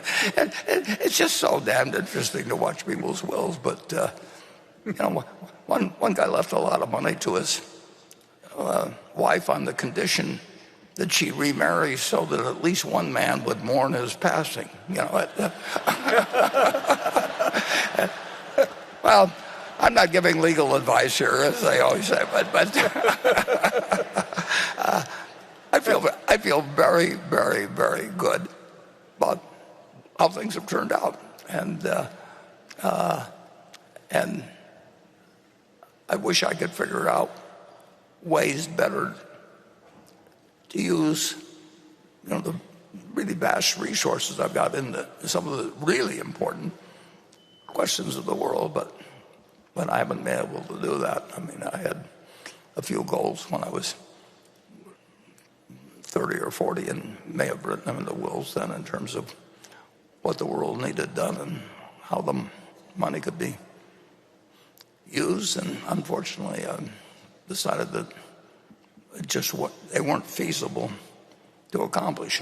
And of course, I was setting out to accomplish things that were important, but nobody had solved yet. So you got to expect that. Why should I be able to solve them? But nevertheless, it's an interesting. And the one thing about it is everybody here, I don't know about the ones who've come from other countries, but you should have a will. Because if you don't have a will, you still have a will. And it'll be whatever the state says. And it's amazing. 4 American presidents died intestate without wills. 4. We've only had 45. And imagine becoming president of the United States and not having a will. But you can look up somebody recent. I think Lincoln. I'm certain Lincoln was one of the 4. And here's a man. I mean, I don't know what you can always say. Well, he didn't get around to it, but that's hard to imagine that why Abraham Lincoln would have died intestate. I'm sure we've got some Lincoln scholars out there that will write me after this and explain why. But I'll be interested to receive their letters. But human beings are human beings, and we all have weaknesses and peculiarities and everything else. And don't be too hard on yourself because you have some of those. But don't be totally forgiving either. You can change the future. You can't change the past, but you can't change the future. Okay, station 6. Good afternoon.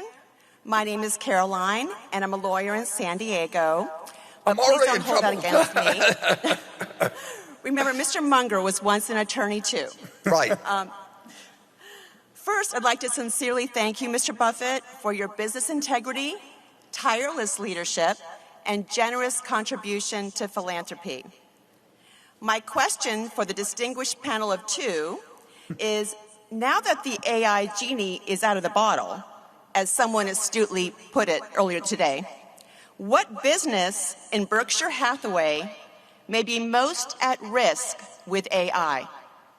Well, that's a wonderful question. The problem is I really don't know anything about AI, but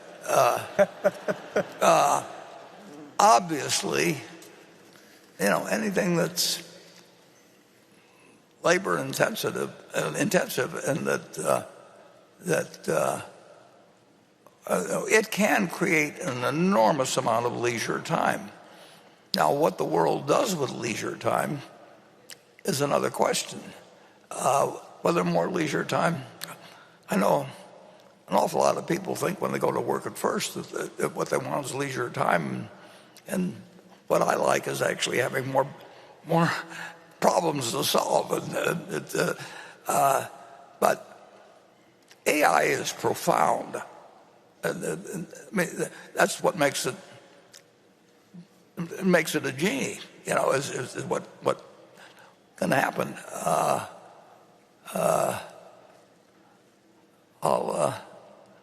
I could tell a few genie jokes, but I better not.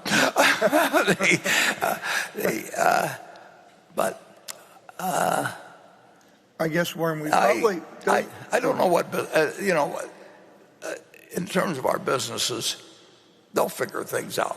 I mean, we've got smart people, and it's obviously, if it's used in a pro-social way, it's got terrific benefits to society. But I don't know how you make sure that that's what happens any more than I know how to be sure that when you use two atomic bombs in World War II, that you knew that you hadn't created something that could destroy the world later on. Yeah, I think when we think of AI at a lot of the business units, I mean, we're truly, Warren, trying to think, how does it make us more efficient, more effective? I mean, it results in more idle time, and we're probably not thinking of the iterative AI where we're looking at very specific processes where our people can implement it, and either at times it displaces the labor, but then hopefully there's other opportunities for them within the business. But I think, when you think of all our businesses, I mean, we do have a heavy labor workforce in a lot of them, but I think at the stage we're at as a company and maybe where it's at right now, it's really around how do we do things more effective, more efficiently, more safely if it involves dangerous processes. So we're early innings. John Maynard Keynes was just wonderful to read, and incredible mind. But in around the time I was born, he wrote a book about what could happen. I don't know whether it was in the next 100 years or whatever, and he predicted correctly that output per capita would grow at this incredible rate that it has. But in terms of speculating as what people would do with that, I mean, this guy was unbelievably smart. But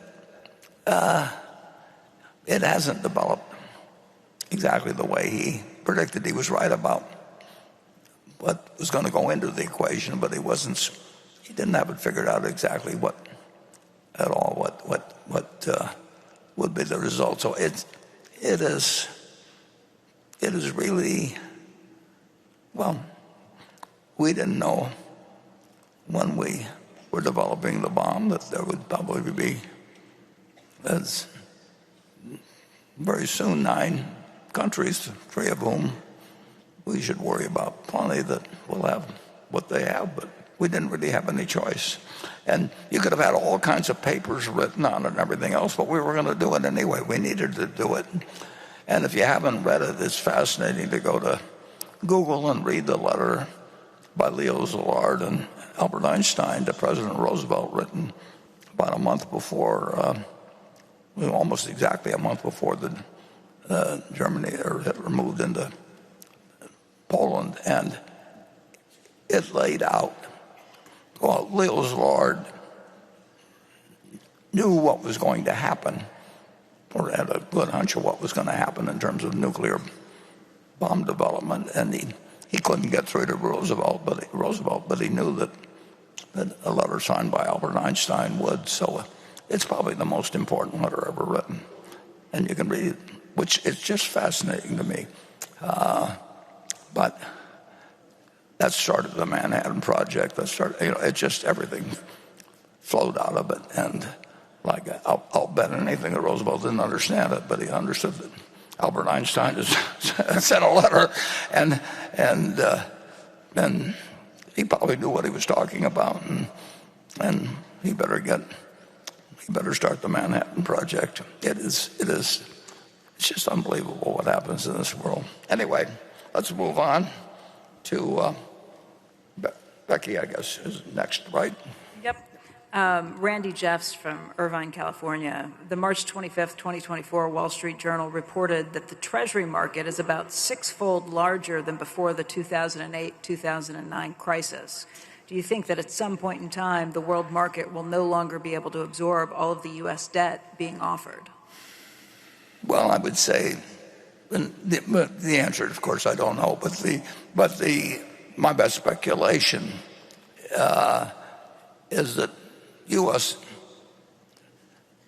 debt will be acceptable, but for a very long time, because there's not much alternative. But it won't be the quantity. The national debt was nothing to speak of, for a long, long time, and then it won't be the quantity. It'll be whether, in any way, inflation would get let loose in a way that really threatened the whole world economic situation, and there really isn't any alternative to the dollar as a reserve currency. And you get a lot of people who give you a lot of speeches on that, but that really is the answer. And Paul Volcker worried about that back in before 1980, but he had threats on his life, and I happened to have a little contact with him at that time, and he was an amazing, amazing fellow that in effect decided that he had to act, or the financial system would fall apart in some way that he couldn't predict, and he did it, and he had people threatening his life and do all kinds of things, but he was the man for that crisis. But it wasn't the quantity of U.S. debt that was being offered that threatened the system then. It was the fact that inflation and the future value of the dollar, the cash is trash type thinking that turned, that was setting up something that could really affect the future of the world in terms of its economic system. And Paul Volcker took it on, and he was gutty as could be.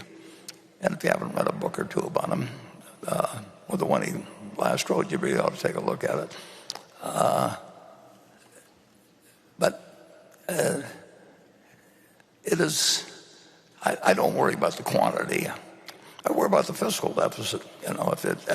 but I'm not a worrier just generally. I mean, I think about it, but I don't sit and get up, work myself into a stew about it in the least. But I can't help thinking about it, and that's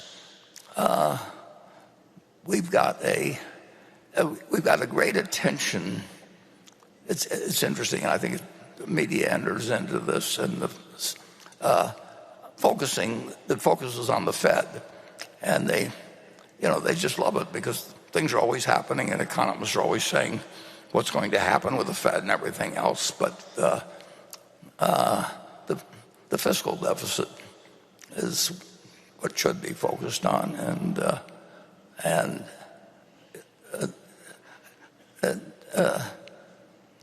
Jay Powell is not only a great human being, but he's a very, very wise man.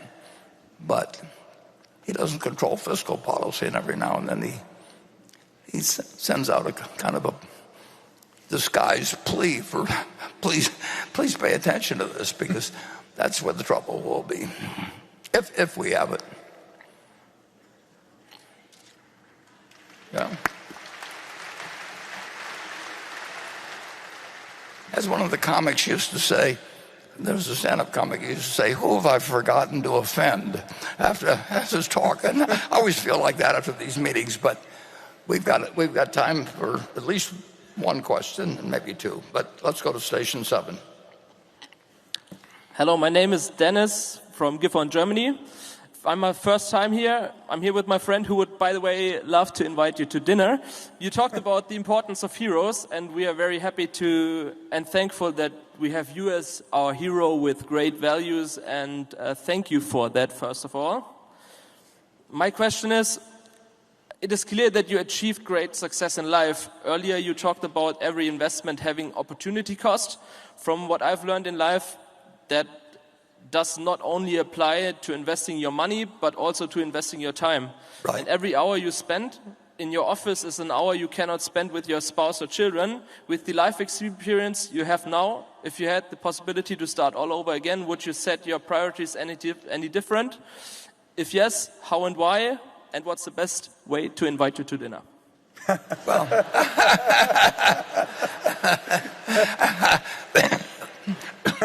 Well, that definitely won't be one of my priorities if I figure out how to.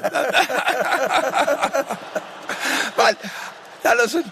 Don't take it personally, because when you can figure out at the maximum how long a period I've got, and I don't think. I mean, I can figure out all kinds of things that should have been done differently, but so what? I mean, I'm not perfect. I don't believe in lots of self-criticism or being unrealistic about either what you are or what you've accomplished or what you'd like to do. You do a lot of things, and who knows whether somewhat different trade-offs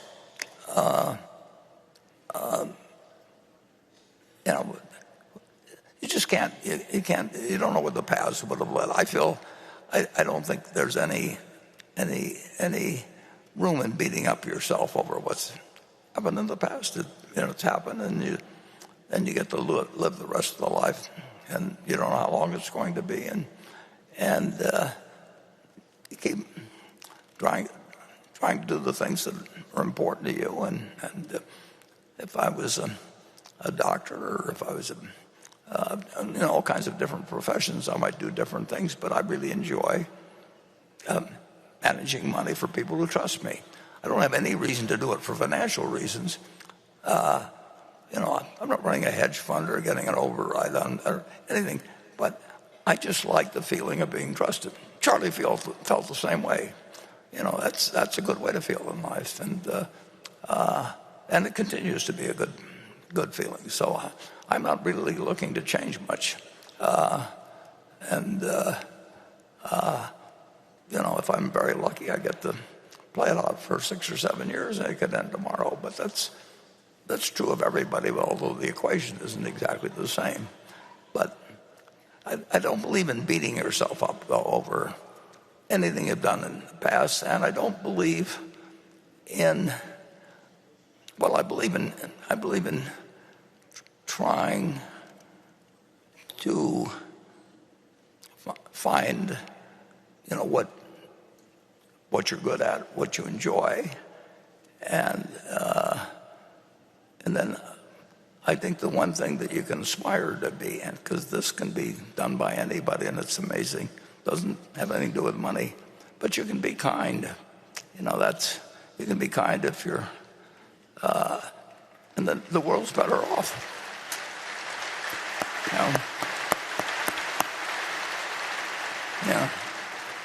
I'm not sure that the world will be better off if I'm richer, but there's no question that, and kind people, and in the end, aspire to be more, or I'm sure many of you are yourself, but just aspire to be more so.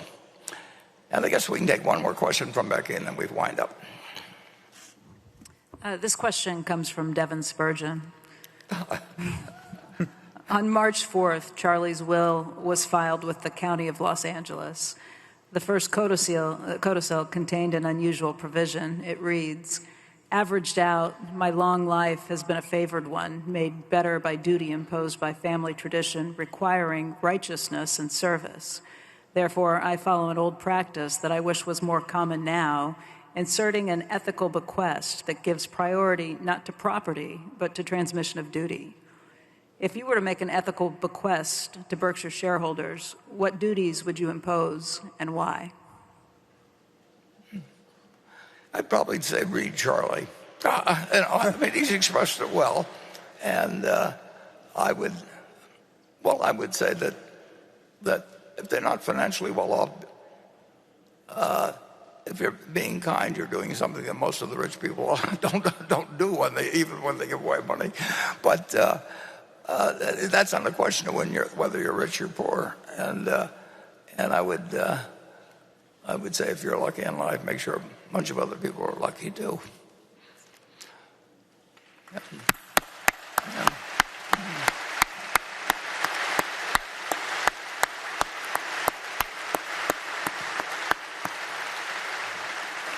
Okay.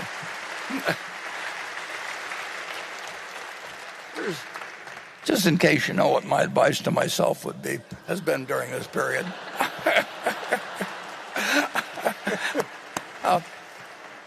So we only got 3 questions or whatever it is. But thank you very, very much for coming. And I not only hope that you come next year, but I hope I come next year.